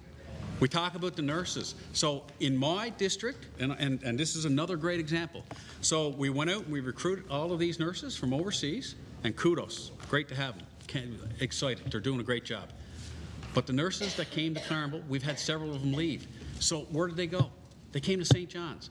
So what happens then? Then we've got the previous minister stand up and say, oh, we hired these nurses for blah, but we didn't hire them. It's addition by subtraction. We see it everywhere. I had 3 internal medicine specialists leave Claremont. Where'd they go? They came to St. John's. So we stand up in here and we say rural Newfoundland is being neglected. And you know what? I don't think it's intentional. I'm not defending government, but it's happening. And it's as if they don't believe that it's happening. It's as if this vacuum that we've created with healthcare is non-existent. But how do we know what we've hired when we don't know what has left?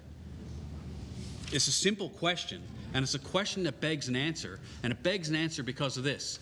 Why would we hire if we didn't need them? We wouldn't be filling vacancies if they didn't leave. So we ought to know those numbers, but government can't supply those numbers. They've been asked many, many times. The numbers aren't there. All they answer is recruitment and retention is our main priority, and blah, blah. It's the same answer every time. We should know those numbers. I've got a community care clinic out there. I've got 1 doctor in it. I don't have the rest of the staff. They announced 2 years ago that it was open. It wasn't open. They had the facility rented. It wasn't open. It's the same everywhere. I mean, and yes, there's troubles. And you know what? When I talk to physicians, they say the same thing. One of the first questions that was asked to me was, how do you feel about virtual care? And I actually echoed what the new Minister of Health said this morning. Virtual care is a tool that we need to have in our toolbox. I don't doubt that for a second. When I work with search and rescue, we utilize virtual care all the time. We need to have it. But that shouldn't be a primary source of care. It should not replace an emergency room. And it should not replace the ability to triage a patient. We're in Bonavista. Go to Bonavista. Knock on the door and they'll tell you to go on. Go home. Call an ambulance if you need an ambulance. But we got nurses in there. We got paramedics down there. If you're in a car accident, what's the very first thing a paramedic or a firefighter does? They triage you. But we're telling our own nurses, our own paramedics that work for the government, that they can't do it. We're sending patients home. As a matter of fact, and the member from Bonavista will tell you, I was at a meeting, I listened to this man's daughter talk. We had a man die because he was turned away at the hospital to go home and call an ambulance for himself. It's the craziest thing ever. And it's not okay. And we sit here and pretend that it's okay. It's not okay. We're failing. And you know what? I get it. We want to succeed. I know that there's efforts out there to succeed, but if we don't look at a way to do things different in rural Newfoundland, we're never going to succeed.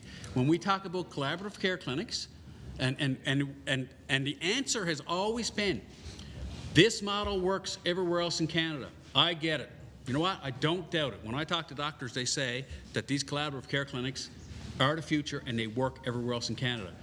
But you know what? Everywhere else in Canada is not rural Newfoundland. And if you can't recruit a doctor to Bonavista, how are you going to recruit an OT or a physio or a psychologist or an RN or an LP? Like, all of the things associated with being a part of this team. We can't recruit one simple portion of it, yet we're trying to fool the public into thinking we're going to recruit them all down there. Then there's the whole idea of patient connect. Patient connect. We heard the previous minister 1,000 times say, oh, we've rostered this many patients. My patients that have been rostered, they don't have continual care. If they go to the hospital, if they go to a collaborative care clinic without a doctor, by the way, so they're on a roster where they can do a walk-in and they go there, they don't have continual care. Their reports aren't going back to anyone. If you're a cancer patient, you're doomed. I had a lady in my district last week who needed a lumpectomy. And a piece of machinery went down that was an easy fix, and instead of it getting fixed, the hospital was turned down for the fix. Now, it did get fixed, but it was turned down. After we intervened, it got fixed. It was turned down. It was Thursday evening. She was told that she had till Friday morning to make a decision to get a double mastectomy done. She was given 12 hours, double mastectomy, but the lumpectomy would not happen. Now, I don't know about anyone in this room, but I can guarantee you, as an individual who's had an amputation, the last thing anyone wants is something like that, especially when there's other alternatives. And she was turned away. Now, fortunately, we intervened. The piece of machinery got fixed. She had her lumpectomy. But this is what's happening in rural Newfoundland. And I don't know how we don't get it. We just don't get it. Ambulances. I tell you what now, come to my district and call an ambulance. There was an accident just outside, in the Terranova Park, just outside Terranova Park, and the people that attended the accident scene, the very first question 911 asks, and don't take my word for it, call and tell them that you need an ambulance. You know the first thing they're going to ask you? What's your postal code? So tell me what my postal code has to do with an accident in the middle of Terranova. My postal code ain't in Terranova. It got nothing to do with it. You try and explain to them, I'm 10 kilometers east here, next to this sign. Oh, a moose just walked by. You'll see the moose. That's the best information you can give. They want a postal code. We have had people wait an hour and 40 minutes. You know why? Because they went to the wrong location. The wrong location. Now, I'll say this. It was a Stephen Harper initiative when they closed down JRCC. And we all know about that. Search and rescue. And the argument that this government made, and it was this government that's sitting here right now, they made an argument that JRCC was essential because of local knowledge. They needed local knowledge in case a fishing vessel or something went down, so the people that were on the other end of the phone knew, they understood, and they could make it happen. So what did we do? We amalgamated our ambulances, and I'm not saying that's not needed, but I can tell you right now, people are dying because they're not getting ambulance service. And we think It's okay. It's not okay. It's not okay. And we need to find a solution. There has to be a solution. We can't even manage garbage disposal. We can't manage our own dumps. We've got people now applying for cards, and it's kind of funny because we got these boards, and here's a great example. I am one of the MHAs that straddle different districts. So for me, I deal with Central and I deal with Eastern. When I get to Port Blandford, everything changes. I've never gotten a call about Central Waste, not one. My office gets 25 calls a day about Eastern Waste. Why? Because I'm not in St. John's. So Eastern Waste, Robin Hood Bay, is set up for St. John's collection. People in rural Newfoundland don't get collection. And I asked a question today about Engage NL, and I didn't want to go to Eastern Waste because it's an ABC, but here's the great example. It's an ABC, and when I asked them, they're turning people away from the dumps, and I can tell you people are throwing the garbage out, and if you don't believe me, come out and I'll show you exactly where they're putting it. But here's, and we called the minister. I've called the Minister of Environment and said there's nothing we can do. They're an ABC. The department, they won't talk to the MHA. They say for the individual to call. Here's what they said. We put it out online. Go to Petley, go to Hickman's Harbour, go to any of those areas on Random Island, go down Southwest Arm. I've got multiple communities that don't have internet access.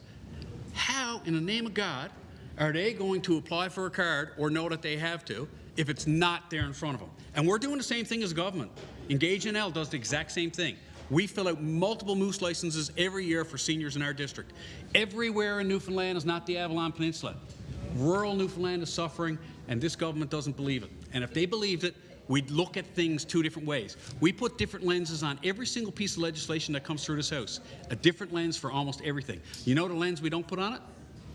Labrador and rural Newfoundland. And we ought to do that because we got to find a way to manage things different in different portions of this province. And if we don't, we're never going to succeed.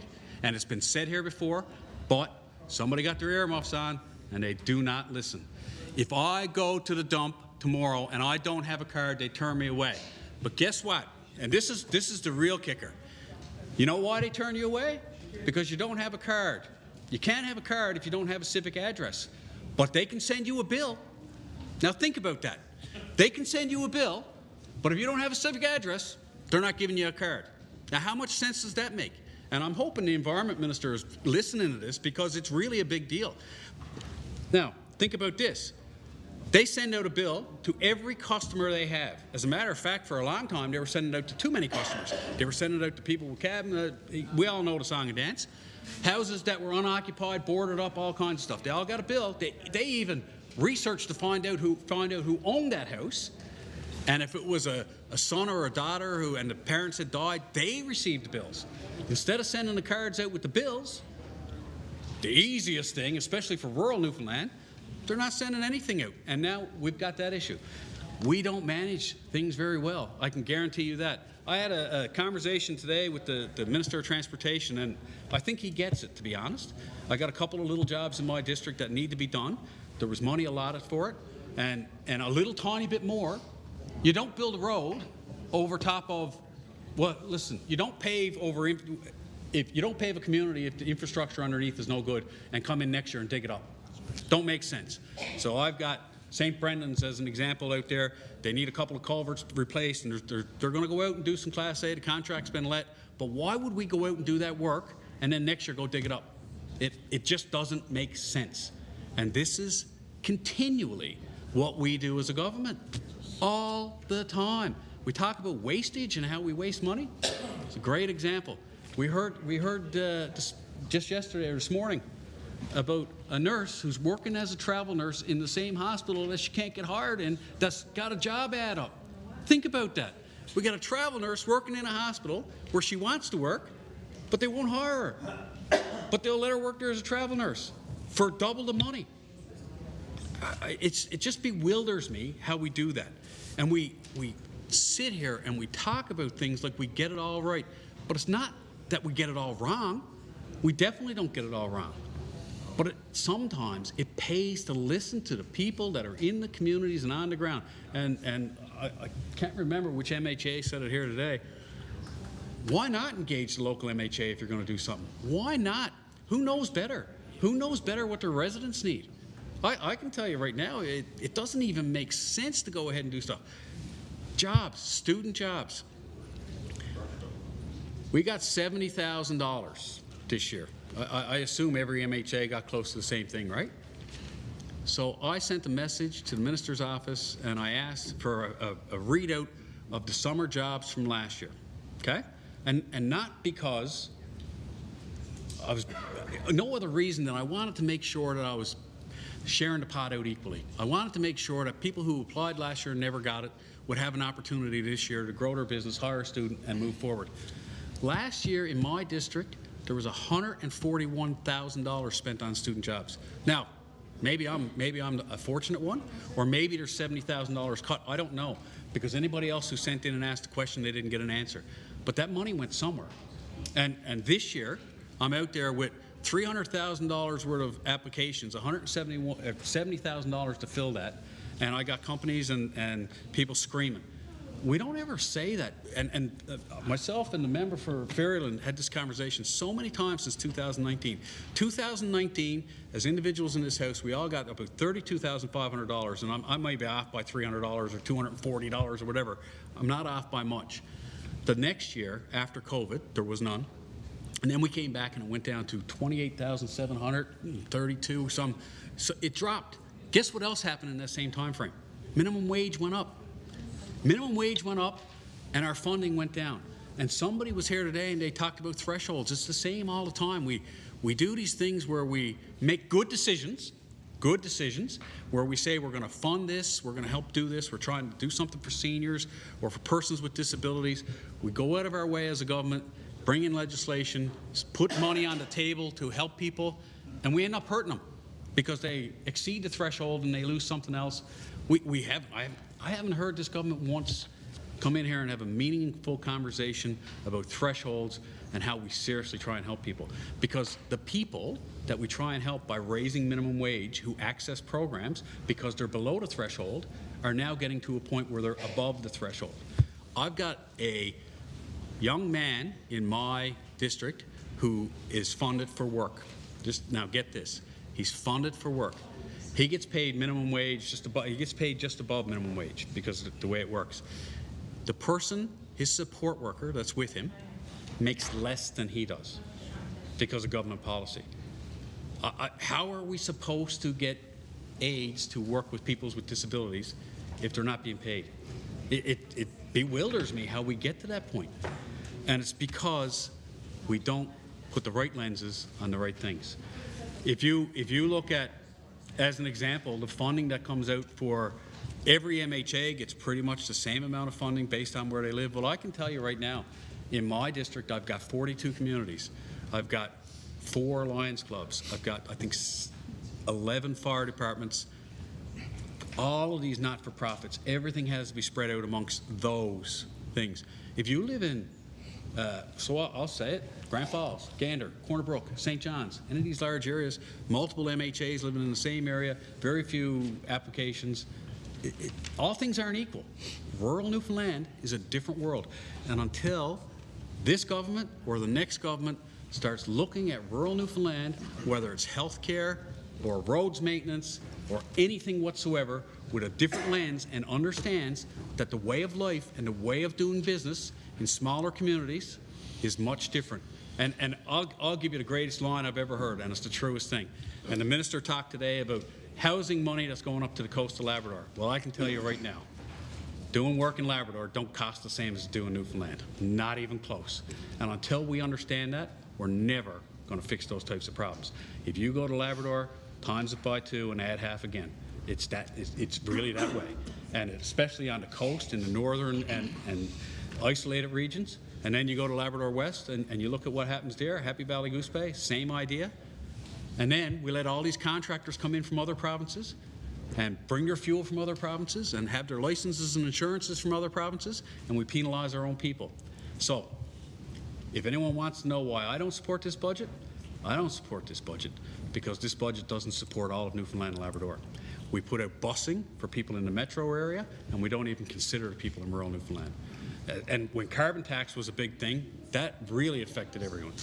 But we do not understand how it all works.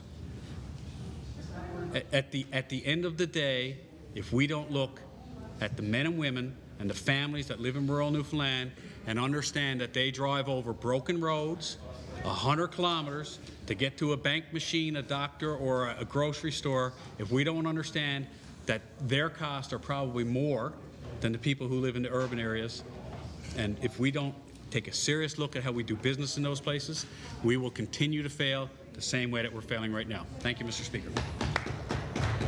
The Honourable the Premier. Thank you, Speaker. Thanks for the opportunity to speak on this budget, which I would argue, and I will argue, that this does a lot of things for Newfoundlanders and Labradorians. It's about $10 billion worth of things for Newfoundlanders and Labradorians. And that includes busing in urban areas and rural Newfoundland and Labrador. That includes money for healthcare throughout Newfoundland and Labrador. It includes money for teachers. It includes money for people who are vulnerable. It includes money for industry. It includes money for technology, mines. It includes money for Indigenous initiatives. It includes money for the future for our children. It includes endless things. I only have, well, I guess I have an hour, but I'm only going to use about 20 minutes, and I could go on and on just about the budget. But I do want to take some time to talk about a couple of items here this evening that have come up during the course of the debate. I practiced law for a long time, and I was defense counsel for most of those years. And the good thing about being defense counsel is you get to hear the other arguments first, and then you get to follow up and poke holes in their case. And I'm going to take the opportunity to poke some holes in some cases here this evening, Speaker. First of all, I do want to talk about healthcare in Newfoundland and Labrador. I've been on the campaign trail for the last 3 months and speaking to Newfoundlanders and Labradorians from coast to coast to coast. And people have asked me, what's your priorities? What's your priorities? And healthcare is always a priority, Speaker. It is always going to be a priority of any government, in particular this government, the government who initiated Health Accord NL. We're so fortunate to live in this country where we have free access to healthcare. A public healthcare system for everybody, regardless of where you're from, who your parents are, what your job is. Nobody is treated differently. We have to continue to work at that because it can always slip. We see other provinces, our sister provinces, who do provide private health care opportunities to their citizens, and we are not doing that here. We are continuing to focus through the Health Accord on public access to health care for Newfoundlanders and Labradorians, and this government is going to continue doing that and working very, very hard at it. It does take effort, and it does take hard work. I talk about the Health Accord a lot because it's an important document. It is the blueprint for recreating a healthcare system. And you can't recreate anything overnight, especially something that is 80 years old, which is what our healthcare system here is in this province. It is a good blueprint. And when I was fortunate enough and honored enough to be Minister of Health and Community Service in this province, I met with other health ministers throughout the country. And they looked at it with jealousy. Only we had done that 2 or 3 years ago as well. We'd be where you are. We'd be 2 or 3 years ahead. I can tell you that the Minister of Health from New Brunswick was not shy in telling me he will be stealing ideas from the Health Accord. But again, he's stealing them now. They're ideas from us for 2 or 3 years ago. There are still gaps in the healthcare system. I think any leader or any member on this side of the House who would stand up and say it's a perfect healthcare system, they wouldn't be telling the truth. And I recognize that there's issues, and the member from Terra Nova raised issues, and he raised issues with me during my tenure as Minister of Health and Community Services, and I tried to work very hard on individual cases. And we will continue to work very hard on individual cases. But it will take some time, and we will work to fill those gaps, and we will get to where we need to be to have the best healthcare system in this country. And I can tell you why I know we will get there, because we have a Minister of Health and Community Services who, despite what the opposition says, will be laser focused, not on health care, but on health care in rural Newfoundland and Labrador. We apply a rural lens. We apply a rural lens to everything we do as a government and as a cabinet. And the first decision that is being made in the healthcare system now is by a rural Newfoundlander and Labradorian. And not only a rural Newfoundlander and Labradorian, but a nurse who has worked in the system and delivered health care with her own 2 hands, 24 hours a day when she was working, and she knows the system, and I know she's the right person to continue to develop and increase health care. So to say that, if I had the words here, that we don't care about people in this province, I mean, that is just not true. That is just not true. We care about our family. And we're here because we care. Really? And she's here because she cares. She has a little boy at home right now. I'm sure she would rather be there, but she's here doing her service to the province and to the healthcare system. And I want to thank her for committing her time and her efforts to us in this House and to every Newfoundlander and Labradorian that will feel her efforts on the healthcare system. I want to go back and talk about another issue that was raised here tonight, which was Muskrat Falls. And I know we've been talking about Muskrat Falls since I've been here for 4 years, and I understand it's a thorn in the opposition's side because we do tend to raise it when issues come up, like where is the money coming from? And we would have more money if we didn't have to use it to mitigate rates. That is a fact. That is a fact. But to say that it was a good idea and it was only a bad project because of what happened post-2015, again, is inaccurate and not true. It's ridiculous. And I have evidence to show that it is inaccurate and it is not true, Speaker. And I will read some of that evidence out now for the record. This is from the Muskrat Falls Inquiry and the report from Justice LeBlanc. And I'm not going to read out everything, but I have picked and chosen a few important points to back up what I'm arguing here tonight. In proceeding with the project, the actions of Government of Newfoundland and Labrador in effect showed that it had predetermined that the project would proceed, notwithstanding it had publicly professed that a business case for the project would have to be established. So what they did was, we're going to do this and prove our case later. Now they're talking about moving numbers around. You want to talk about moving numbers around? They made a decision before they had the numbers, Speaker. So then they had to backtrack and make the numbers up to justify their case. And they did that. They projected oil over 50 years. 50 years, Speaker, of oil. You can't turn on CNN and they're saying you can't project week to week. They projected oil prices for 50 years at $130 a barrel. Has oil hit $130 a barrel since 2010? Once? No, not once. When they did that, the government of the day failed in its duties to ensure that the best interests of the province's residents were safeguarded. And they're saying that we don't care about the residents of the province, Speaker. Decision was made, and the conclusion was made that they did not look after the best interests of the people of Newfoundland and Labrador. That is a fact, Speaker. Justice LeBlanc. GNL failed in its responsibility to objectively assess and oversee the decisions and actions of Nalcor. For example, the government failed to ensure all viable options for the production of electricity for residents on the island of Newfoundland were appropriately considered and assessed prior to its decision to proceed with the interconnected island option.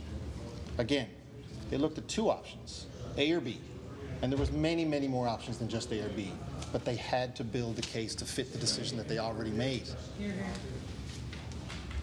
The frustrations felt by politicians and others in Newfoundland and Labrador relating to Hydro-Quebec, particularly as a result of the 1969 Upper Churchill contract, were leveraged for the purpose of promoting the project. They played politics, Speaker. That's what that says. They played politics. Sounds like the MOU. Yeah, you know, it's the complete opposite of the MOU. Do you know why? Because they leveraged Newfoundlanders and Labradorians' frustration with 1969 to do a deal that was a bad deal. Order, this please. government said, Order, please. This government said, how about we try to be friends with Hydro-Quebec? How about we stop playing politics? How about we stop playing politics to get a deal for Newfoundlanders and Labradorians that's a good deal, rather than playing politics to get any deal so they could get re-elected, Speaker? You tell me which is the better option. Before project sanction, it would have been very easy for Nalcor and GNL to have educated themselves on the history of cost overruns and schedule delays for mega projects. All they had to do was read a book, Speaker. Professor Flyberg, I think his name was, testified at the inquiry. I think he was one of the first to testify that said, you don't have to look very far to realize mega projects go over budget. So again, you want to talk about moving numbers around? If they had just read a book, they would have known it wasn't $6 billion. They would have known it wasn't $7 or $8 or $9 billion. But the problem was once it went over $6 or $7 billion, their business case failed because the one other option would have been the better option. Order, please. Order, please. I ask members on both sides of the House to keep down. Order, please. talking about 2017. What would you say in 2017? I can tell you what they would have said in 2013. Order, please. I can tell you what the decision should have been in 2013. He can talk about 2015 and 2017 all he wants. But the problem was...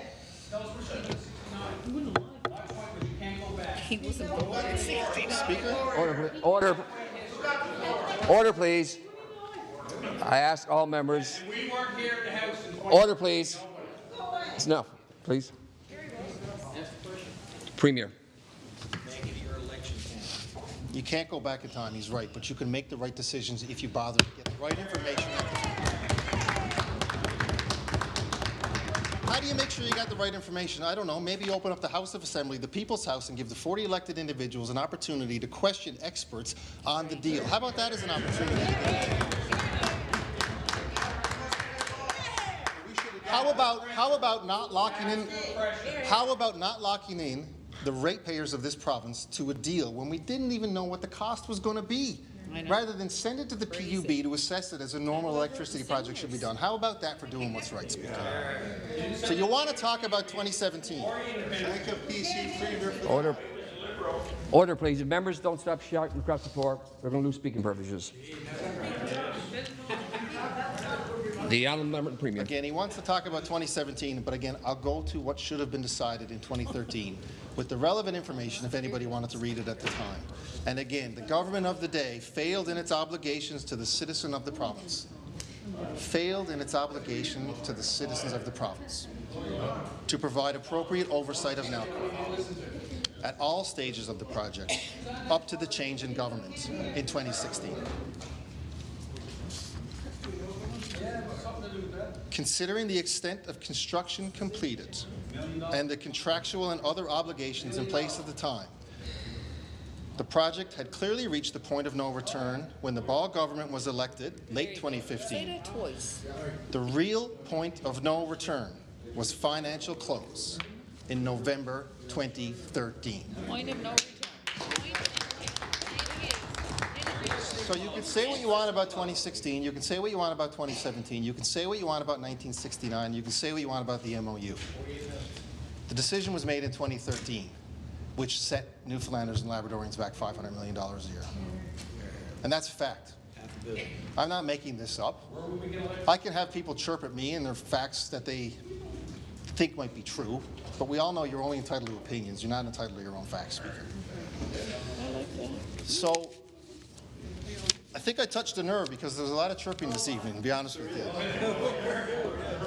And I just wanted to come down and read a document that's public record that unfortunately cost the taxpayers, $23 million, I think. I think they're calling your bluff. Order, please. But it is a document well worth having, Speaker, because the right thing to do is to learn from our past mistakes.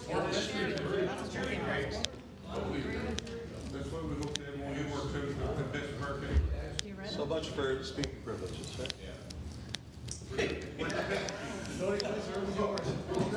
Order, please. This is enough. Ask all members to show respect to the chair and respect to each other. The honourable Premier, you have 45 minutes left. The right thing to do is to learn from our past mistakes, and we've learned from these mistakes that were made. We use the mistakes and this report as a guide to doing the MOU with Hydro-Quebec, and we will not make the same mistakes that were made in the past. We won't be derelict in our duty to the citizens of Newfoundland and Labrador, Speaker. We all take this job on this side of the House very, very seriously. We care about each and every Newfoundlander and Labradorian, whether it's MOU with Hydro-Quebec, whether it's teachers, whether it's support staff in the classrooms, whether it's healthcare, whether it's industry. We will have the backs of every Newfoundlander and Labradorian. We will stick to the facts. And Speaker, we will get things right. Thank you.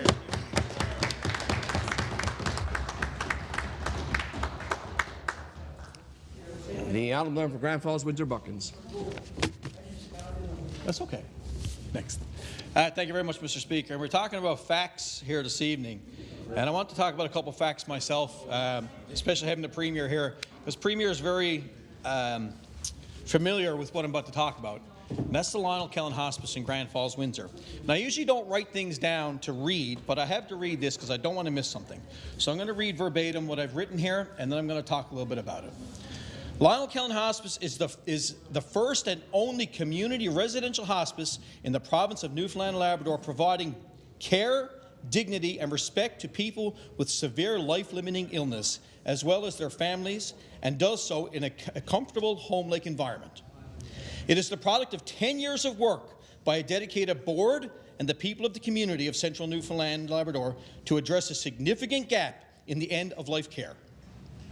While this represents a new and initiative approach to end-of-life care in this province, it has been a standard of care in all other provinces across Canada, and Newfoundland and Labrador will long be remembered as the last one to build it.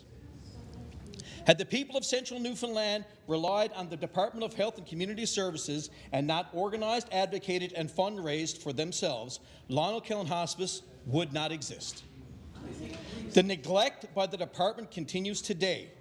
The operating budget is demonstrably inadequate, issues around medication coverage continue, and there is no model in place to pay physicians for services in spite of repeated discussions with the reassurances from the department.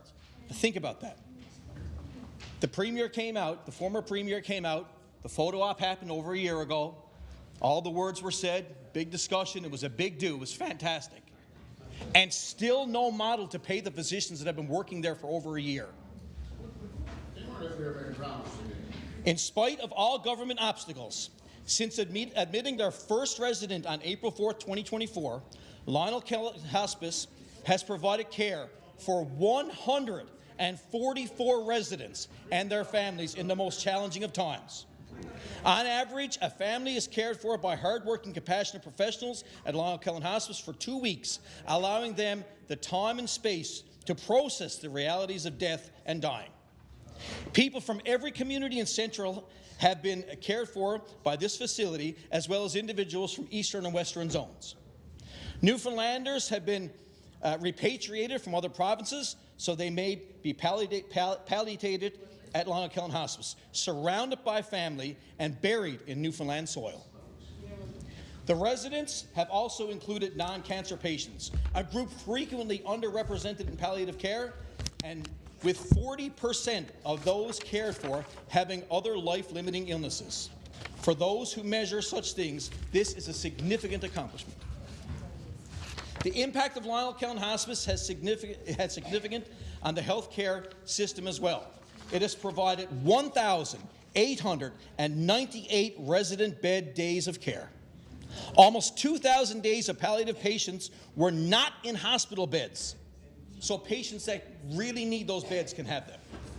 How might hospital overcapacity, ambulances offload delays, loved ones admitted to hallway stretchers, and the lack of isolation rooms been negatively impacted for the people of Central Newfoundland, not had been for the vision and tenacity to create the Lionel Kellen Hospice?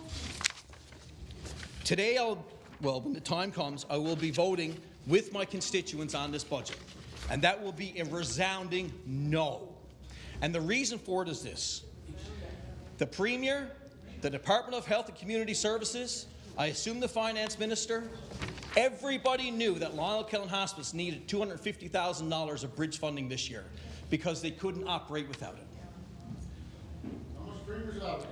One of the most successful projects in this province when it comes to health care, in spite of it not being underneath Newfoundland and Labrador Health Services. And it's so successful because it is not managed under Newfoundland and Labrador Health Services. That's not to say that they're bad, because they're doing their job, but they're swamped, they're overworked, the managers are under so much pressure. This has been a side-of-desk issue forever, palliative care. A side-of-desk issue forever. What the people in Grand Falls, Windsor have done is brought it to the center of the desk. And finally, we had the first community hospice, and it's in Grand Falls, Windsor. And we want it to continue to be successful. This is so successful, we have 10 beds. And they are constantly being filled with love, caring, compassion, and dignity that was not there before. So now, what do we face? this is what we face. This year there was a $250,000 downfall. Where could I find that in the budget? They knew this in January. In January, we knew that that bridge funding had to come. That was 3-4 months ago. Why was it not in this budget? Why was that gap not closed inside this budget? They knew how important it was to my people in Grand Falls, Windsor. They know how important it is to Newfoundland and Labrador. But it seems like they're trying to push it to the side of the desk again. It's not going to the side of the desk again. I can promise you that. Lionel Kellen Hospice is something we are so very proud of throughout the whole province. And the work it has done, it's life-changing. What it does for the families that have lost loved ones and the continuous care for them and how they deal with death, it's phenomenal. And the Premier came out, and he's seen it, and he knows what it's all about. And I was so happy that he came out. And the new Health Minister, ma'am, I hope that you come out as well. The invitation is there. I would love for you to come through this thing because it's absolutely phenomenal. In estimates, I asked about this, the $250,000 downfall again this year. And now we have Lionel Kellen Hospice, the people that run it, the board that run it, the people that take care of this, they're under constant worry. Where is this money going to come from? Is this hospice going to close? Is it not going to be as successful as we want it to be? And I asked in estimates, where was this downfall? And the answer in estimates was, we're negotiating. What's the negotiation for? Are we going from 10 beds to 8 beds? Are you going to tell families again throughout central Newfoundland that, you know what, we don't have a bed in Lionel Kellen Hospice for you because we negotiated it down to 7 beds, but the hallway in Central Health is open for you again? It's not acceptable. And, I think for 10 months, the past 10 months, I worked with the current Premier when he was Health Minister and his department, and I thought we were doing great work. I really, really did. I thought we were doing great work. But unfortunately now, the people of Central are wondering where this money is going to come from. And by the way, in what universe does a community come together after a 5- and 6-year vision, establish a center, have it done? The government didn't have to pay for a building. It was given to them. Then they raised over $1 million through just private donations. People giving $5 here, donut sales. See kids selling lemonade for the Lionel Kellen Hospice in Grand Falls, Windsor. In what universe does this happen? But Newfoundland and Labrador Health Services, when the doctors wanted, when the doctors told them what model of pay they wanted, of course we know that there is no model yet, so somebody should ask how the physicians are getting paid. Are they? So you got to ask yourself, after all this time, we want the model that was paid. The Newfoundland Labrador Medical Association made the recommendation which model these physicians should be paid under. And the response back from Newfoundland and Labrador Health Services was this: well, that place doesn't fall under Newfoundland and Labrador Health Services, so we can't do that. No, it doesn't fall under Newfoundland and Labrador Health Services. That's why it's so successful. Again, it's not a knock on the people that work in Newfoundland and Labrador Health Services, but they are drowning as well. They are so down on themselves. It's just too much work. It's just piled on top. What John Campbell, Ken Dix, and Jeff Cole have done is they've taken that off of the Newfoundland and Labrador Health Services desk. They've taken it away from them so they can focus on patient care, mainly.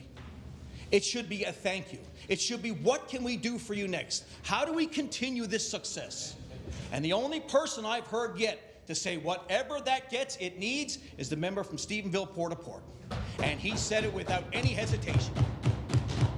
Not only has he said it to me, but he made sure that he said it to the people, to the board in Grand Falls, Windsor as well. Whatever you need, we will provide to make sure that hospice care continues right here in Grand Falls, Windsor. And I thank you for that, sir. And we will hold ourselves to that commitment. The doctors in Grand Falls, Windsor, we talked about retention earlier when it comes to our services. And we talk about how to keep doctors. We have young, homegrown doctors in Newfoundland and Labrador. And that's not to say anything against people that come in to work here, because we're very appreciative of them as well. But we have young doctors from Newfoundland and Labrador that want to stay here. And I'm talking young doctors. These doctors are still in their late 20s and 30s.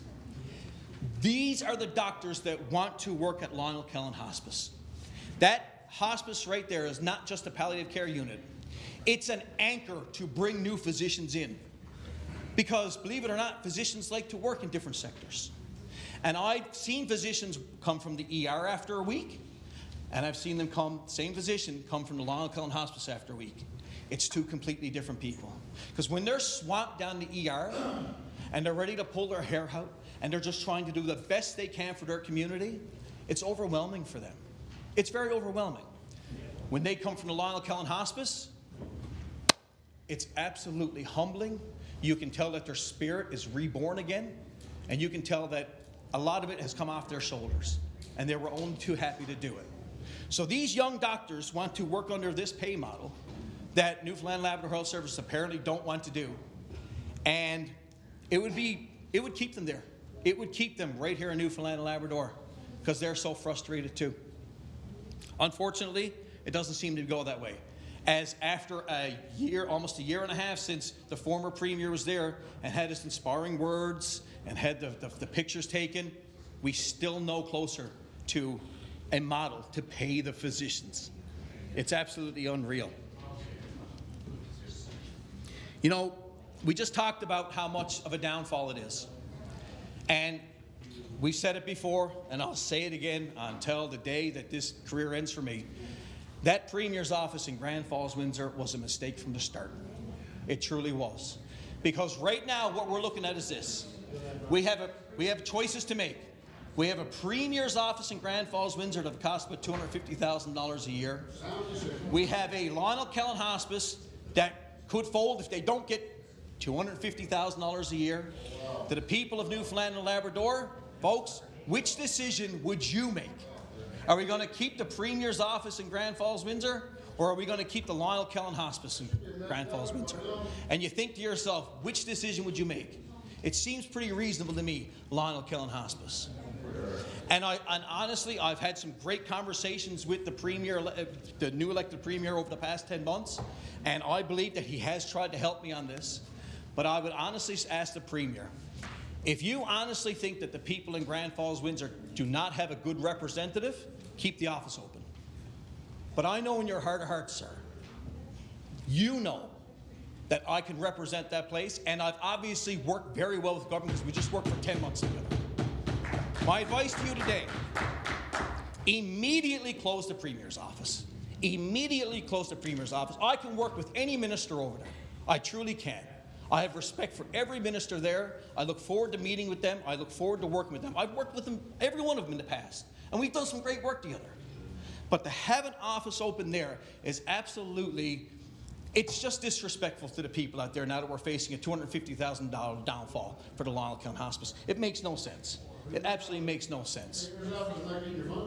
So, remember, this is taxpayers' dollars. So I'm going to ask the Premier, please, sir, close that office out there. If at any time you need anything in Grand Falls, Windsor, Badger, Buckins, Millertown, have my number, sir. You can call me anytime. Any minister over there can call me anytime whatsoever. And I guarantee you, I told you before, I ain't the smartest guy in the room, and that's fine. But I'll never, ever be outworked, and you'll never have the passion that I have for my district. Not in a million years. I've never been outworked in a job I've had in 48 years. And the passion that I have will carry over. And I would love to work with any minister over there. But that Premier's office that's open by appointment only and costing the taxpayers the same amount it would cost to keep our Lionel Kellen Hospice open, it's absolutely, it's just mind-boggling to me. Many people. It's sad, and it's discouraging, and it's shameful. It is. And we look at the radiology services we talked about today. You want to get more people out there? Show them that you care. Show them that you care to Lionel Kellen Hospice. Give them the payment model that they want. They will work for it. They will build that thing up, and next thing you know, we have 2 hospices in Newfoundland and Labrador. Next thing you know, we have 3. And if you've never visited the Lionel Kellen Hospice, any member on the other side, if you're coming to Grand Falls, Windsor, give me a shout. I'll take you over immediately. I don't even need any notice. I'll take you over there immediately. It's the greatest thing you'd ever want to see. It's absolutely heartbreaking to know that those people are now sat in Lionel Kellen Hospice the board members, the people that work there, they don't know where that money is going to come from. Years ago, we had lab services. That was another thing that was going to go. The cancer clinic, we almost lost that a year and a half ago because of government's lack of interest. And the people, the physicians in the cancer clinic reached out to the government years ago. For years, they've been reaching out and telling them what they need. Ignored. Our cancer clinic almost closed. That would be devastating. The divided highway, after 4 or 5 years, I finally get a little bit of help this year. Just imagine how much we are ignoring rural Newfoundland, central Newfoundland, Grand Falls, Windsor, all this area. And all we want is the attention that it deserves. And yeah, it's a $10 billion budget that you guys are shifting out, but it's not your money. It's taxpayers' money, and it's hard-earned taxpayers' money. And listen, I get it. I know for a fact, and this is not politics, but I'm gonna help you out. There's a reason why you're having a problem finding candidates in Grand Falls, Windsor. And you can say all you want, well, no, listen, I've been approached by 15 people that have come to me and said they've been asked, and they said absolutely not. The reason why they can't, and some of them are liberals, some of them are hard-grown liberals, yes, the Premier.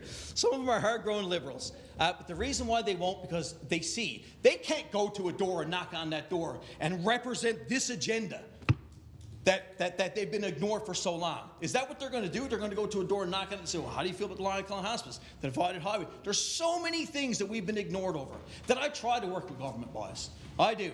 And I'll continue to do it. I'll continue to do it. And I know that, like I say, we're talking about this now, but I'm going to hand it to the Premier. Whenever I needed him over the past 10 months, we had a meeting. Him and his Deputy Minister, John McGrath. We had those meetings every single time, and it was great. It was. But now we want to see where that juice is from that orange. I want to see what we squeezed out of it. I do. But for these people to be sat there now and think about where this money is going to come from, it shouldn't be, boys. I mean, $250,000, it's not a lot of money in the big scheme of things. And if we're going to keep that Premier's office open, and it's your office now, sir, if you're going to keep that office open, still have these people wonder we're going to get $250,000, that's not fair, and that's a sin. So I have the greatest faith that we're going to find the money. I do. I really, really do. But we're talking about finding synergies and stuff like that with Central Health. Leave it, let it go. Keep it away from Newfoundland and Labrador Health Services. Let it run the way it's running. Don't interfere with it. Don't stick your fingers in it. Just let it be. It's so successful on its own. It's amazing how successful it is. Ask them where the dotted line is. Sign on it, and please give these physicians, give this community hospice exactly what it needs. And listen, I've said many times before, you know, I'd honestly die for the people I represent. I love them all. They're like a family to me. And I just want to make sure that they get the best thing going forward. And, you know, this is the hill right here. Lion Cullen Hospice is the hill that I'll die on for 2 reasons. A, I know how important it is to my community. I know how important it is to my family. I know how it is important to all Newfoundland Labrador. I know how important it is to the Premier. Keep this up, please. I will die on this hill. That's the first reason. And the second reason I would die on this hill is because we finally got a place where you could die with comfort and dignity. Thank you, sir. The Honourable of Humber Bay of Islands. I say to the member, that's what passion is all about and why we're here in this House of Assembly, the passion for the people at the other end. A good speech, very passionate, very personal, the way it should be. I'm just going to stand because I heard some of the words that the Premier had to say earlier, and sitting over here and listening to me almost said, well, what we all did was wrong with Muskrat Falls. I just want to let the Premier know this is one person who stood up for Muskrat Falls. So when you stand up and speak about the people over there with the Muskrat Falls, I'm one of the ones who went for the 5 days, night and day, about Muskrat Falls. I know the situation. And I just want to say something, and we see the debate today about this $500 million. History is a great thing. 2016, and there's a few over there I think that can remember this, 2016 when we took over government, there was no doubt that there was information that when we got in about the budget, about the deficit, when you got in and seen the actual financial situation, it was wrong. It was wrong. No doubt it was worse than we thought. But I don't think there's one member on this side was in that PC government at the time. I don't think there's one member sitting here right now that was involved with Muskrat Falls. I was here. So you want to keep on beating on somebody that wasn't here, who had no decision, wasn't involved with it, because you want to justify something today. But I can tell you, 2016, when we seen that part of the financial statement, we said that was wrong.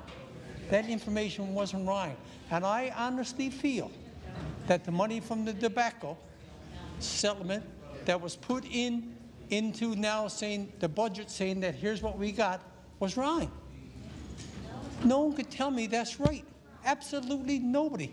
And when you talk about, the minister today brought up, she's over shaking her head, and she brought up today about the transfer payments we got, I think, 2019.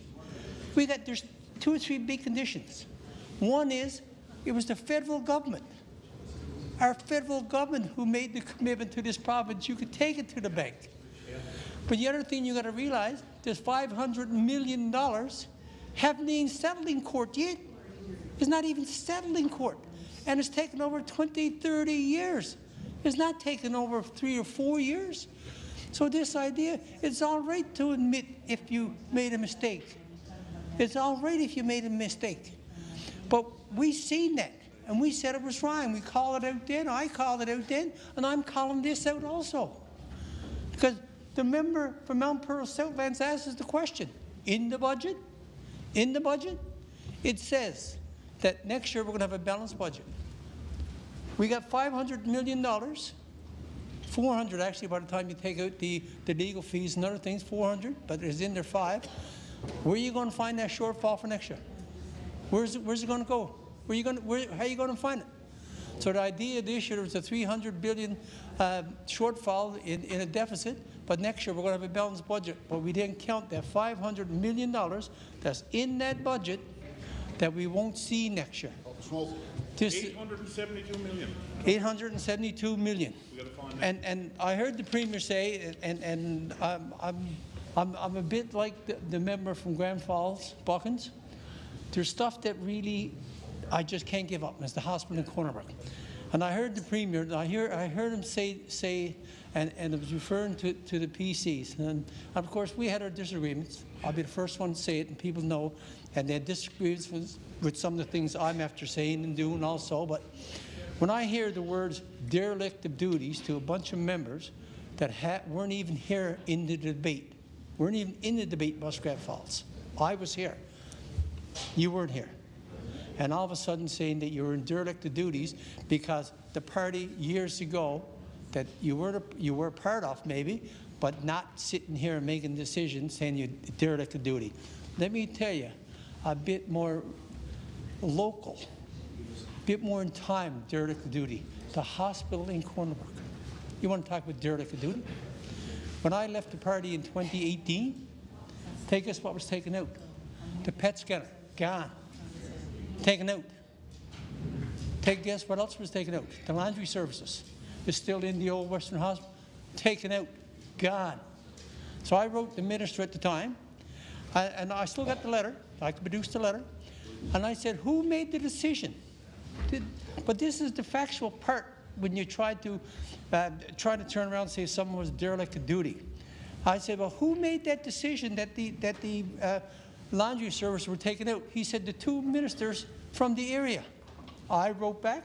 I said, I wasn't even in cabinet when it was done, when you made the decision at that time.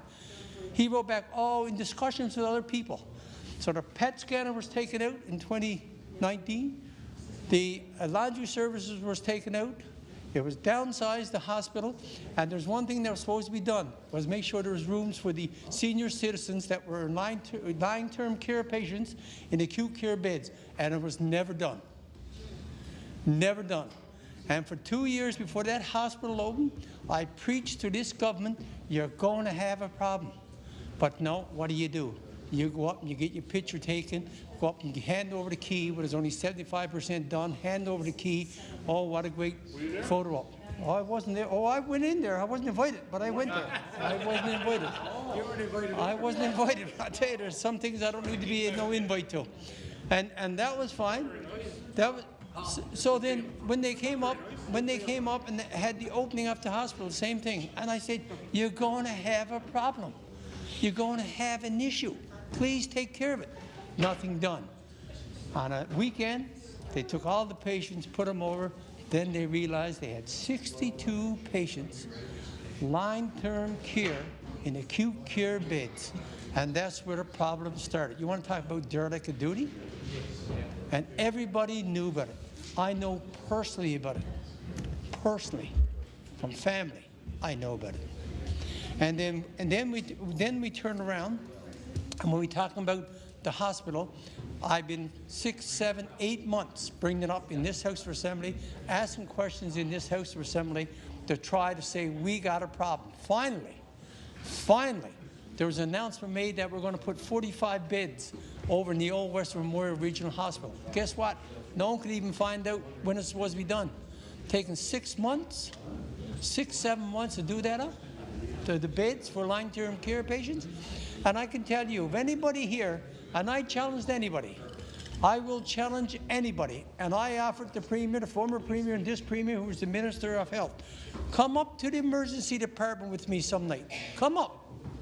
You see 25, 30 people out stretchers in the hallways, and no one believed me. Come up and see the people taking their loved one home because it's safer to be home than sitting in a hallway with everybody walking by when you got to use the washroom. Come up when you got an 82-year-old lady there for 27 hours in an emergency because she can't put them up to a bed because there's none. And you want to talk about derelict of duty? Look over here and say there's a derelict of duty over here, as if somehow that I'm part of derelict of duty because I'm raising issues of the health care. I'm not going to stand for that. I refuse to let the issue drop of the radiation PET scanner, the old hospital, the new hospital, and the emergency department. It's the #1 issue in Western Newfoundland, bar none. And so I say to the Premier, you were Minister of Health. You're one of the ones that I was saying we got a problem. You're one of the ones that I've been saying we got to do something here. So I say to all the members opposite, anytime you want to stand up and go back to the past, I'll give you a more recent history. I'll give you a more recent history because I can tell you I know people that are in the emergency department. I know people who had to take their loved ones home. I know 85, 86-year-old people who was up for 27, 28 hours and couldn't sleep on the floor no more. I know them. I know them personally.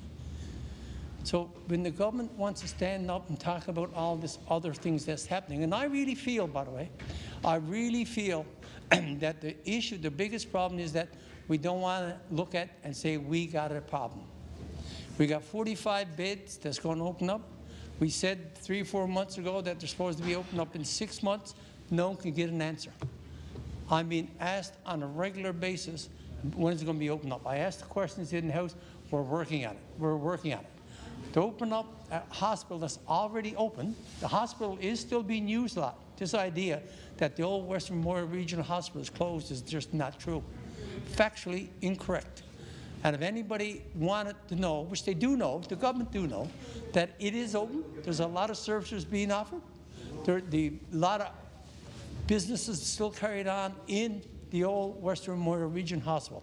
Now, for some reason, after about a year and a half, trying to plead with this government to say that you got a problem here. It's not right. There's people suffering. Finally say, we're going to do something with 45 beds, and what happens then? What happens? We don't know. Can't get an answer. Cannot get an answer.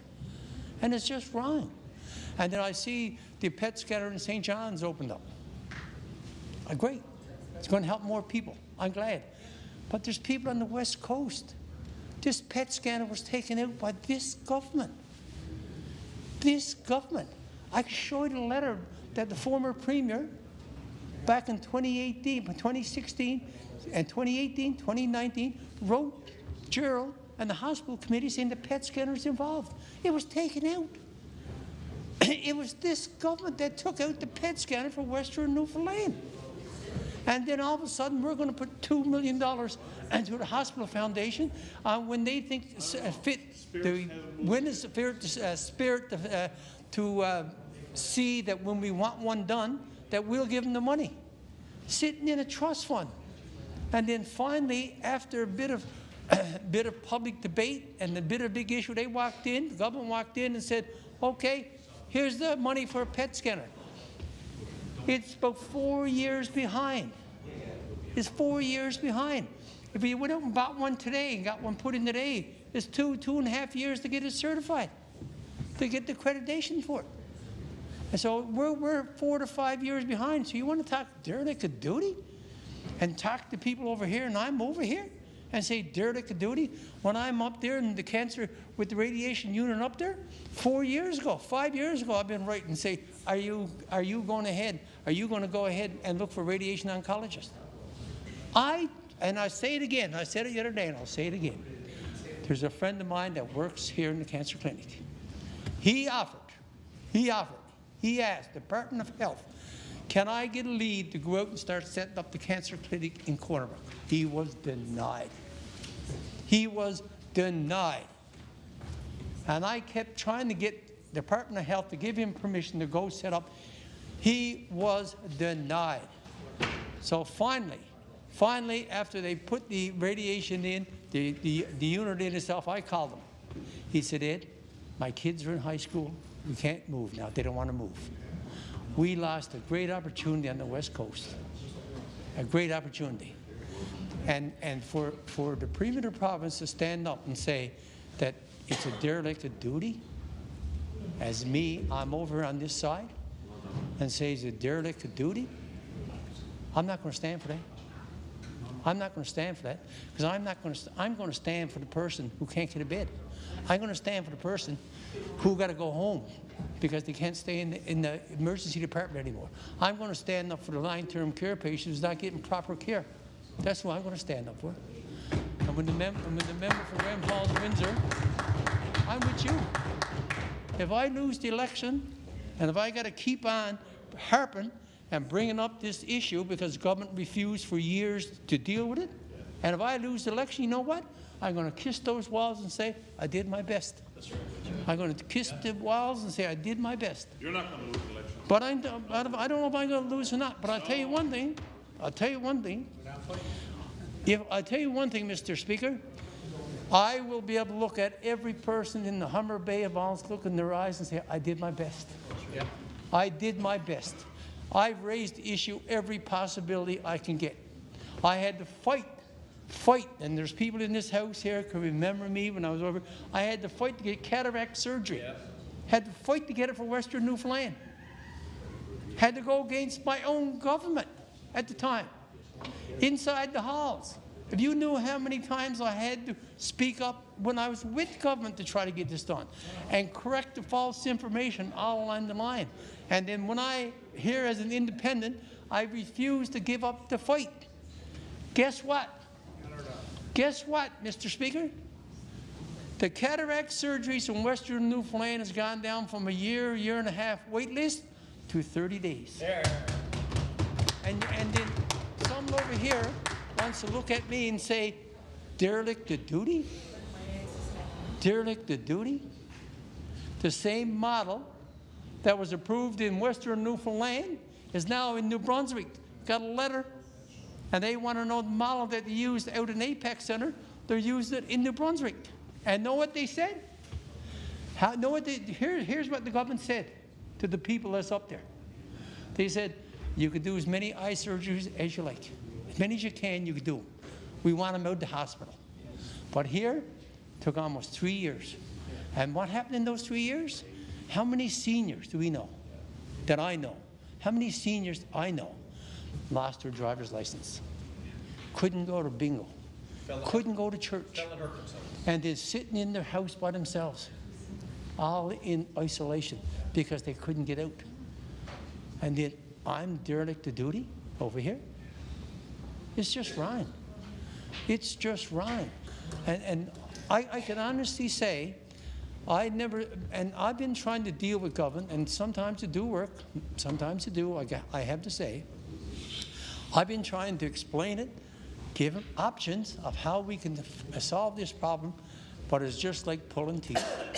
It's just like pulling teeth, because for some reason they can't admit there's a problem, can't admit that we did something wrong, and refuses to take it from an independent and how we could get it done.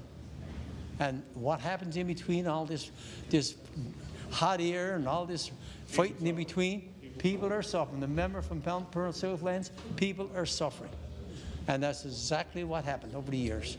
And I can tell you, and I know I see my time is getting short, I can tell you, Mr. Speaker, right now, I will not stop fighting for the people of the Humber Bay of Isles, plus the Humber St. George's too, because a lot of them are calling me also, and from Corner Brook. People from Corner Brook, we get 15 or 20 knocking on our doors every week. And the member from Humber St. George's knows it, because a lot of the people from his district were sending him emails and copying me. So he's well aware of the issues out there, well aware of the issues. And you know it, and I know it. But this is what I say to the member from Humber St. George's. We should be working together to get this done. We should be working together. This is not me and you. Me and you could have our different views, different debates outside the House. But when it comes for the people of Newfoundland and Labrador, I don't care who gets the credit. And I'm sure you don't care who gets the credit. We need to get it done. The radiation unit and the PET scanner, we need to get it done. We need to get the 45 beds in the old Western Memorial, because some of the people from your area are in the acute care beds, and some people from my area are in the acute care beds too. So what you should do, as a minister now, you're a minister of the Crown, you're sitting in the cabinet. What you should do is say, how can we find a way to move this forward? And I will help you. Behind the scenes, I don't need to be out front. I don't care if I get in the meeting. I don't care if I get any credit. My credit will be when someone can walk into emergency and needs an acute care bed, and the bed is there. That's all I need. So, this is not being negative towards you. I'm just saying we should work together, because you know the concerns, because you're getting the same calls. I'm getting the same calls. And we should find a way, A, speed up those 45 beds in the old Western Memorial Regional Hospital, because no one get an update. No, it's all you hear. I asked a question here a while back. It's all you hear. We're working on it shortly. Can't get an answer. Stay tuned. We can't get an answer. The PET scanner, we don't even know where that's at now. The radiation unit, are we getting a radiation oncologist? No one knows. And without a lack of information, people start thinking their own ideas, and they start expressing their ideas and start getting negative. And then every time you get someone from St. John's have to come in here for a 15, 20-minute scan, it gets worse. People get upset. It causes concern. And when they got to come here for radiation, when they're in here for radiation for 6, 7 months, then people are suffering. Can't have that treatment home. So I say to the member from Humber St. George's, you're in the cabinet. And the member from Corner Brook is in the cabinet. It's time to find out those issues and go out and tell the people. Tell all the people, not just from the Humber Bay of Islands, all the people in Western Newfoundland. And the more information we can give them, the better off we be. But I can tell you one thing, and I'll say it again. When you get to that $500 million, and then people got upset because different things were said and they're being held accountable, we did the same thing to the government in 2016. Exact same thing. We held them accountable. And I think any government that's there that are in government should be held accountable. Should be. So this idea of the questions here today about this here, because when we discussed that this morning, we had the same concerns. This was in the budget, but there's no money there. This was told we got 500. Member's time has expired. Okay, thank you, Mr. Speaker. The honourable member for Gap Mountains. Thank you, Speaker. I'm just going to speak to the amendment. I think this is actually my first time this year, 2025, speaking on the budget. I missed the entire week when I was off sick. But Speaker, I got my notes with me. Only to keep me on track, because a lot of times thoughts come to my head and I goes off on a tangent. Right? And I must say, the member for Humber Bay of Islands, I'm just going to give you a compliment, a member from Humber Bay of Islands who've always got a lot to say and is very intelligent. And no, I'm serious. I must say I like a lot of things he says. Right? The one thing, yeah. And Speaker, to me, talking in the House is a chore. It really is, right?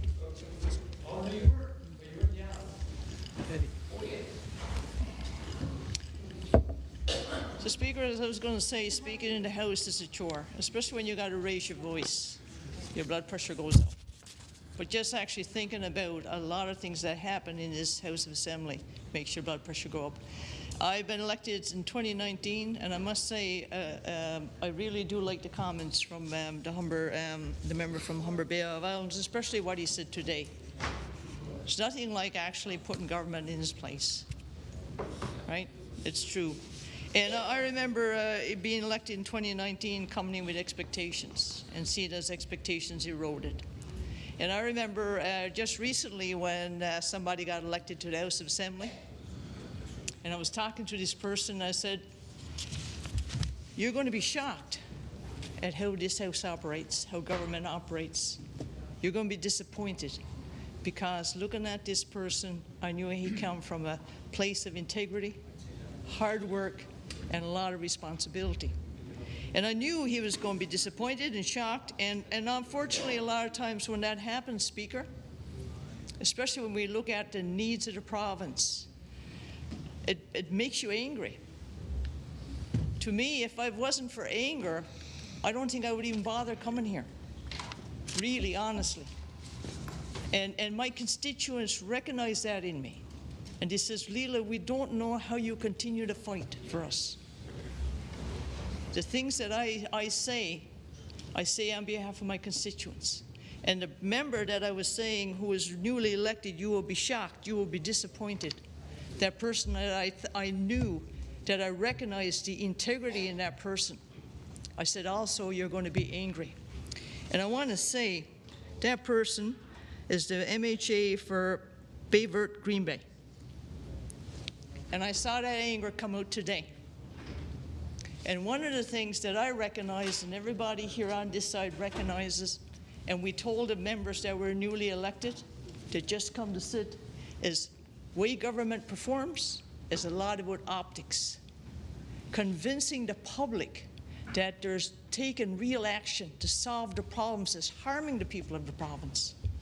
Now, Speaker, I'm not looking at my notes, and nothing in my notes says anything about what I've just said. When I stand up here, it's my opportunity to represent my district and also the people of the province. And I got to say, when I talk, what I want to say to the general public is, you know something? If you were elected and you came into this House, you will be disappointed. You will be disappointed on how government operates. You will be angry because of the need that you see, the harm, the pain, waiting 12 to 20 hours in emergency. You're not there because you got a little ailment. You're there, well, actually, you're there because you're in a healthcare crisis, or you have no doctor, no nurse practitioner, and you need some advice, you need some guidance, you need some care. There's only two reasons why you go to emerge and wait. And I'll just say, because I like talking about things that I know firsthand to be true. And one of my friends, one of my acquaintance actually had a problem with her eye. And she went to emerge, and she knew something was off, but there wasn't a lot of pain. It was just some distortion here. And she said she was waiting hours, and she said there was a gentleman there waiting with her, and he was in so much pain. And she was thinking, well, maybe I should just go home, but she stuck it out. He actually went home. She says, you don't know what happened to him. She was there for hours and hours. And when she was finally diagnosed, she actually had a detached retina. Now, anyone who's familiar with detached retinas, if she had gone home, she would have actually lost the sight in that eye. And she was tempted to do it because of having to sit there hour after hour. And that gentleman that she was there with in so much pain, and he finally, out of frustration and pain, he went home. We don't know what happened to him, right? So for us, when we're here on this side, and like for me, where does my anger come from? I present petitions. And you know, the attitude towards petitions in this House of Assembly was kind of demeaning. It was kind of like I was kind of almost made fun of. Well, there she goes again with her petition, right? Because at the end of the day, petitions really didn't matter, did it? So you know what I did? I told my constituents, I have to find ways to change up the narrative. And what I started saying is, you government members, ministers are there in the House of Assembly. When I talk about the needs of my constituents, right? They're there. They can't say they didn't hear. Oh, we didn't know about that. Every time we stand in this House of Assembly, we have the ear of government, whether it's on deaf ears or not. And at the end of the day, that's all we have. And like the member from Humber, Bay of Island said, I'll paraphrase him now because I'm not going to say about him kissing the wall. But you know something? You're my colleague. I will say, if you don't get re-elected, it's a loss to your district because you do care about the people. And every single one of us on this side cares about our constituents. Every single person over here in opposition. We don't have a large body of staff. We don't have a lot of access to communications to get that messaging. Most of the work we do on this side, we do ourselves with the help of some staff, right? Some staff. So at the end of the day, Speaker, when we're talking about the budget, we're talking about the finances that could actually help people have access to health care. Be able to afford food, be able to travel within their communities to the stores, right? And I'm not going to raise my voice. Nope. There's no need to raise my voice. I raised my voice too much. Back in 2019, I started talking about that freight boat. Oh, there she goes again, talking about the freight boat. But do you know what that boat brought from the island to my communities? It brought pallets of food. And in some communities, families would get together. They'd pool their money and they'd do an order for the winter. They would. They don't have that ability now, so they eat less. And the food that they eat is not as nutritious. Now, there's people in my district that actually works up in Voices. There's people in my district that have good jobs with Department of Health and Social Development of not civil government. Or they might work for the RCMP, or they may work for the school. And they have good income. But Speaker, at the end of the day, I have to speak on behalf of our vulnerable populations. I have to speak on behalf of people that don't have the good jobs, that don't have access to food, that don't have access to a warm, heated house throughout the winter, right? And in my district, we have many layers to our problems. Because if you don't have the income and you can't heat your house adequately, who suffers? Not just you. Could be your elderly mother. It could be your little kids. And I got to tell you, Speaker, the problem with that, and what makes me so mad, is that is where your heart is. Most people in my district endure hardship, but when they see their kids suffering, it impacts them. When they see their mother and father suffering, it impacts them. So for me, I have to ensure that at least I'm trying to get something done. And those little petitions that I present, right, is a way to not only bring forth the issues, but to educate. So they can't say they didn't know, right? I remember pulling up the cost of a return ticket from Nain to Goose Bay. And at the time it was about $1,000 and everyone was shocked, right? The problem, Speaker, is when I raise the issue and then I raise it again. Then I raise it again, it becomes old. The shock is wore off from the ministers over there, from the people that controls the budget, controls the purse strings of the province, controls where the money is going to be spent. The shock wears off. Patients getting bumped off. They can't get out to their doctor's appointment, to their chemo appointments. Some people are having a stroke. Kids with broken bones can't get out. Got to wait days. The shock wears off. But the problem for me is I got to keep raising it because they haven't done anything to address it. And I got to tell you, what's really frustrating for me is this past spring, last spring, I was reassured by the VP of Labrador-Grenfell Health and the head of RT, just for the travel, for the healthcare, for my Northwest communities, that they were going to increase the flights, not just the days the planes flew, for passengers to be able to get out to their doctor's appointments, to their surgeries, to their diagnosis, to their treatment, and be able to come home. The flights, they were going to increase them so that they wouldn't be backlogged.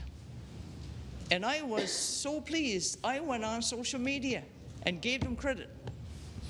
NG, Nunat Civil Government, and the Innu Nation was told the exact same thing.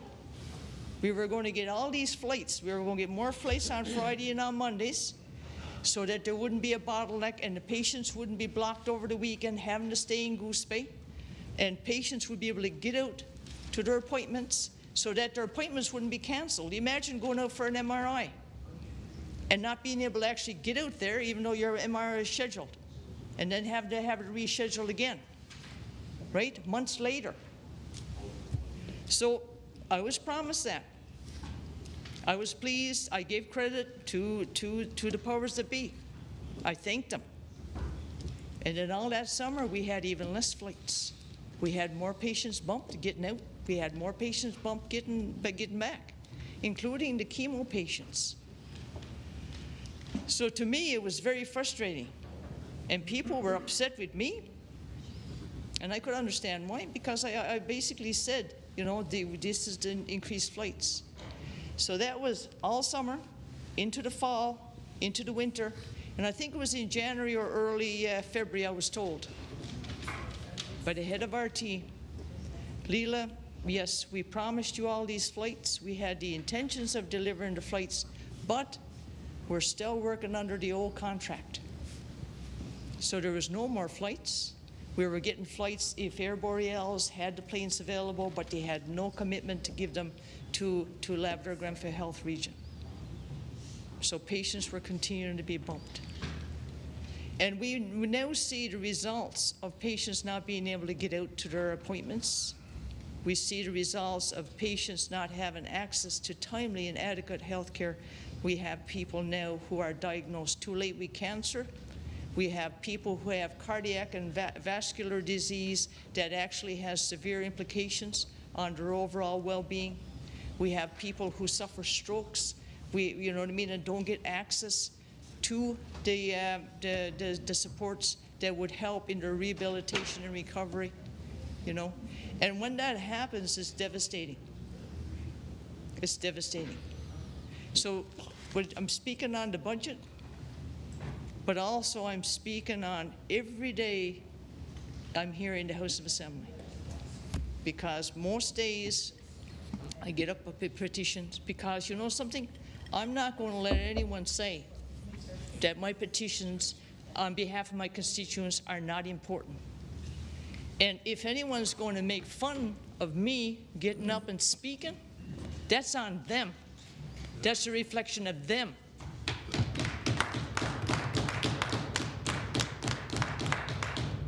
And also, when government members get up and say things that's contradictory or to what we're saying, at the end of the day, everything that I say, I can back up. I double and triple check things, but if I make a mistake, I will be the first one to admit it. I will. Because in actual fact, credibility is so important. And I got to say, you know, I always joke and I say, you know, I'm only 5 foot. I'm just 5 foot. When I was growing up, I thought I was taller. I thought I was bigger. It was powerful. Yep. So, yeah. And the thing is, I'm very, very lucky. You know, it's May 13th today. My birthday is in 2 more days. And I've had a lifetime. I've had many lifetimes more than some of my friends. I've had, when I was 14, my cousin committed suicide. And you know something? I had friends and relatives that have committed suicide since then. And if I was to list them off right now, I would forget somebody. And I want to tell you, how do you forget a relative when you're talking about suicide? But I got to tell you, when you deal with that, there's trauma. And trauma affects your memory. It affects your ability to function. It affects your ability to cope with things. And at the end of the day, you have to be grateful if you can actually function. When I was growing up, I had one of my best friends. My mom used to kind of tease me because I said she was too good. She's too good. She makes me look bad. Her father was a teacher. Her mother was an Inuk from Nain. And they traveled around a bit. And she was, you know what I mean, she was a wonderful, wonderful person. And when she was in her last year of high school, she was 17 years old, she was murdered. And I got to tell you, that was my first acquaintance of the missing and murdered Indigenous women and girls. Sadly, it's not the last. I spoke in the House of Assembly about my sister's roommate, Henrietta, right? Most people don't know her name, but she is the Inuk that you'll see when they references the missing and murdered. Was murdered here in St. John's. Her body was never ever found, right? It was my sister's roommate in university, you know, and even today now, my sister's retired. She was a school teacher. She graduated from university. She went teaching, and she retired as principal of our school, and I'm very proud of her. But every time she'd come out to St. John's and we would be driving somewhere to pick something up, she'd see a landmark that would remind her of her friend. And we would drive, my sister would talk about it, sometimes we wouldn't talk about it. And one of the things I always talk about is how you get the cold shivers. You get those goosebumps, right? So when I talk in this House of Assembly about suicide rates, you know, I just had I call him my nephew. He's actually my cousin's son. Just recently committed suicide. You know, so like the thing about it is, it doesn't matter if it's recent or if it's 20, 30 years ago. It still impacts you. But Speaker, it's so important when I speak. Unfortunately, I'm speaking from lived experience, and that's why I'm angry when things are not being done to help us. Thank you, Speaker. Thank you.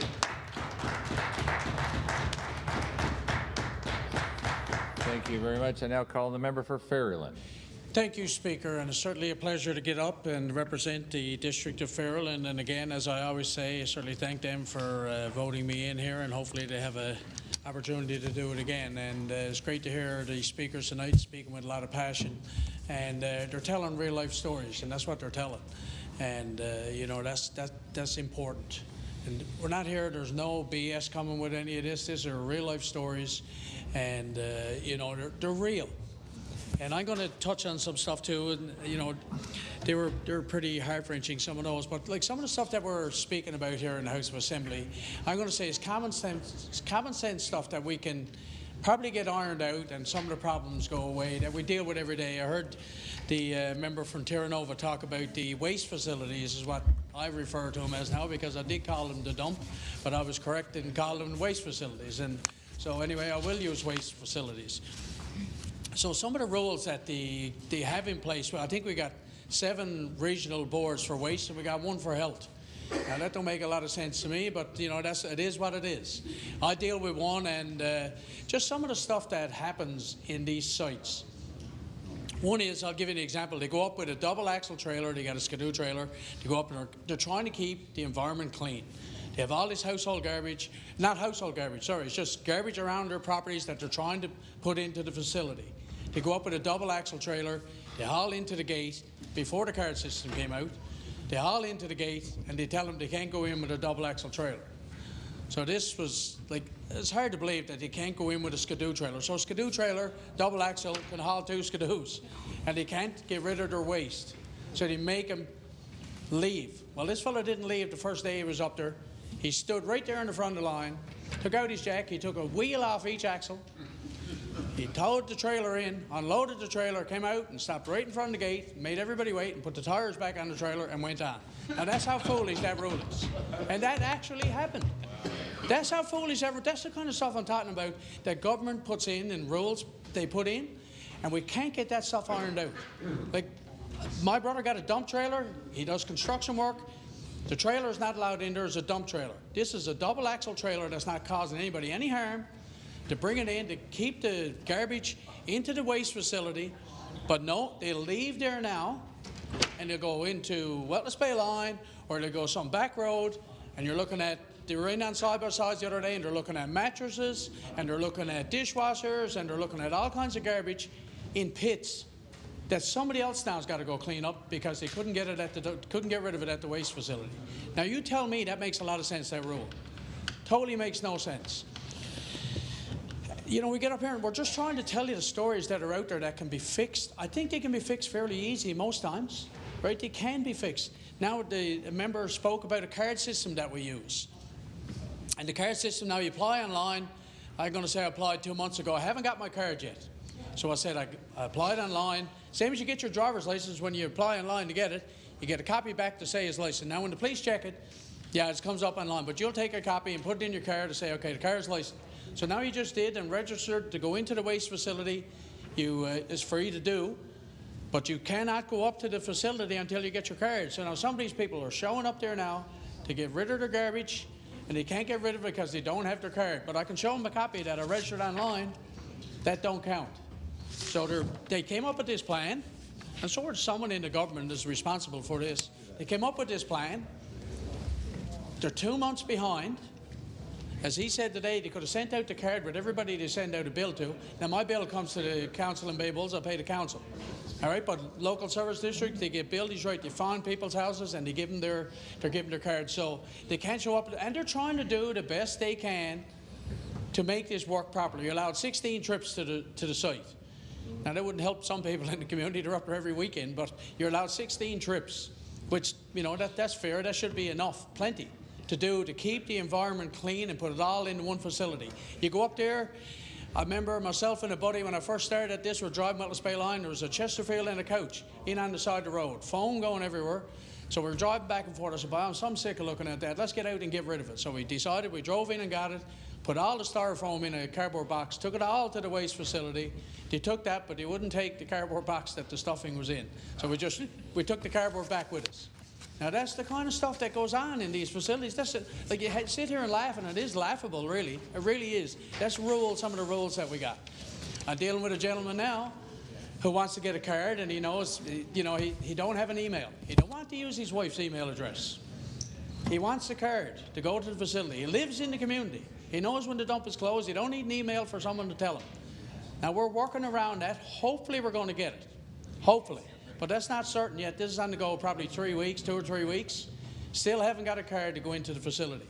He don't want to use an email. I said, well, I can give you my email if you want, and I got a second email. No, I don't need anybody's email. It's privacy. He shouldn't have to give it if you don't have one. Then he should get a card. He's entitled to one. As privacy, he should be able to get one. But no, that can't happen. That's some of the rules that are just in the waste facility. Imagine now, I'm speaking here now 5 minutes or 5.5 minutes on a waste facility. But that's some of the stuff that happens in the communities. And it just makes life miserable for people that are trying to keep the environment clean. And these are just life stories that they deal with, and dealing with 3 or 4 people. Imagine getting the calls in your office for the waste facility because you can't get in there. And I know there's rules and there's all kinds of stuff, but that just doesn't make sense. I will say that I had a good experience dealing with education, and I went to a grade 3 class last week, and I did ask the speaker if he gets the Mace tour this summer that if he could certainly visit the school I was at. It was grade 3, 3 grade 3 classes that are in Wetlands Bay, and it was a real good experience. And I happened to go over there last year as well. I happened to be at a buddy's house dropping something off, and the kids were walking up the hill in Wetlands Bay on the side road to go to the municipal office. They're learning about politics in their classroom. Municipal, provincial, and federal. And the Minister for CSSD was over there yesterday, he told me today, and for every bright class, I'd say out of the class, there's a good many that were engaged in it. They ask you about, they explain municipal politics, ask you all kinds of questions, if you met Trump, if you met Trudeau, or all these kinds of questions. But there were some that were really engaged in the slogans that people had. But it was very interesting. And the teachers are doing, there's 3 teachers there with 3 classes doing a great job. And just in listening to them, I got to say it was a great experience to listen to them. Just some of the questions he asked, and the minister knows he was over there, and we had that quick discussion today of how it went. But there was a great interest in the kids. So they're learning that in school. You know, asked if you like your job. That was one of the questions I got asked. I said, yeah, some days I do, other days I don't. But you know, that's with any job that goes with. But there's, you know, there's things that you deal with, obviously. But I got to say, it was a great experience, and the teachers were learning about votes and the system, how it works, and the PCs and the Conservatives and the Independents and how many people are in the legislation. Went through it all. I was 2 hours being questioned, to be truthful. I said the lawyer over there had to answer as many questions when he was in court. But it was really good, I got to say.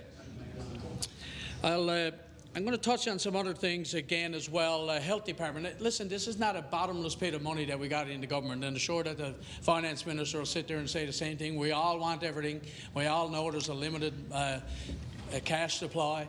You know, everybody can't have everything. But some of the stuff that, and I heard a member from Terra Nova speak again, is about listening to the people that you deal with. All right? And you go to different, like you go to the Health Department, go to the Health Science. All right, how can we, as 40 people in here, and I'll touch on that in a second as I go back, because we came in here, when I got elected to come in here, to forget about Muskrat Falls. I didn't vote on it. No one here voted on it. So we should move past that and figure out how we're going to make this better. So we have to deal with what's there, and we have to deal with it and move on and figure out what's best. And, you know, that's what we're here to do. We didn't vote on it. I had nothing to do with it, and I'd like to make that clear. All right, and I had nothing to do with it. I wasn't involved in politics whatsoever, but I still got to get here and listen to that every day, and I'll move on past it because it's just something that I had to get off my chest, that I never voted, I have nothing to do with it, and when I came in here with a clean slate, had nothing to do with it. Now we're here to make this province better and make everything better for the people of this province, and that's something that we should be doing. And you know what? We do try. Everybody tries. 40 people here trying. But we go back to the Health Department, all right? You walk in there in the Health Department and it's lined off with people. How can we figure out to make that better? How can we make that better? So go over and ask the people, not the managers, the people that are on the bottom line, right there going in through the doors. Ask them people, what could make our job easier? What could make it better? What can you do to make this better, to make this system run more free? How can we make it quicker? Is it not enough doctors? I don't know the issue. All right, I know there's an issue there, but I don't know the issue to fix it. But it's certainly a big problem. You hear the same thing out in Corner Brook. Same thing in Grand Falls. So what is the problem that all these emergency rooms are all filled up and people are lining up in the corridors? What is the problem? That is what we got to get to. So you could do an inquiry on that alone. How do we make this better? How do we improve this facility to make people not wait? And I had it on my phone and I spoke on it the last time. For urgent care, 7 to 8 hours. Sorry, just regular care, 7 to 8 hours. Emergency care, 10 to 12 hours, and that's understood now to be normal. How do we not make that? How do we cut that down? I mean, one time you go to the doctor, every 3 or 4 hours there, you go out there and you go in and you'd have to, whatever you had to do, go get an x-ray, and you know you had to wait, and it was 3 or 4 hours you're stupid at that. Now, it's 10 or 12 hours. And sometimes, remember from Corner Brook says 27 hours. I know people out there 24 hours, and they leave and go home, then somebody got to call them. So how can we get that fixed? What can we do to make that better for everybody included in here? And I'm sure that every member, and there's no one can say that you haven't got a call on the wait times in your healthcare facilities. Not a chance have you not had a call. I wouldn't say no one could put up their hand to say that that hasn't been a problem. And how do we fix it? That's what we're put here to do. You know, that's what we're put here to do. And I'll go back to the previous health minister that's no longer here, that we had an opportunity in Trapassi that had an opportunity to have a doctor, to pay this doctor on a salary, and the health minister at the time decided that, no, we're not doing that. If they want to do fee for service, they could do it. But this lady wanted to go, to be in Trapassi, to be the doctor, and they wouldn't pay her to do it. But they pay someone hundreds of thousands of dollars to move in here and pay him bonus, whatever it was going to be, but they would not pay that lady who wanted to be the doctor in Trapassi, who was married or engaged to somebody from the area and was willing to go there, and they wouldn't make it happen. So there's an example of, okay, now what has the government done for that community? They just had an opportunity to put a doctor in a rural area, and they didn't do it. Sad, really. Very sad. Now we got a nurse practitioner in Trapassi, and there's a nurse practitioner in Fairland as well. And that area with nurse practitioners is covered from Cape Royal right to St. Shots and far over St. Mary's. And with people in Trapassi, and I'll use this as an example, they had a doctor, and they can go to right now, I think she's in Holyrood, practicing doctor. She can go over there. They can go over there to see their doctor. But if they have something come up and they have to go to the clinic up there, well, they can't have a doctor and a nurse practitioner. They got to decide which one they're having. And that is sad. So they're in the community. If they want to see a doctor, sometimes they need to go, but they can't have both. So they got to make a decision. And that came from, had a meeting with the whole area with somebody from Eastern Health, and that can't happen. You can't have a doctor and a nurse practitioner as I'm going to say a client. It just can't happen. And that to me is wrong. I mean, they're in the area and they need to go. And there's always, they did tell us that, you know, you book 2 and 3 weeks in advance, but they do leave a couple of spots open in the area for people to go visit. If there's something comes up pretty quick that somebody's very sick, they can get in. They leave a couple of spots open every day that, you know, they'll take care of. And there's another spot in Trapassi as well that the lady can do blood work and she can do x-ray. She's been there over 40 years. And now she's off because right now she's off. She has some medical issues. But they're making her do training on the x-ray machine. I'm sure they haven't got a brand new x-ray machine gone up there. But because she got to do this training, I don't know if she's going to go do it or she's going to retire. So they're going to lose a person that's doing 2 jobs. And when they go to fill that position, they need 2 people rather than 1 right now. And that's what's going to happen in that area. And that's pretty sad as well. But, you know, she does a great job there. Great person. And, you know, hopefully that she'll get back to work. Also, speaking the other day on a person that's donating a kidney to her sister, all right? And again, her husband, the lady that's donating, he got to go with her, obviously, but his expenses are not covered. And again, I spoke to 2 ministers, and they're working on that. Again, a reason I'm saying it, I don't want to get up and repeat the same story because I've got that many topics here that I'm never going to get them all. But the reason I want to say it is not in policy that the person who's donating gets any coverage when they go to any help, because she's going to need just as much help as her sister who's receiving the kidney. And when she's finished her operation, she's covered while she's in the hospital, as the ministers did indicate to me. While she's in the hospital, she's under their care, she will get coverage. But once she's finished, she's going to be just as sore, not be able to lift anything for 6 weeks and all that kind of stuff. So she's going to need help as well. And she got to go to Halifax to get it done. So she's going to need help, and hopefully that somebody's listening in the health department or whatever department that is, that could be MTAP as well, medical transportation, that they make those policy changes to cover the person that is donating as well for help as well. So I want to bring that up just for that reason, that hopefully they can look at that, because lots of times this is where we spend some of our time trying to cover this work and trying to do this stuff for the people that are asking us, because it's very important, right, that this get, that they get that help. So that's the reason I'm bringing that up, and for a second time as well. Again, I'll bring up blood work, having to pay for blood work again.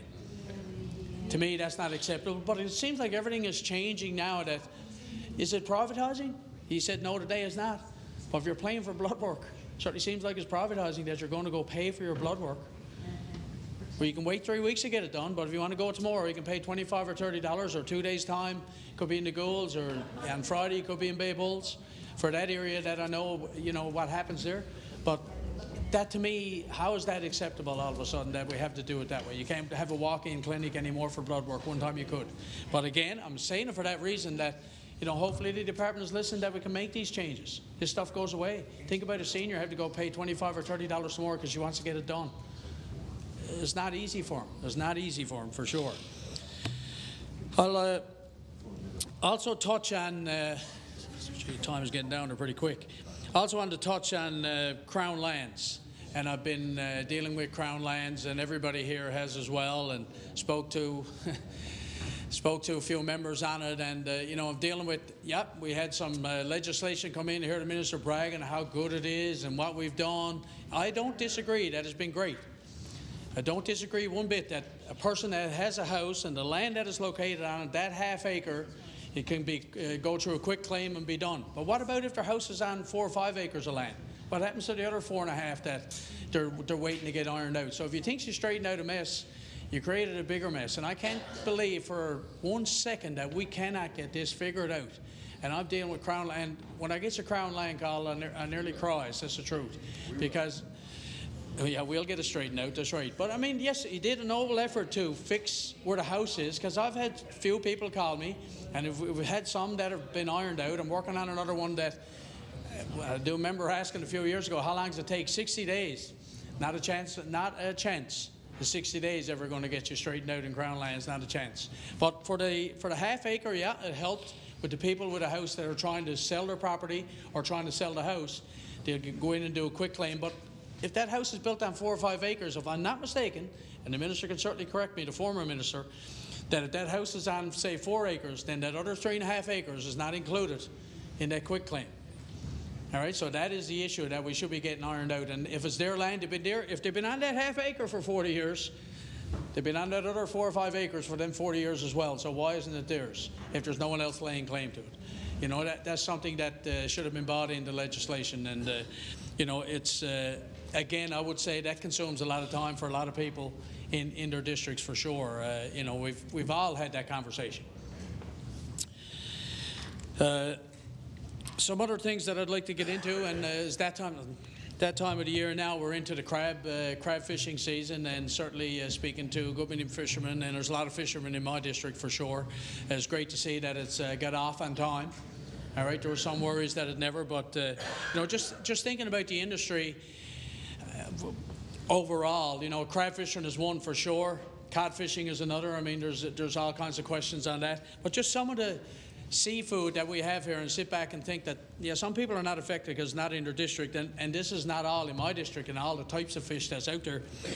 You got capelin fishing, herring fishing, you got shrimp, you got cod, crab, lobster, halibut, sea cucumber, whelk, lumpfish, tuna, mackerel, seals, flounder, which I call yellowtail, all kinds of products that we could be producing here in way more mass. It could certainly happen, no doubt about it. And the one thing that I would say, getting on with the fishery, with my time running down, is the cod fishery that happens in the summer. There's no one looks forward to more than, my family, my father. But for to have to go out on a Friday or Saturday and Sunday, or Saturday, Sunday and Monday, if that fishery is open, it was a commercial fishery when it started, and you could go out any time. The commercial fishery has come off, has come back again, then why can't Newfoundlanders and Labradorians be able to get out and go fishing the same as everybody else any day they choose? Thank you, Chair. Thank you.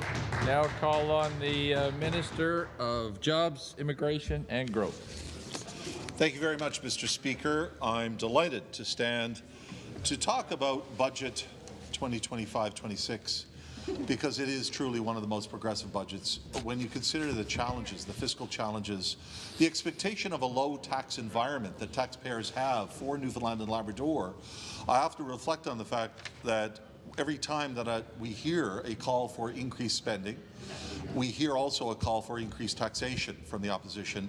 What we try to do, of course, is balance the budget, balance the needs, balance the ability to be able to provide essential core services, provide funding and opportunities for growth, while at the same time protecting the very nature that we have around us as a province, which is respecting empathy, compassion, and the need to do the right thing for the right reasons wherever we possibly can, respecting also the fact that taxpayers have a very legitimate concern that whenever there is a call for increased spending, it's also inherently a call for increased taxation. So what we try to do is balance those things. But I could say quite proudly, Mr. Speaker, it's my opportunity today to talk about my district, the beautiful, historic district of Corner Brook, Hear, hear. and the accomplishments, the things that have been progressing there in many recent years. I have been the proud representative of the Corner Brook area for 30 years.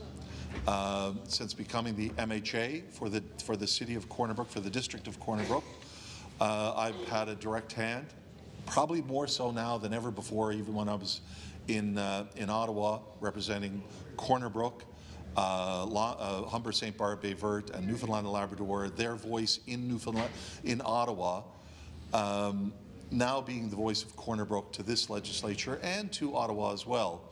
I'm very, very proud of the advances that have occurred. More work to do. We're going to be doing that. One of the things that I note, I heard this debate, this time in the legislature has been somewhat consumed by history, important history. I heard the Premier provide us with an eloquent, truthful report about the Muskrat Falls fiasco, a boondoggle of a project, as it has been called. I think that's what Justice LeBlanc, Muskrat Falls, a misguided project. So says a Supreme Court Justice of Newfoundland and Labrador's highest court. A misguided project, Muskrat Falls, where our Premier did point out that 2013 was the drop-dead date. That was the date to which no fix could ever be, future fix could ever be made possible. The decisions of 2013 under the Progressive Conservative administration, it's somewhat an oxymoron sometimes to conflate those two words. But with that said, that was the 2013 was the drop-dead date for which a fix was no longer possible. The rest was basically cleanup after that point.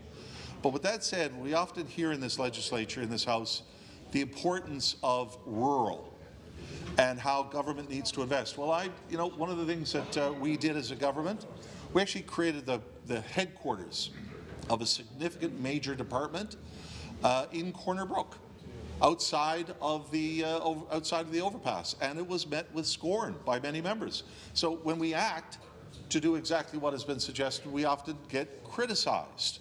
So I will not live in a world where it's impossible to create a win-win scenario, where it must be a win-lose scenario, and that's often how opposition parties must define this, because that is the nature of being His Majesty's loyal opposition.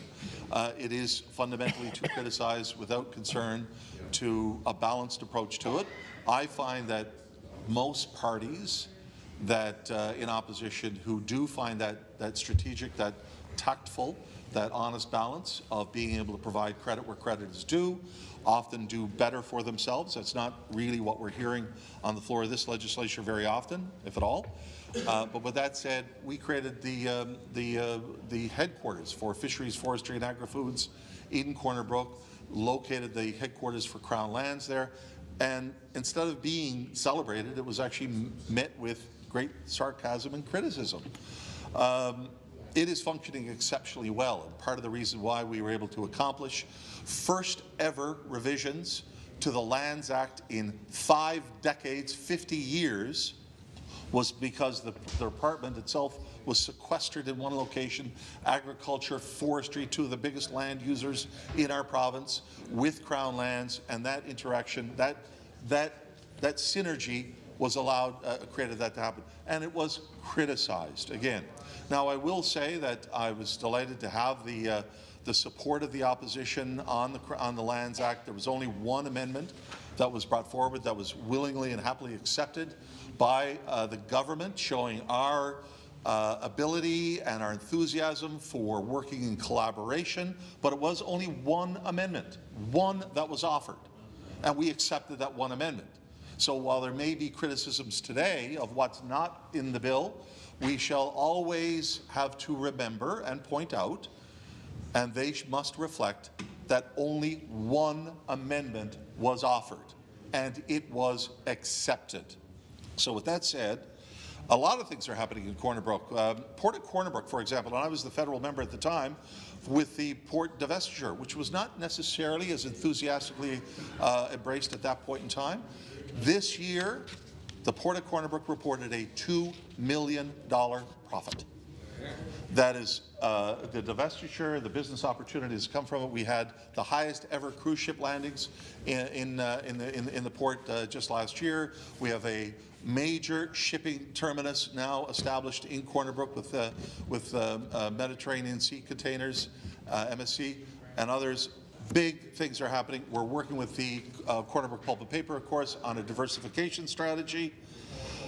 But obviously, one of the cool jewels in the crown would be our hospital facilities, our healthcare facilities in Corner Brook, under the pressure that all healthcare facilities, all healthcare professionals are facing throughout all of Canada, about all of North America, throughout all of the Western world, that we are always trying to recruit professionals, especially highly trained, highly expert professionals in our healthcare fields, not just physicians, but other complementary related healthcare fields.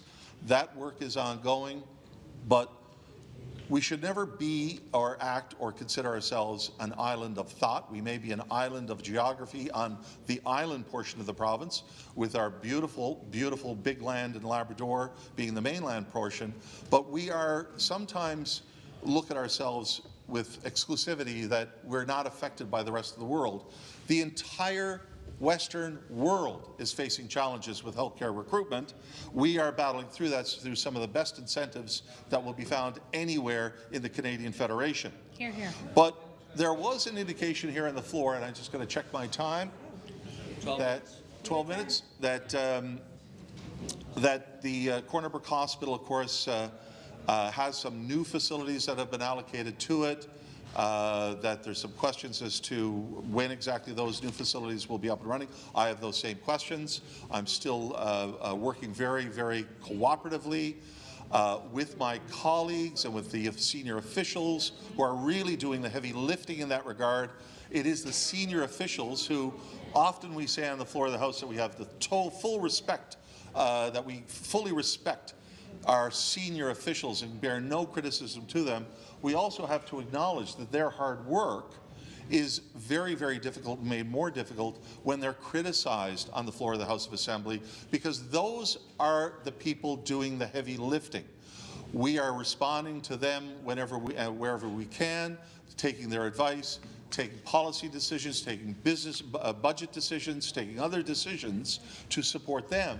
But it really is, the heavy lifting is always coming from our senior officials, with the guidance of policy leadership from the executive branch.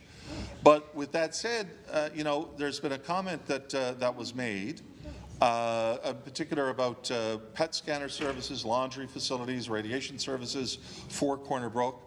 I'd like to celebrate the fact that there is now a 145-bed brand new long-term care facility in Corner Brook, 120 long-term care beds, joined by 15 rehabilitation beds, or sorry, 10 rehab beds and 15 palliative care beds, 145 beds in total, joined with 164 acute care beds in Corner Brook. That's more beds than what the previous hospital had to offer. One of the reasons why we put that facility in place, the long-term care facility, was because so many of the patients, inpatients, were indeed alternative living care patients occupying acute care beds. We put that in place for that reason. But there was a suggestion that I think deserves, since we are talking about history, we are talking about facts, how things came to be. There was a suggestion on the floor of the House tonight that the PET scanner was a guaranteed commitment prior to 2020, 2019, somewhere there.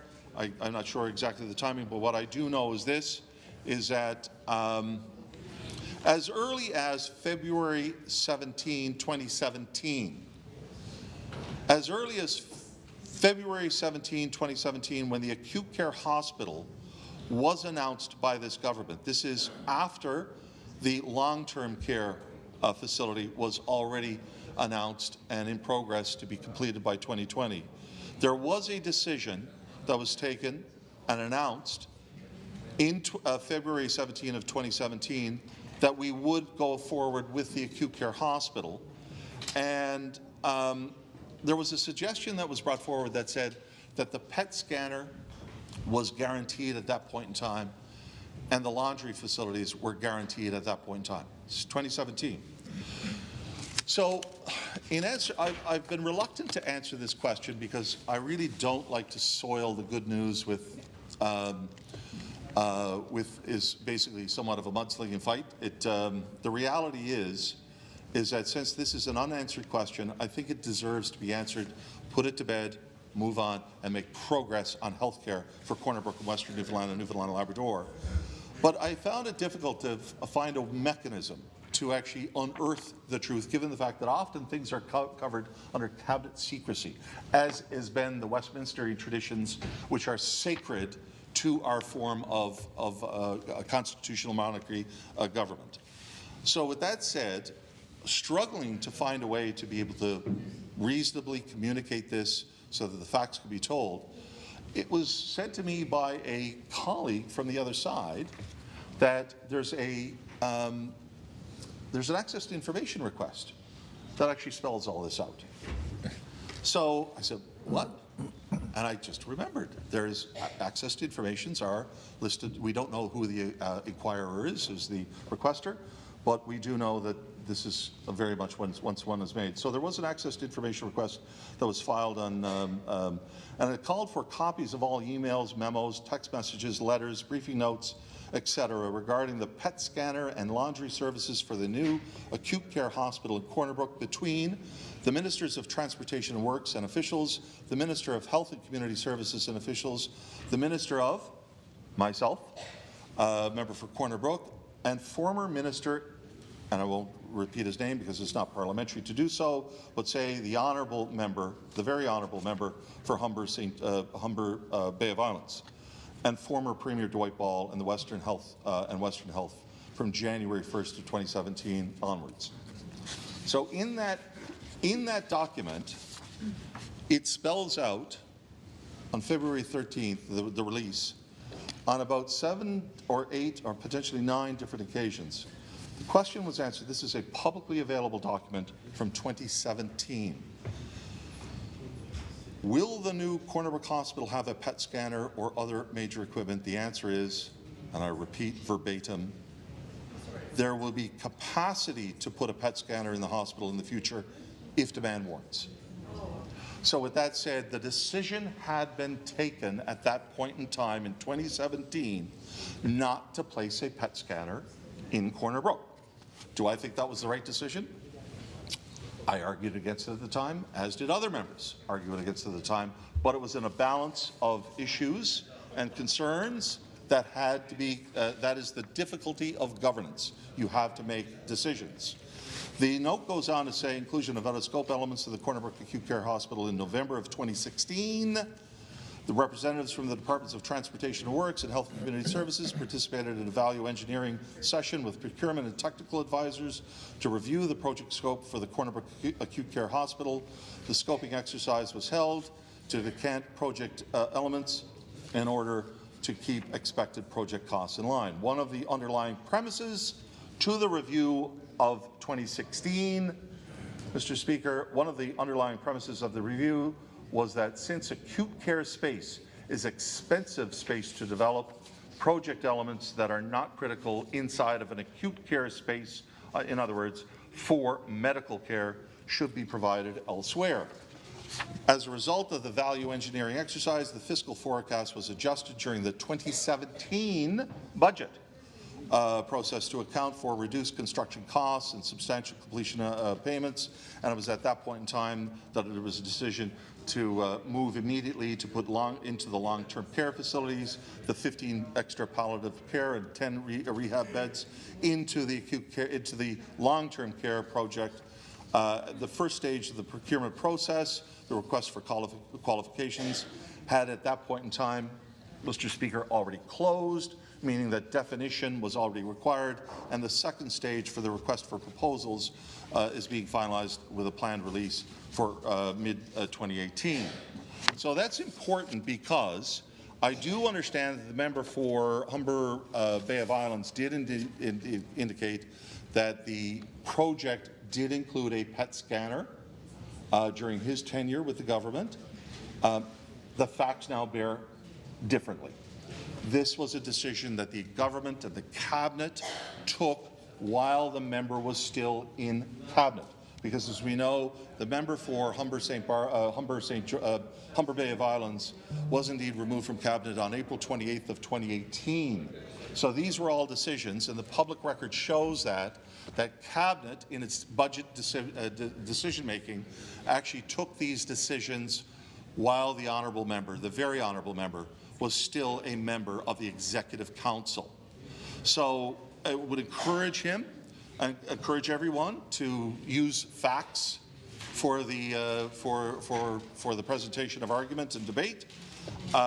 In February 2017, the acute care hospital was indeed announced, and these documents come from that announcement, which the honourable member at that time participated in.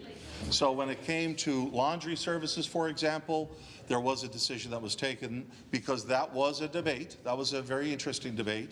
It was decided that since a significant amount of money had already been spent at the existing Western Memorial Hospital laundry facilities where they currently to this day lay, that they would remain intact, but they would continue to be offered using public employees. That is still the case to this day. And in fact, Mr. Speaker, one of the questions that I have and one of the things that I'm working on very actively is that since there has been a decision that the old hospital, which was built in the 1970s, is still very relevant and still will be used. It's still used for all of the administration functions. Now we're putting in additional long-term care facilities into that building. Monaghan Hall, the nursing school, is still present in that precinct, in that campus. I believe that there are other uses that can be done. Since the building will still be in operation, the lights will be on, the heat will be on, the air conditioning will be on, the services will still be there. We are actively working on additional services now for that facility that just simply makes sense. So the point of this is simply to say that great things are happening in Corner Brook. Yes, there is an appetite to want to diminish them. Yes, there is an appetite sometimes to forget what the truth fully is, that a PET scanner was put in place in that facility not by the administration that existed from 2016 or late 2015 to 2020. It was the administration of 2020 to today that put in the PET scanner and and maintained the decision for the laundry services in Corner Brook. And I am very, very proud to be a member of Executive Council, to be a member of Cabinet that participated in the decision, that took the decision to make sure that the people of Corner Brook have a PET scanner. We're very proud that St. John's has a PET scanner that now enables the cyclotron to produce the isotopes. We now have critical mass, to be able to produce those isotopes through the cyclotron. Now, with that said, as we progress and go through licensing, Corner Brook will have a PET scanner, and it's only happening because the people on this side of the floor have decided to put it there. The Honourable the Member for Labrador West. Point of order. The member just made a statement. The member for Humber Bay of Islands. Thank you. The member just made a statement about an email that was sent. I just want to read, just put it on the record, that the former premier. Because, how is this a point of order, sir? But the point of order is he made statements that I was not involved with the pet scanner being in Corner Brook. It's false. So I'm just going to read to clarify this, because the point of order, he made an allegation. Can you that cite a standing order, please? That this sounds like it sounds like a debate. But 49. I just want to read this here. The former premier, who he mentioned, stated he was no part of any discussion to put any equipment on hold in February 2021, including the PET scanner. That was the former Premier, Dwight Ball, who made that statement. Just let you know, it was in the PET scanner. It was in the hospital. It was taken out. The Premier himself went public and said he had no discussions to take it out in 2021. Have a nice day, Mr. Member. The Minister for Jobs, Immigration and Growth, and then we'll try to move on, sir. Yeah. So as I explained, I don't believe this was a point of order, but I appreciate the latitude that the Honourable Speaker is offering today. Just holding the peace. I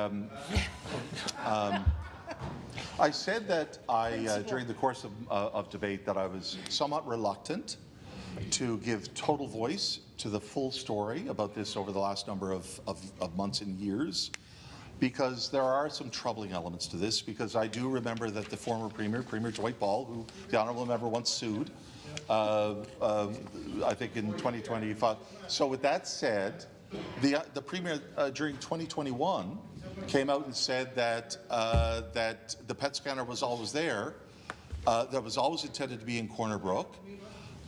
Mr. Speaker, what I have tabled, I'd ask you to hold your tone, please. What I've tabled is not only evidence of, and I regret this, but this is the nature of factual debate. It wasn't just the member for Humber Bay of Islands who was part of, and I was too. We were part of a cabinet that took a decision at the time to remove the PET scanner, and when former Premier Dwight Ball came out and said that the PET scanner was always there, regrettably, he may have had a lapse in memory because Thank it you, was Minister. not Thank you, in Minister. the scope This of is a disagreement between members. We're going to move on. The member for Labrador West, please. Thank you. The member for Labrador West. I rule this as a disagreement between two members. I do not see it as offensive language as designated under Standing Order 49. I'm moving on with the member for Labrador West. Thank you very much. Member for Labrador West, please. Thank you, Speaker. And you started. I stand on the, I guess, to speak with the about the sub-amendment. Anyway. Exactly. Anyway, thank you, Chair. I want to stand, like I said, and speak to the, I guess, the sub-amendment that is put forward here now. You started. And I just want to bring up, I guess, a part of it, and that kind of sparked some thought in me. To support residents, communities, businesses located in rural areas of our great province. And the reason, I bring that up is, and I'm sure the member from Terra Nova who put this better knows the uniqueness of living in a place like Labrador West. We got that urban feel, but we're in a rural area. And, my closest neighbor is a 2.5-hour drive away. Neighboring community is a 2.5-hour drive away. I don't count Fairmont because I guess Fairmont we just kind of adopted it as part of Lab West in its own way. But at the same time, after that, to go to Baie-Comeau or anything like that, that's 12 hours away.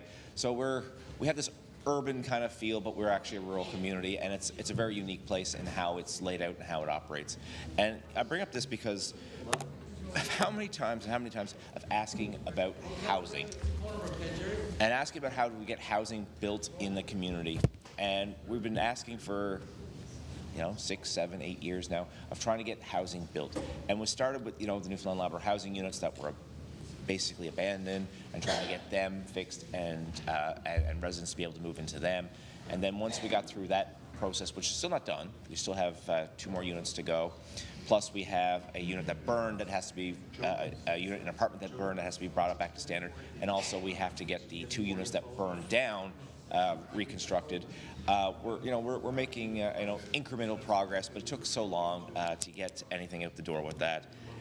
But yet, that only was a Band-Aid on a bigger wound, because we're still lacking actual units. Because once we get all these done, it's units that already existed that are just brought back up to standard. We still need to get more units built because we too have a long wait list for Newfoundland Labrador housing, but we also have people that would not qualify for Newfoundland Labrador housing that need units as well. And in the sense that we're trying to support a industry, but also try to support a community that wants to grow. We want to move forward. We want to move on, and do the thing we do best, which is digging big holes. But at the end of the day, we need the support. But we stop and go like, well, we're not getting that support. We got a footnote in the budget saying we'll work with to try to get some housing done, but there's no real commitment of anything of financial commitment there yet, as of yet. So it's really hard to move forward. And that's for a vulnerable group of people in our community, which is seniors that have no real way of supportive housing. The houses that they live in now is not really adaptable to a senior lifestyle, given ailments and health and mobility. We need units of universal design to help support them as they transition into the later part of their life, and that way it does free up homes in the community that a younger family would be more likely to be able to adapt to and move into. But we have a very big list on that. I think the last commitment was tossed around as 40 units, but when the project originally originated, there was 200 applicants or 200 people that wanted units in the community. So 40 out of 200, we're not really getting right to where we need to get, but it is a start.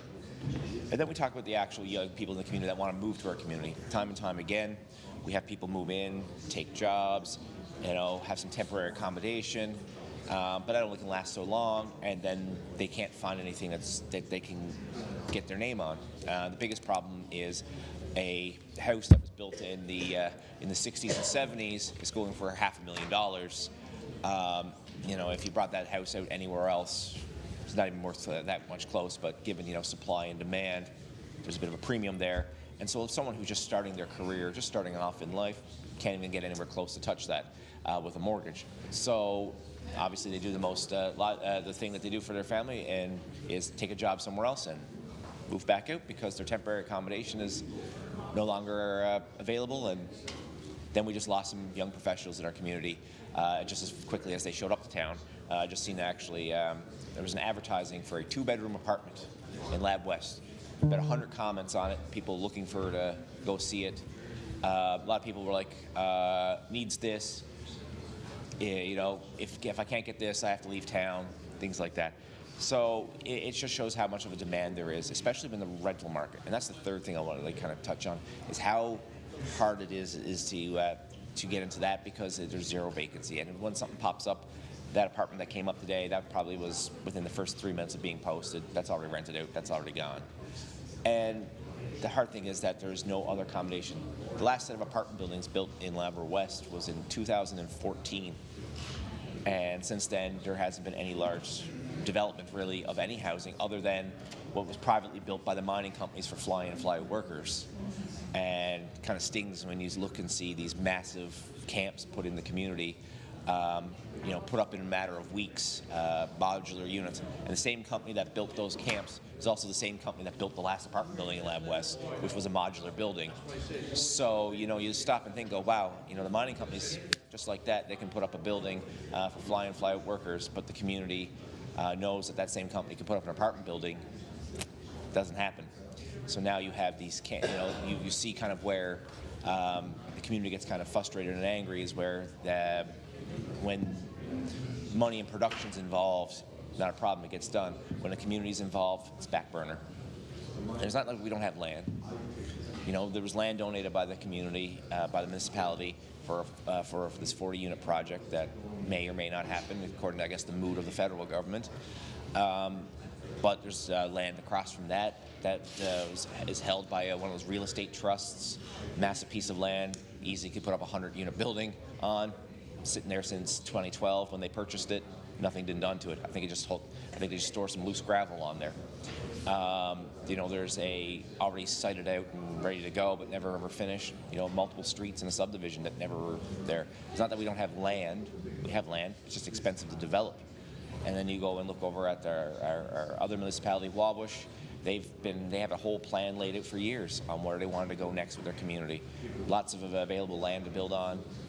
Just trying to get a developer to come into it. The developer comes in and says, well, you know, if you put the streets, the sidewalks, the water, the sewer, the street lights up, you get that done, then we can talk. But if you don't build that, then it makes the units unaffordable, makes the houses unaffordable to the average person. And then we're just back to square one, where we have houses that are currently for sale around town that are just not affordable to anybody who's new or coming into a profession. So, you know, it's a catch-22 really in the sense.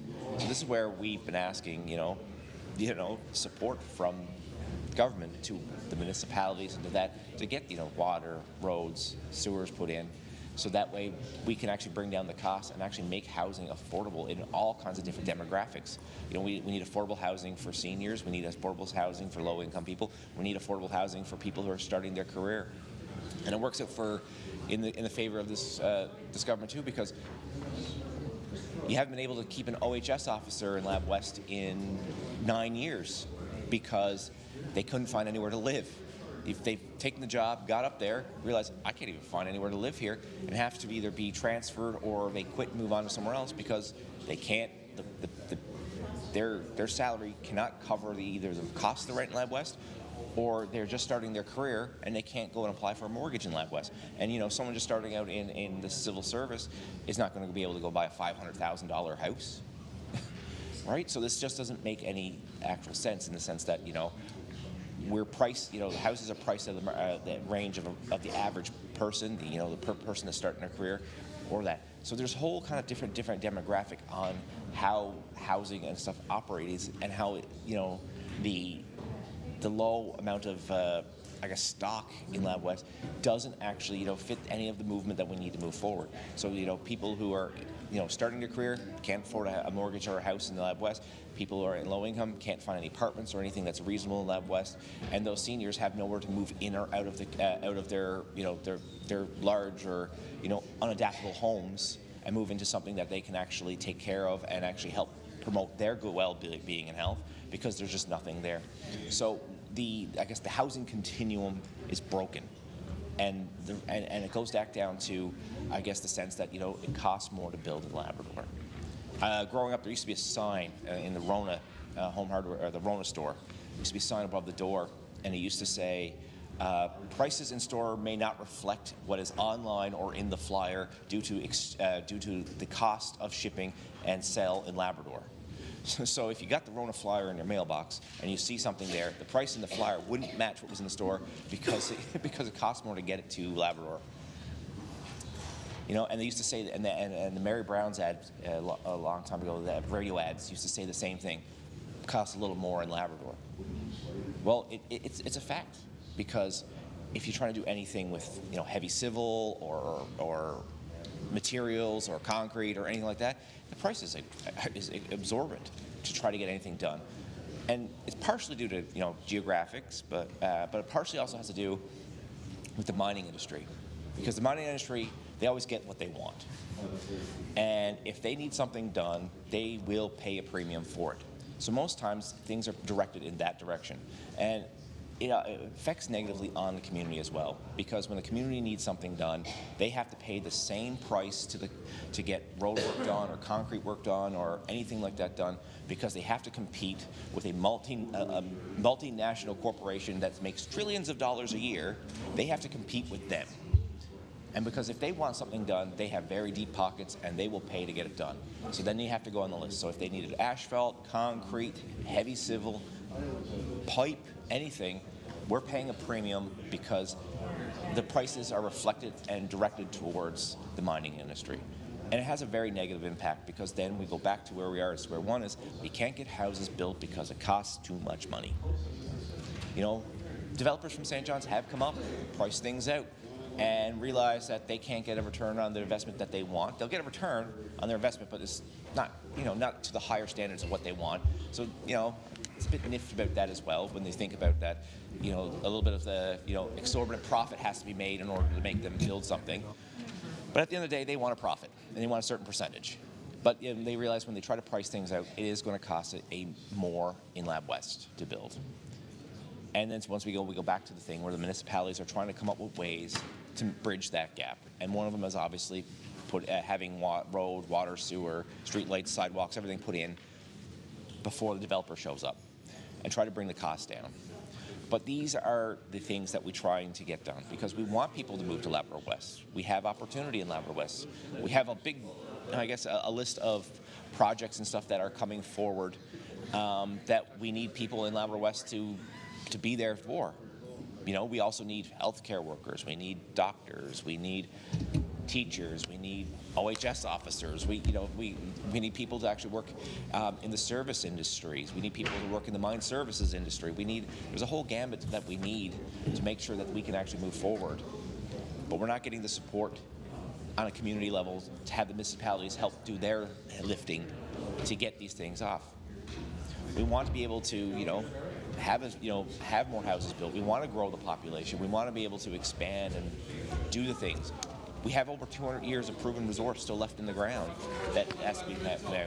So we want to be able to do that as well. We want to be able to, you know, continue on, and we don't want to resort to the ultimate resort and follow the path that our cousin community Fairmont went down, where they did allow fly in, fly out, and where they did see how that decimated their community.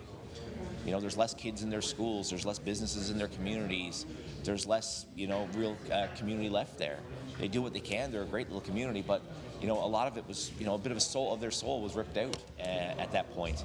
And now they're realizing that after, you know, speaking with municipal leaders and stuff in Labrador City, they realize they have to change course themselves, and now they're pushing back against that. And now we need to be pushing back against that as well, because we don't want to see a large portion of our community as just workers flying in and out. They don't put kids in sports. They don't go up to the mall. They don't participate in community events. They don't do any of that. They just come in, they go to the camp, they work, they turn around and leave. You know, they don't support our small businesses. They don't do any of that. And so why should we reduce down to that just because of where we're to? We've been a community. We've been there since 1959. We've been, you know, there's been a Carroll Lake / Labrador West, Labrador City, Wabash since 1959. So, you know, does that mean that, you know, if we reduce ourselves, we reduce we sell our soul to the aspect of fly in, fly out because we're not getting, you know, the support from what we should be getting? That's where, you know, I say to this government is we want the support. We want you to be able to support us to stay a community because the alternative is not that good. And by turning a blind eye to it, you know, it does send a chill to the conservative community because knowing what's coming. We've always seen portions of it. We've always seen, you know, a huge amount of people that do fly in and fly out for work. But, you know, with a new mine here that's saying, well, we're not in the housing business, we're in the mining business, and proposing, you know, an 800-man camp to be built, and that we see nothing out of that. We see, I think they're talking about, you know, a bit of mine service, a bit of garbage collection, but other than that, they'll be flying in and out, right? Because right now, all the camps and stuff like that, they don't buy all their produce or goods or anything like that from the local community. Right now, those camps right now gets all that pre-shipped in from Quebec, right? So that's not a help to the community. Some of the workers that even actually operate the camps, the kitchens and stuff like that, they're fly-in fly workers themselves. So not even the local community even gets some of that aspect of how those camps operate that we currently have right now. So this is where, you know, we have to stop and think and go, well, is this what we want for a community? You know, a community that's inside this province? Do we want to, you know, make them diminish themselves or lessen themselves for, you know, the almighty dollar? No, absolutely not. That's why we ask, you know, for support. We want help. We want government there at the table to support the residents and communities and businesses located in rural areas. Well, you know, we like to have this little bit of urban feel in Lab West, but at the end of the day, we're a rural community. And at the end of the day, we also support this province significantly with our GDP. We have two of the largest mines in this province. Two of the three largest mines in the province are in Lab West. You know, the other one is Voisey's Bay. We are a massive community. We have a massive GDP. Like I said, the last time I got up and spoke, I talked about, you know, they said my wife works in the mining industry. Every day that she works, She operates a locomotive, her and her crew, and they ship out over 200,000 tons of iron ore. So that's the run of her day for my wife. So this is where we have to say, hey, this is where we need support from our community to keep us a community in this province, because at the end of the day, we turn a blind eye to what's not helping with the housing problem, but also turning a blind eye and allowing fly in, fly out is you're going to get 800 workers, and a majority of them are going to fly in from Quebec, because I can guarantee you that's what happens when they're here. So either you help the community, build the community, and help us move forward, or you're just going to end up with 800 fly in, fly out workers from Quebec, because that's what's going to happen if you don't deal with the situation right now. And that's where, we go back to making sure that we have housing for low-income workers. We make sure we have housing for seniors. Make sure we have housing for everyone, because right now there's housing for no one. We've seen that. We were seeing that, that we're missing opportunities. We're missing out on things right now as it is, because people can't stay. We're missing out on the ability to actually recruit properly, because we can't recruit if we have nowhere to put anybody. We've seen it before with the education system. Now there, some apartments were freed up in the building that was owned by, I guess, NL Schools, I guess is the name that goes by now. They were able to free that up. That actually helps. That actually helps support some teachers to actually come to the area. It was a small little ask that had a big result in return at the end of the day, but it's still not a fully fixes the situation, because we still have vacancy. We still have in the school system, we still have other workers that work in the system that needs to be recruited as well. But it was a small ask that turned into a big help. Now I need a little bit of a bigger ask for a bigger help, and that is to try to get units built in the region, to make sure that communities are supported to be able to have the ability to build units, to make sure that we can actually support workers in this province, to support people in this province. And like I said the last time I spoke during a resource committee, was that there's a face to the resource industry, and those faces are the people of this province. They're the people that actually work in these industries. They're the people that support these industries, and they're also the people that support the families that work in these industries. It is a circle.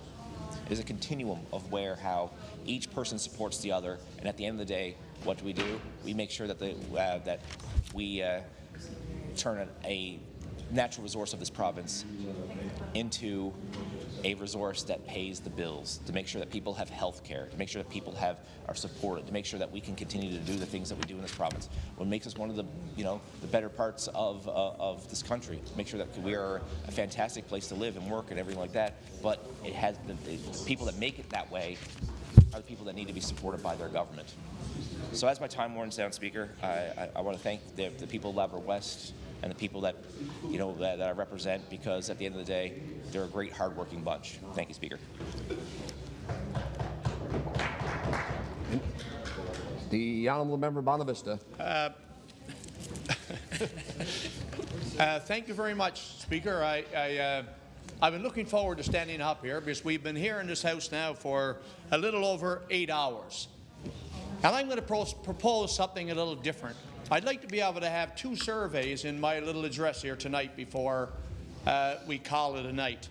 And at some point in time, the members may even put up which scenario they may like best, if you want to participate. If you don't, that's totally up to you, because we're in a democracy, whether you participate or whether you don't.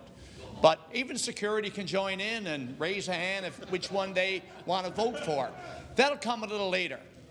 But I just want to discuss tonight children, the child, and in particular our K-12 education system. When we're looking at the child, we went through estimates, and we got several divisions of government that deal with children, ones that may be in the K-12 education system. We went to and attended the Children, Seniors and Social Development, and when we talked of children, one thing that stood out is that we have a lot of children in foster care, homes being provided for them, which is great. We had children that would be in group homes in care, that we think, and the Minister of Finance and Treasury Board mentioned tonight that there was $168 million spent with children in care.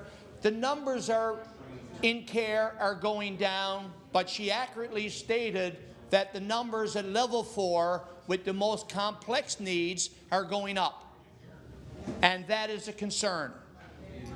The concern which we discussed in CSSD was making sure we're preventative when we get in at the ground level, and before they become level 4, let's try our best to make sure we intervene as best we could earlier, not later. And then we got the justice system, which we look at. We have a lot of children that's within the justice system, of which the courts make a ruling, and if the courts make a ruling in family court, they don't enforce the ruling.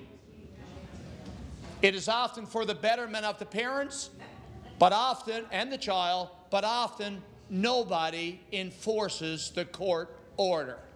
And thus, the cycle continues. And we talked to poverty.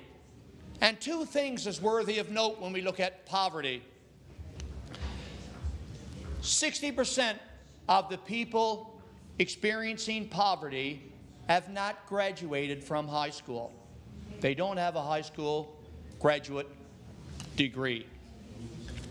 Another thing is that 75% of the children in grade 6 who are chronically absent do not graduate from high school. So we're looking at key indicators. We're looking at poverty, and we're looking at absenteeism. We knew some years back we had a system that we had 10% chronic absenteeism. There was a study done. I can't recall in this House any numbers being given to us that would talk about where the absenteeism rate would be today in 2025.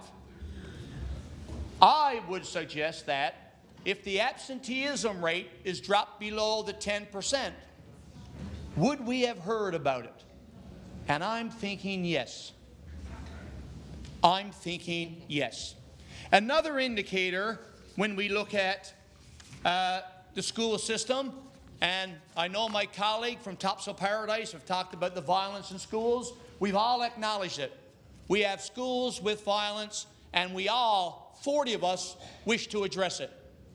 We want to address it. When I set net estimates in 2020, they gave 5 previous years of teacher sick leave. If you were in a work environment that there were a lot of challenges, you will find that the sick leave usually increase. And keep in mind, for all of us who attended at the Gardner Center, we did our Understanding Workplace and Harassment and Stress session with Dr. Diane Ford, and that was back in October of 2024. We all did that. She said, higher absenteeism is a red flag. Higher absenteeism is a red flag. So we don't know the absenteeism rate. We haven't heard that. But here are the teacher sick leave, the ones that were provided by the Department of Education back in 2020. In 2014, there were 287,000 hours lost for a value of about over $15 million, the cost. In 15-16, 305,000 hours lost, little over $16.5 million. And instead of going through 16-17, 17-18, which we might not get to the surveys, I'll go right to 18-19. 18-19, over 18 million and 319,000 hours lost in the school system. See the increase? 287,000 hours to 319,000 hours. That is an indication all is not well. Well, for all those people watching now before the Winnipeg and Dallas game, you're not going to change stations now until 9:30. It's true. People in Bonavista are still watching until the game comes on. I had made 2-3 inquiries to the Department of Education wanting to update my data. And I didn't share it with my colleagues. I just wanted to know the data as a past educator, as one that would hear over and over again, like I said, my colleague from Topsail Paradise asked about the violence in schools, and we all agreed we got to get a handle on it. One of the indicators is the sick leave. They could not provide the sick leave. Government couldn't provide it, or they did not provide it to me. And I respect, that's fine. Didn't know what I would do with it maybe. I just said that I had 5 years. I just wanted to update it, but I couldn't provide it. One thing I did ask about, I know that we've talked lots about, and even in committee with the past minister of CSSD, we did discuss the poverty reduction plan that this side had put in that got national recognition. It led to the question in the House that I had asked, and the then education minister asked. I asked, what are we doing and what actions are we taking within education to reduce poverty? To make a long story short, after the 3rd time, the answer was a school lunch program. And I would say to you, that is meritorious. Nobody got a problem with a school lunch program. But is that going to solve the issues within the school? Is it going to address the poverty that we've got out in our society? And I would say not. If that's the only educational aspect that we've got to a poverty reduction plan, that doesn't cut the mustard. That doesn't do it. So here's what I want to pass on to you. Let's say that there was a job. There was a job available, Mr. Speaker, out there. And the qualification for the job was that you are an MHA. If you're an MHA, you're eligible for that job. That is the qualification that you've got. You really got to be, right, elected and representative. So the job comes up, but the system or the public service, the commission, says who automatically gets the job will be the most senior MHA. 40 MHAs applying for the job, but who gets the job will be the most senior MHA. In this case, it would be a good member from the Humber Bay of Islands. Most experienced MHA. So, you know what the job is, and I would say to you, that is how the job is awarded. Now, my first survey here in this House would be, do you think that's a good way of filling a job? If you say that, yes, that's a good one, probably raise your hand. If you would think that it is not the way you would do it, raise your hand. Abstaining from the participation. We got a lot of abstaining on the other side, Mr. Speaker, but that's fine. We seem to have a consensus over on this side of the House. But here is what I contend. Here is what that survey states. When I was principal of the school, and I'm sure the current minister over watching me in his education day, when we had an opening in our school, we took 8 applicants. We looked at their qualifications. If they're qualified for the job, we took 8. And then we brought them in and we interviewed them. A member from the school board, the principal, the vice principal, and often we had another person. It might be a teacher that'd be involved and we interviewed. We selected what we thought to be the best candidate for our school. Now, that's the way it was done. But what changed? Here's what happened now. In 2019, this government, in negotiations with the Newfoundland Labrador Teachers Association, they were shocked when government came in and offered positions mobility for permanent teachers on seniority. So here's where it works. You got qualified for the position and you're suitable for the position, then all of a sudden the job comes open in some part of the province. If you're qualified, which means you're looking for a science degree, then if you've got the most seniority, that's your job. And the member across from me will know that there was more to the school than the delivery of the curriculum. That is the most important thing. But we have what we call the co-curriculum. Someone that brings a lot of life to the school, engages the kids in some other activities, whether volleyball, basketball, art, music, drama. We select the ones that would be the best for our school. And I would say to you, this side here, we were pretty well maybe unanimous in deciding that that's not the way to do it. Which would you prefer? And I would say, here's, Mr. Speaker, here's what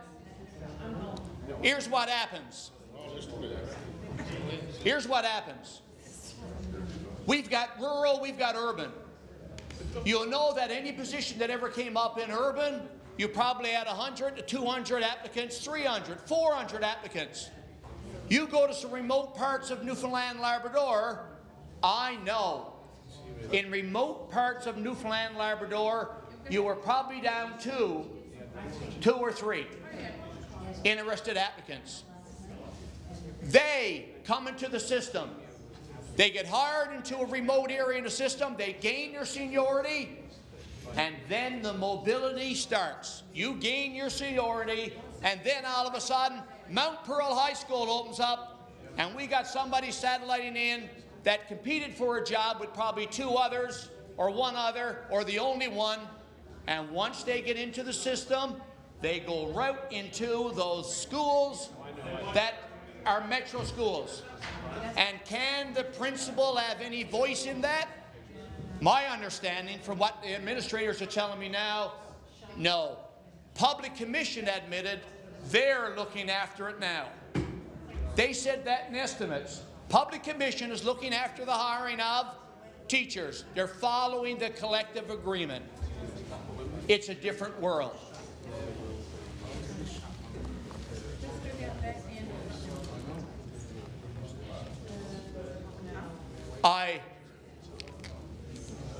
The president of the NLTA in July 22nd, 2019 at 10:29 in the morning called into Paddy Daly, and he explained the process. What I just explained to you was what Paddy was asking him.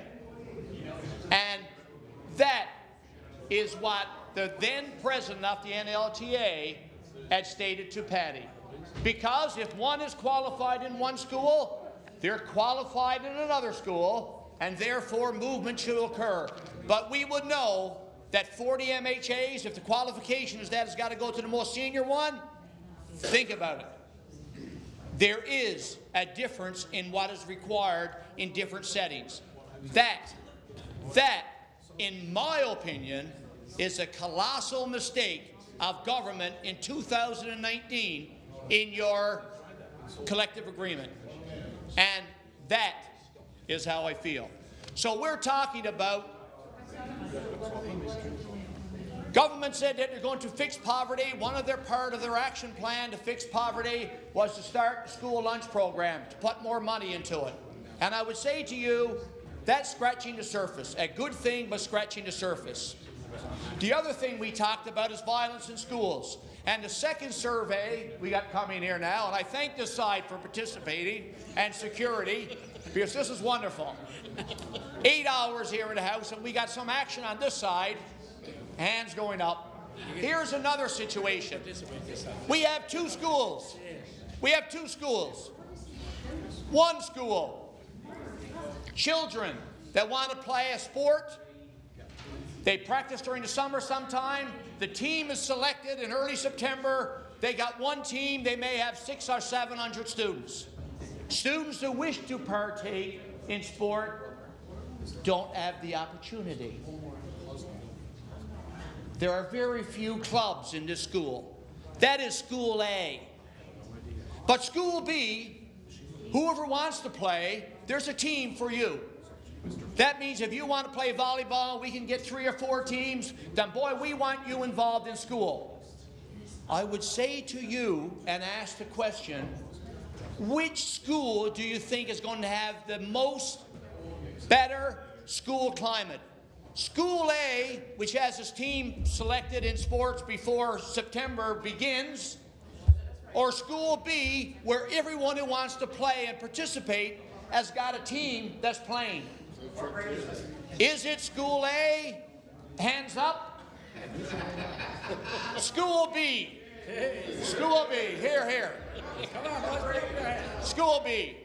And what grade? It doesn't matter what grade. Now, those who are not voting across the way, for the viewers watching, they're shouting out now, say, which grade level? As if that makes a difference, but it doesn't make a difference what grade level it is. I would say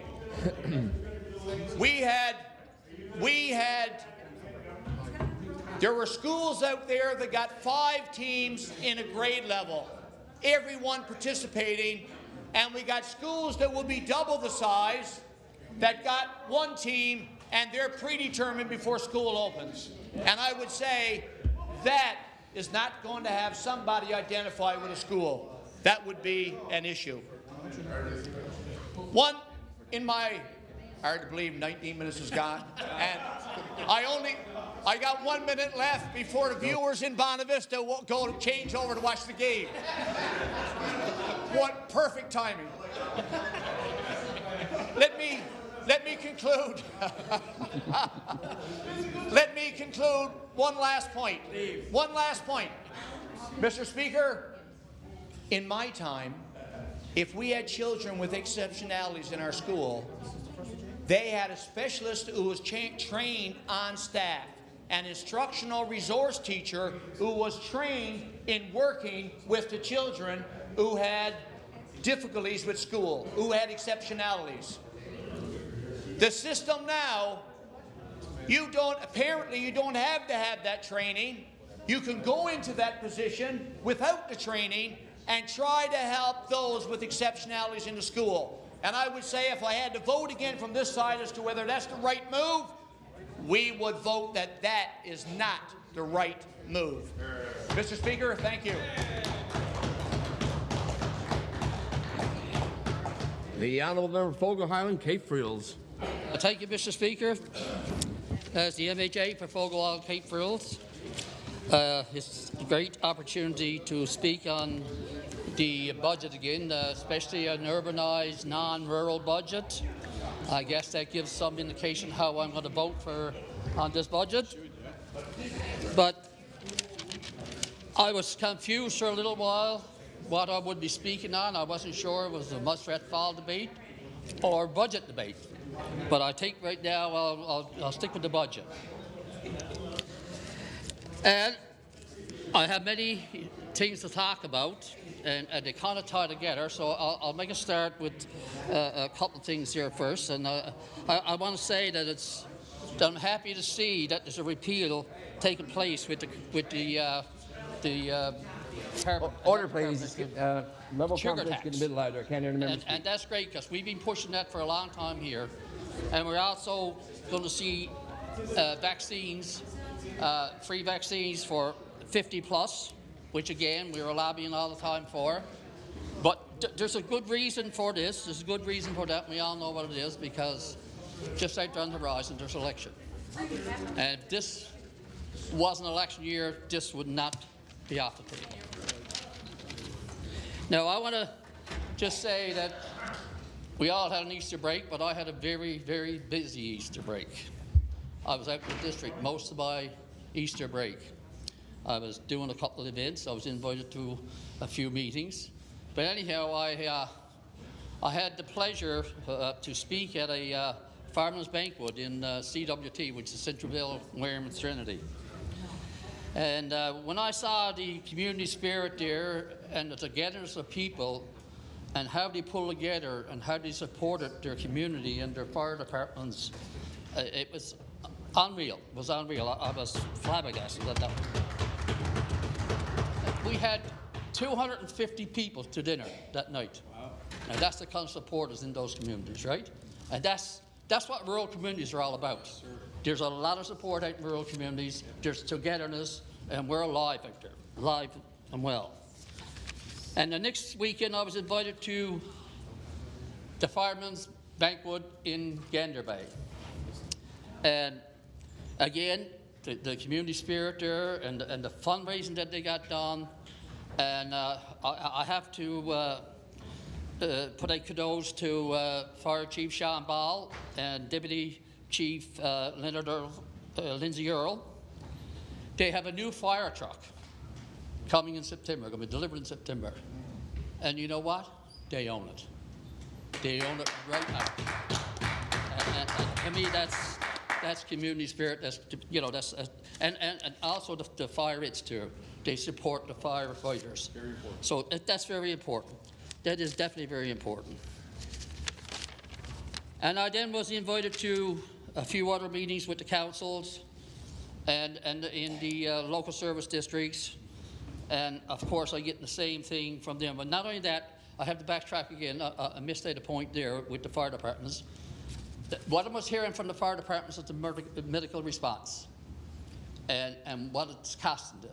It's cutting into their budgets and it's hurting them with their budgets. And this is why that this government has to look at it in this budget to compensate that cost.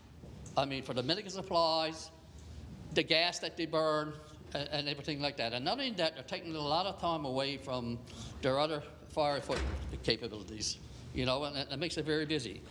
And some people couldn't even handle it. There was that many medical calls that some of the firefighters quit because it was just too much stress and too much stress on their families.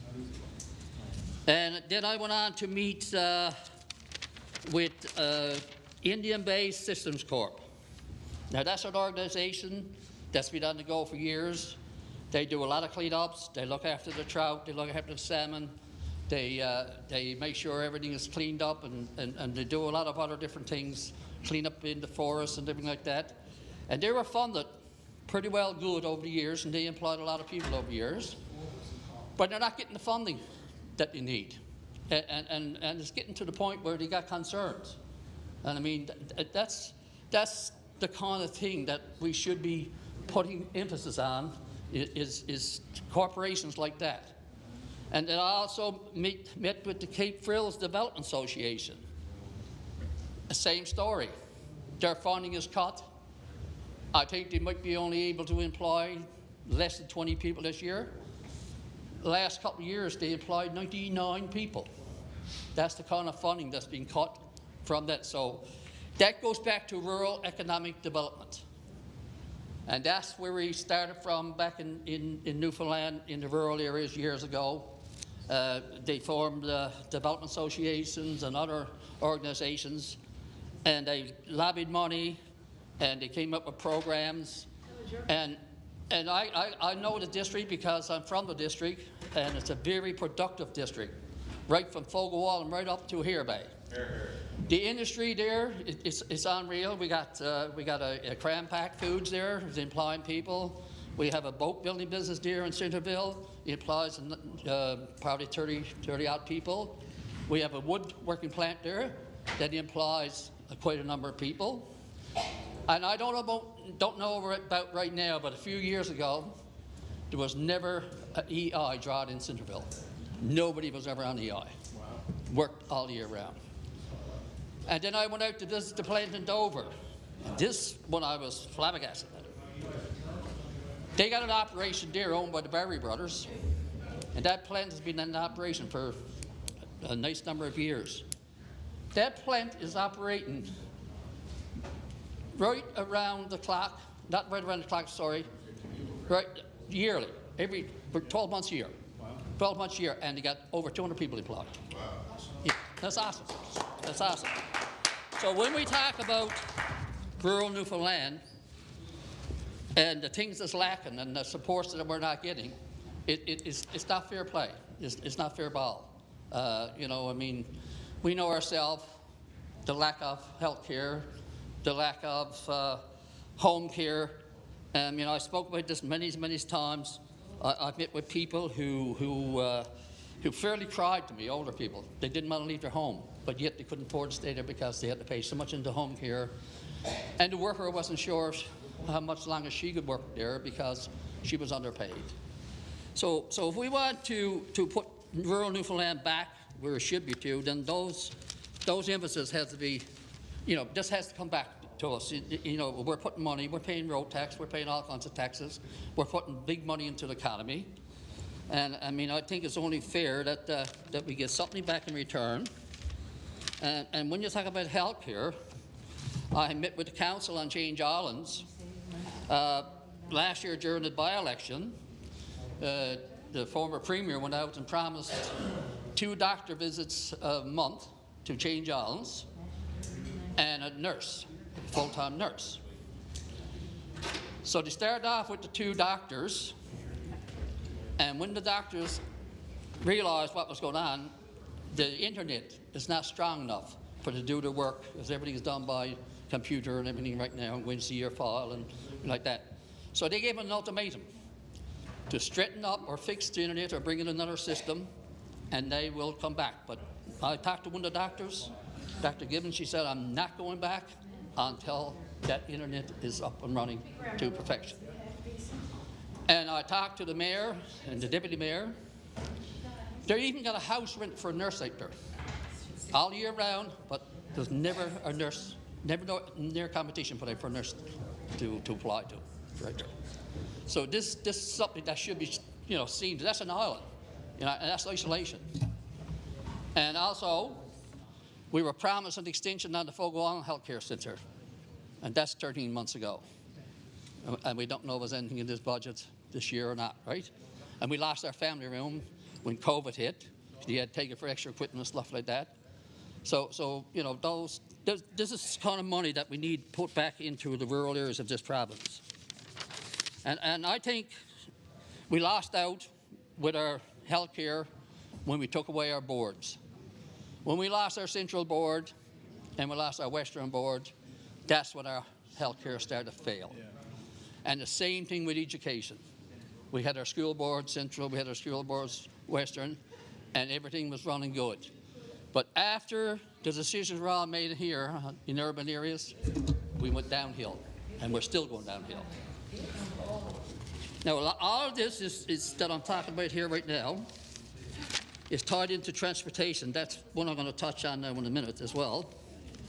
But I also want to talk about the transportation in the New West Valley area and down towards Caronville area, the state of the roads, the state of brush cutting, ditching, no ditching done. I had a call from a couple down in Badger's Key last week. Their house was flooding out, their basement was flooding out because the ditches were full and run over. And he said that was the second time that he had to get his basement pumped out, and he had to redo it again with gyprock, and he don't know what to do. So I got in contact with the depot down there. I talked to the manager, and he went up and he took a look at it, and he called me back and he said he can't make the decision. His hands are tied. The engineers need to go in there and fix the problem. It's not a simple fix. It's something that's going on there for years, right?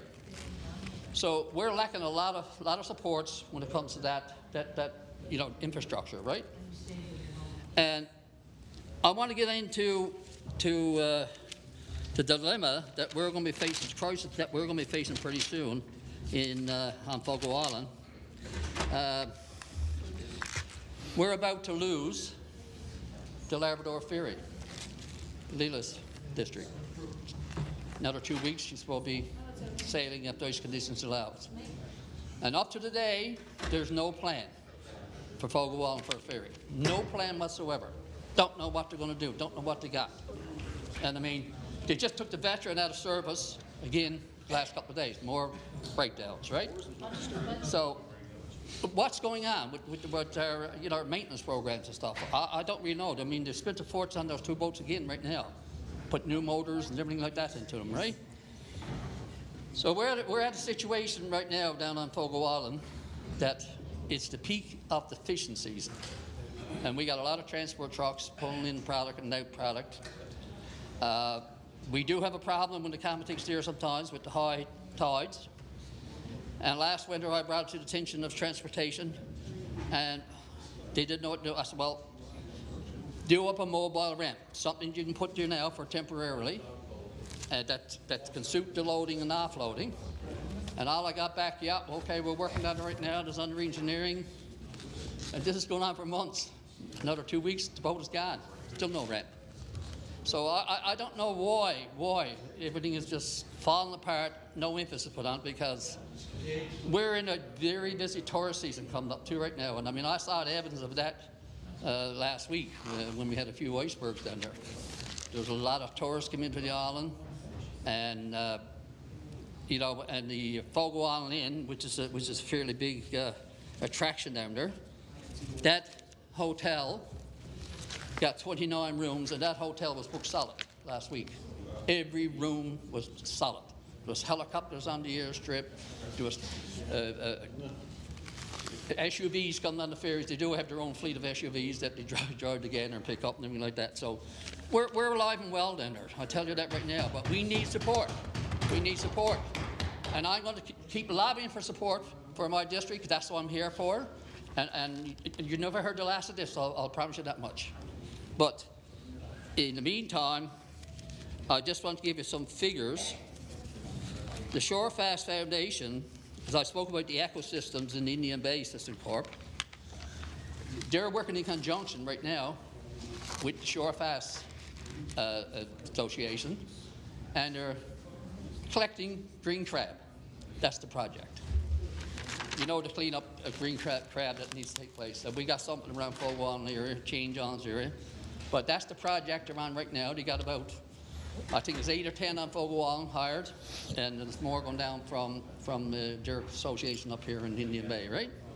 So that's another project that's headed by the Shorefast. The Shorefast is making a lot of products, especially furniture, and that's being shipped basically all over the world, and it employs numerous people. The Shorefast, I found this out the other day, I got a report on it because my daughter works at the Shorefast Foundation now, and she brought the report and showed me. They employ 234 people on Fogo Island, part-time and full-time, yearly. So you think the districts, the rural areas are dying? No, we're just being neglected. We're being neglected. And this budget here is not going to do anything for us out there for our economic survival or anything like that. We need an injection out there. We need some infrastructure done. The roads are in a horrible condition out there. I had an email just this morning from a gentleman in Gander Bay. He said, my wife and my daughter works in Gander. He said, I'm scared. I'm very scared. He said, the brush from Gander Bay to Gander is horrific. It's horrific. You can't see a moose until they're right on top of you. And he said, yesterday they counted 9 moose between Gander Bay and Gander, and today they counted 10 moose. Now, I drove up through the shore when I came in here, because I had meetings, and when I left Carnville, lo and behold, he jumped up on the road. But lucky enough, it was dry pavement, and I was far enough away that I had control. And then when I left New West Valley on Saturday morning, just got on the highway. Here comes 2 more running across the road. And I mean, you know, in areas where there's heavy brush and you can't see, you don't have a chance. You don't have a chance.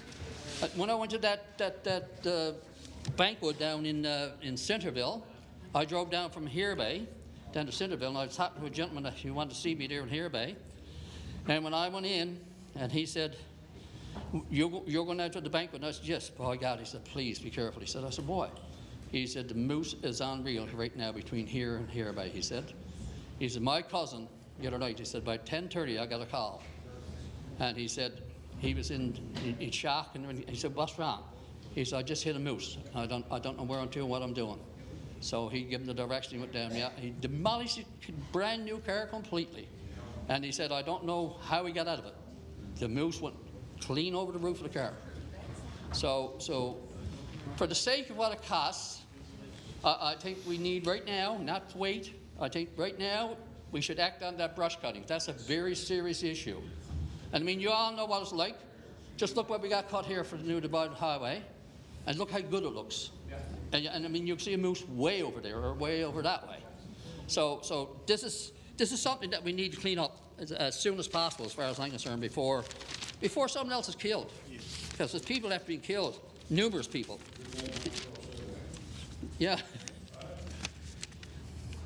So I'm saying we should concentrate on rural economic development, like we did years ago. Get back into the swing of things. Just bring back our boards. Let's bring back our hospital boards, and bring healthcare back to Central and Western Newfoundland. And let's do the same thing with our education, our school boards. I mean, this is where we failed. This is where we failed. And I mean, when I talk about transportation, all those things I'm talking about here ties in with transportation and infrastructure. Everything I'm talking about here ties in with transportation and infrastructure. So that's the biggest part that we're missing down there right now for the short term, is it's the seriousness of what's going to happen to us on Fogo Island.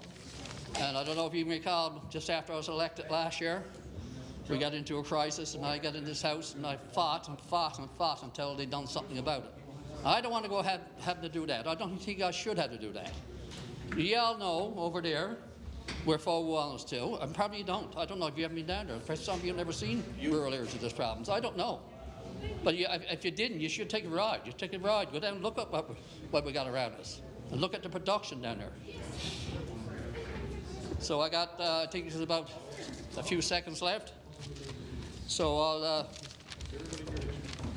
I'm going to lobby and going to keep lobbying, because I got a few more stories, but I just have the time to tell them when it comes to health care.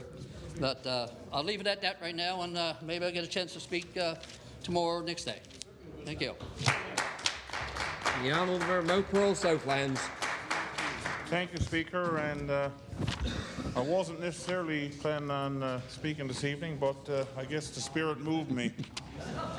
And Mr. Speaker, I've stood in this House numerous times and talked about things like health care and education and home care and child care and all those types of things that are important to people, certainly in my district, and people around the province. I've also talked about, in terms of debating this budget, I've talked about our province's finances, our overall finances, our crippling debt, and the need to try to get our finances under control. But I want to just talk about tonight, because I want to talk about, I guess, the political system itself. I want to talk about the political system itself and people's impression of sometimes of this House Assembly, of all members, and it reflects on all of us. And I often hear my colleague from CBS talking about, you know, if you want to get a good feel for our people, go up to Tim Hortons and talk to people and so on. And I do that all the time in my district. Tim, I'm usually up to A&W most mornings, Mount Pearl. Anyone wants to come buy me a coffee. And sometimes Tim's or McDonald's as well. There's different groups of people that hang out at all these. You got the same groups every day hanging out at these places. It's a good way to get how people feel. And I don't think it's any big surprise to any of us in this House that people generally do not have a great opinion of politicians in general. I think that's fair to say. A lot of people don't. Next to lawyers, probably they were the most hated, I can't imagine be a politician who's also a lawyer. That would be, I mean, that would be pretty brutal. But you do. And I ask myself, you know, what are the things, what are the types of things that really get under people's skin? And I reflect on what are some of the things that get under my skin. And I know we just had the federal election. And I'll be the first, I don't mind saying, I supported our former colleague Tom Osborne in my district. I voted for Tom, had his sign on my lawn. Wasn't for the Liberal Party candidate, it was for Tom Osborne. And if I lived in St. John's East, I would have voted for David Brazel. I'll say that 100% as well. But, there was no way I was going to vote for Justin Trudeau. And it wasn't just about, you know, people talk about our country's finances, the debt that's gone in, all that spending and so on. That wasn't really the big issue. And oil and gas, their position on oil and gas was a big one for me, I gotta say. Position on oil and gas was a big one. And of course our fishery and equalization. Those are three, I suppose, tangible policy issues.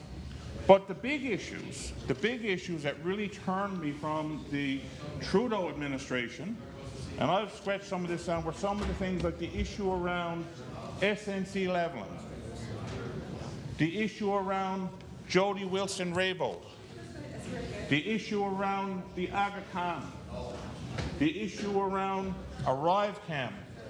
I think the Conservatives call it Arrive Scam, was what they were calling it. But anyway, ArriveCam. The issues around the We Charity. These were the things that really turned me from the Trudeau administration. Now, I got to admit, I wasn't a big fan of Mr. Poilievre, so it kind of made it easy when Tom ran, because I could support Tom the person. Because when Tom was here, we all know Tom. I've had a long history with Tom. When he was a minister, I could call him up on his cell phone or whatever. He would call me right back. We had a very respectful relationship. We treated each other with respect. He would get back to me. We would talk about things. He would listen, and he would try to help. And I give the man credit. So I supported him for that reason. But it was those other issues I just talked about that turned me from the Trudeau administration. So now I just want to take that sort of concept and apply it here on provincial matters. And some of this goes back to the Bald administration and the Fury administration and so on as well. And I'm not saying this just to pick on the government, and I will be the first to say that I'm sure we can go back in history with the Williams administration, the Dunderdale administration, and Peckford, and Wells, and Tobin, and we can all find these things. But I think these are the things sometimes that rub people the wrong way. It certainly rubbed me the wrong way. And I'm no saint, believe you me, we all know that. But things like, for example, the Muskrat Falls inquiry.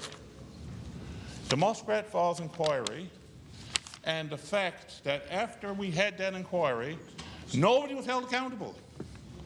That really rubbed me the wrong way, especially as somebody who voted for it after being told all kinds of stuff that simply wasn't true. But nobody was held accountable. As a matter of fact, everybody walked out with the old golden handshake. The $6 million man, right? And a bunch of others. Senior provincial officials just moved to another department or another government entity. Nobody, I guess, possibly knew where the skeletons were hid. I don't know. But the bottom line is, nobody held accountable through the Muskrat Falls inquiry. We had dark NL. Couldn't keep the lights on. Their main focus of NL Hydro at the time, or Nelcor, was to keep the lights on. They couldn't keep the lights on because they weren't doing basic maintenance. Everybody got, all the execs got their full bonuses. Why? Because they had a great safety record. Imagine. They had a great safety record. They couldn't keep the lights on. Everyone was in the dark. There was a person in my district that actually died during dark NL. He died in his shed with a generator. He got poisoned with the fumes, carbon monoxide, actually. And we know the village that the ceiling collapsed and the seniors moved out of Maplewood, I believe it was, and it was all everyone got their bonus. We also discovered, because I can remember Dwight Ball at the time, talking about he was going to get the information on the embedded contractors that nobody could get, because guess what? Nalcor was exempt from ATIPA. So we couldn't get the information on these ludicrous contracts where everyone was just putting in their own hours and everything else, and obscene amounts of money, no accountability. And the Premier Ball at the time was going to get that info out there. He went to Mr. Martin and said, no, boy, you're not getting it. To the Premier of the province, no, you're not getting it. ATIP, I don't have to give it to you. I thought for sure we would have corrected it. So when this administration, or I guess the former one now, under Premier Fury, we brings in legislation, we're going to get rid of Nalcor, we're going to have Hydro, we're going to have Oil Co. Guess what? When we created those two entities, still exempt under ATIPA. Afterward, that's this administration. You can't blame that on the PCs. Kept that secrecy. I spoke to it in this House numerous times, kept that secrecy. The secrecy is still there today. Rubs me wrong, rubs a lot of people wrong. We saw the Auditor General's reports on Memorial University. First on operations, absolutely scary. Then on infrastructure. Two damning reports. Who's been held accountable for that? Who's been held accountable for that? The former president of Mon, well, they got rid of her for maybe other that and other reasons. I feel like she's gone to the scapegoat, but she was only there a short period of time. All this didn't happen under her. But guess what? Nobody held accountable. And now we're going to give money in the budget, and I'm not against trying to deal with the infrastructure needs, but I've asked in this House Assembly, if we're going to give them money, are we going to be having oversight? I couldn't get an answer. Are we going to have oversight to make sure that this money that's being given for capital is going to capital, and how it's going and who's monitoring it to make sure it's spent properly? We can't get an answer on that. So, to my mind, there's no accountability. We had the land. Kenmount Road, Kenmount Crossing. Crown land, sold, and now bought back for, I'm going to say twice what they paid for it. I'm not sure the exact amount, but 3 times? 4 times. Buying back our own land for 4 times what we sold it, Crown land. And other land available that we could utilize, but we're going to utilize that land. Puts a bad taste in a lot of people's mouth. Puts a lot of question about the integrity of the system. Then we have the Snows Lane land. There's another one. Very similar to the Crown, very similar to the Kenmount Crossing land. We had the Canopy Growth. Remember Canopy Growth? Remember that numbered company that nobody knew who owned the numbered company and so on. And that deal on Canopy Growth. That was another one. The old airport hotel. We're going to lease it for $15 million for 3 years. We could have bought it for $3 million. People shake their heads. People are asking me, I'm shaking my head. The travel nurses. The issue with the travel nurses. The insane amount of money we spent on the travel nurses, and nobody knew until all of a sudden there was no proactive disclosure about what's going on until someone dug into it and found out. And then we're all of a sudden on defense about the travel nurses. The secret Rothschild report. The secret Rothschild report that we spent, what, was it $1 million on that one? Yeah. $1 million? $5 million. $5 million and nobody can see what's in it. Nobody can see what's in it. The Green Report. The Green Report. That's another one, was the Green Report. Then we had a report supposedly when we were in this house and we were getting rid of the school boards and putting it all under the Department of Education. It was based on, I asked, it was based on a report.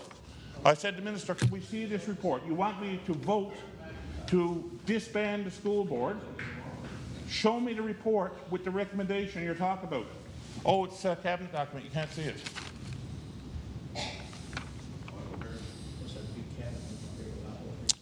Then we had the legislation when we combined with our healthcare authorities and never consulted the privacy commissioner, and then we had to withdraw a whole pile of legislation because nobody consulted the privacy commissioner. And there was all kinds of flaws when that got rammed through the House. My colleague, Grand Falls Windsor, talking about, here we got the Lionel Kellen Hospice, shortfall of $250,000, providing life-ending care for families in central Newfoundland and Labrador. We can't find the money for that, but we can spend $250,000 for an office of the Premier that we don't need.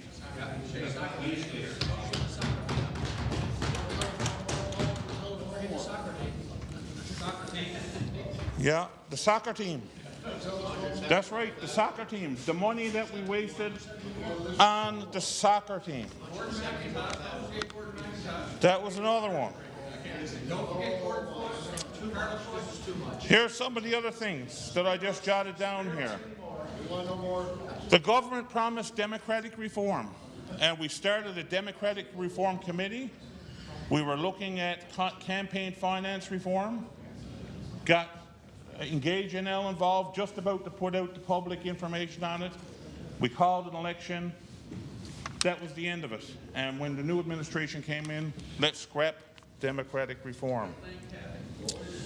We had a report about fixing the Independent Appointments Commission. I talked about it last night because there's 3 names that come forward for positions that go through the Independent Appointments Commission, but the minister can take all 3 and run them through the shredder and put whoever he or she wants, and we would never be any the wiser. So we had a commissioner last year do a report saying that's wrong, it needs to be fixed. They never implemented it.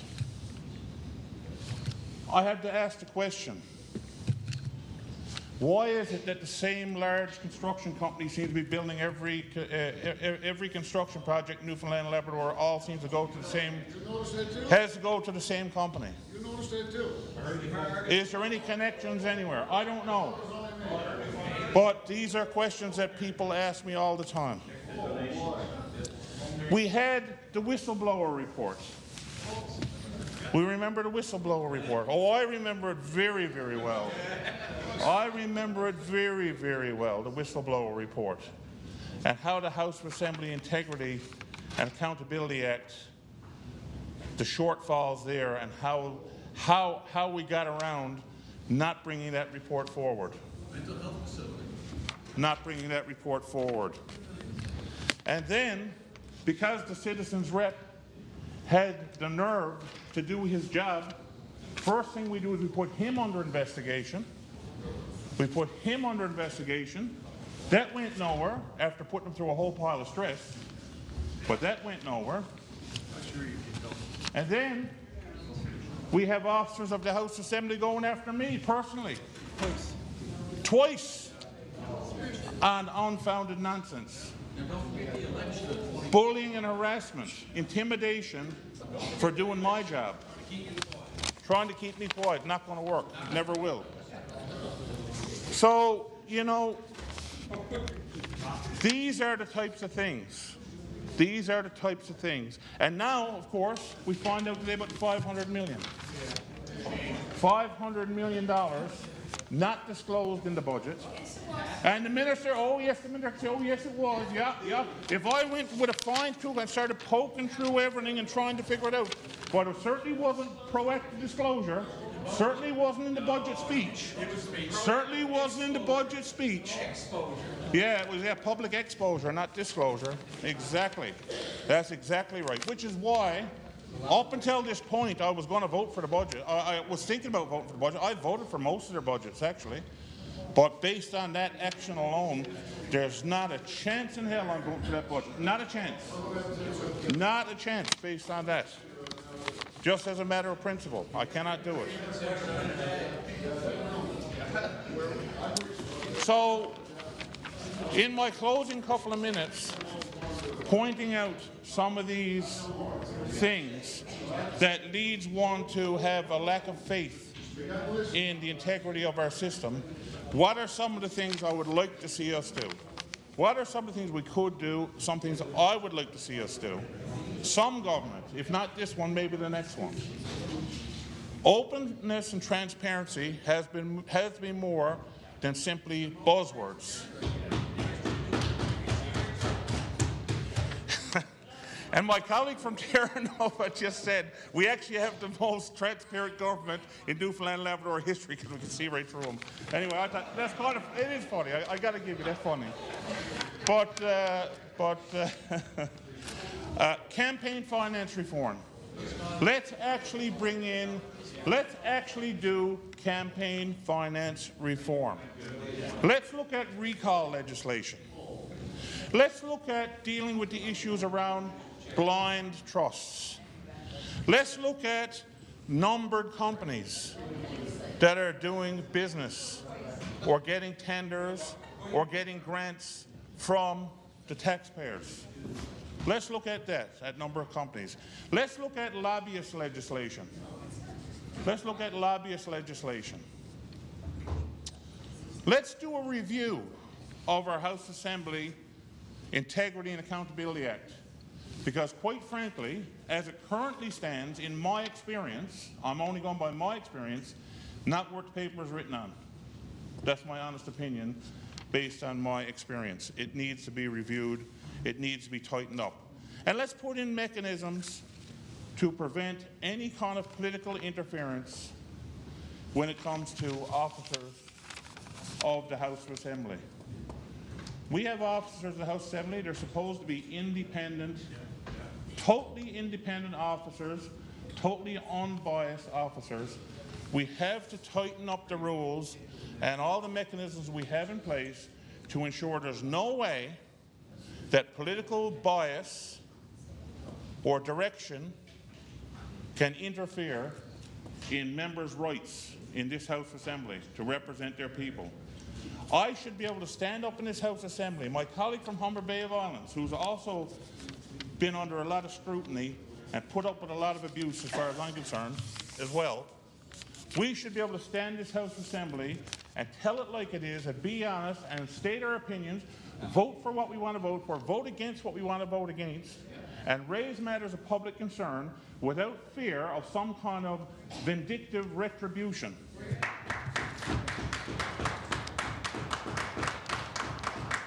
So with that said, I got 27 seconds left, and I know members are disappointed. I know, but I want to see the Leafs win too. I want to see the Leafs. Are they playing tonight? Oh, I'm not going to see them win tonight. Okay. But anyway, yeah, for 24 hours. Okay. But anyway, I will end it. I will end it there. And again, this is not about trying to dump on this particular administration, but it is about integrity. The Honourable Deputy Government Leader. Thank you, Speaker. I move, seconded by the Honourable Member for Waterford Valley, that we adjourn debate on the budget. It's moved and seconded that we adjourn debate. Is all in favour? Aye. All against? Motion carried. The Honourable Deputy Government Leader. Thank you, Speaker. I move, seconded by the Honourable Member for Carbonear Trinity Bay de Vere, that this House do adjourn. It is a pleasure to adopt the motion. All those in favour? Aye. All those against? Motion carried. I do remind members that at 8 a.m. tomorrow, members are invited to the Speaker's room for the pre-part of the Moose Eye campaign, and the actual ceremony will take place at 9 a.m. here in the chamber.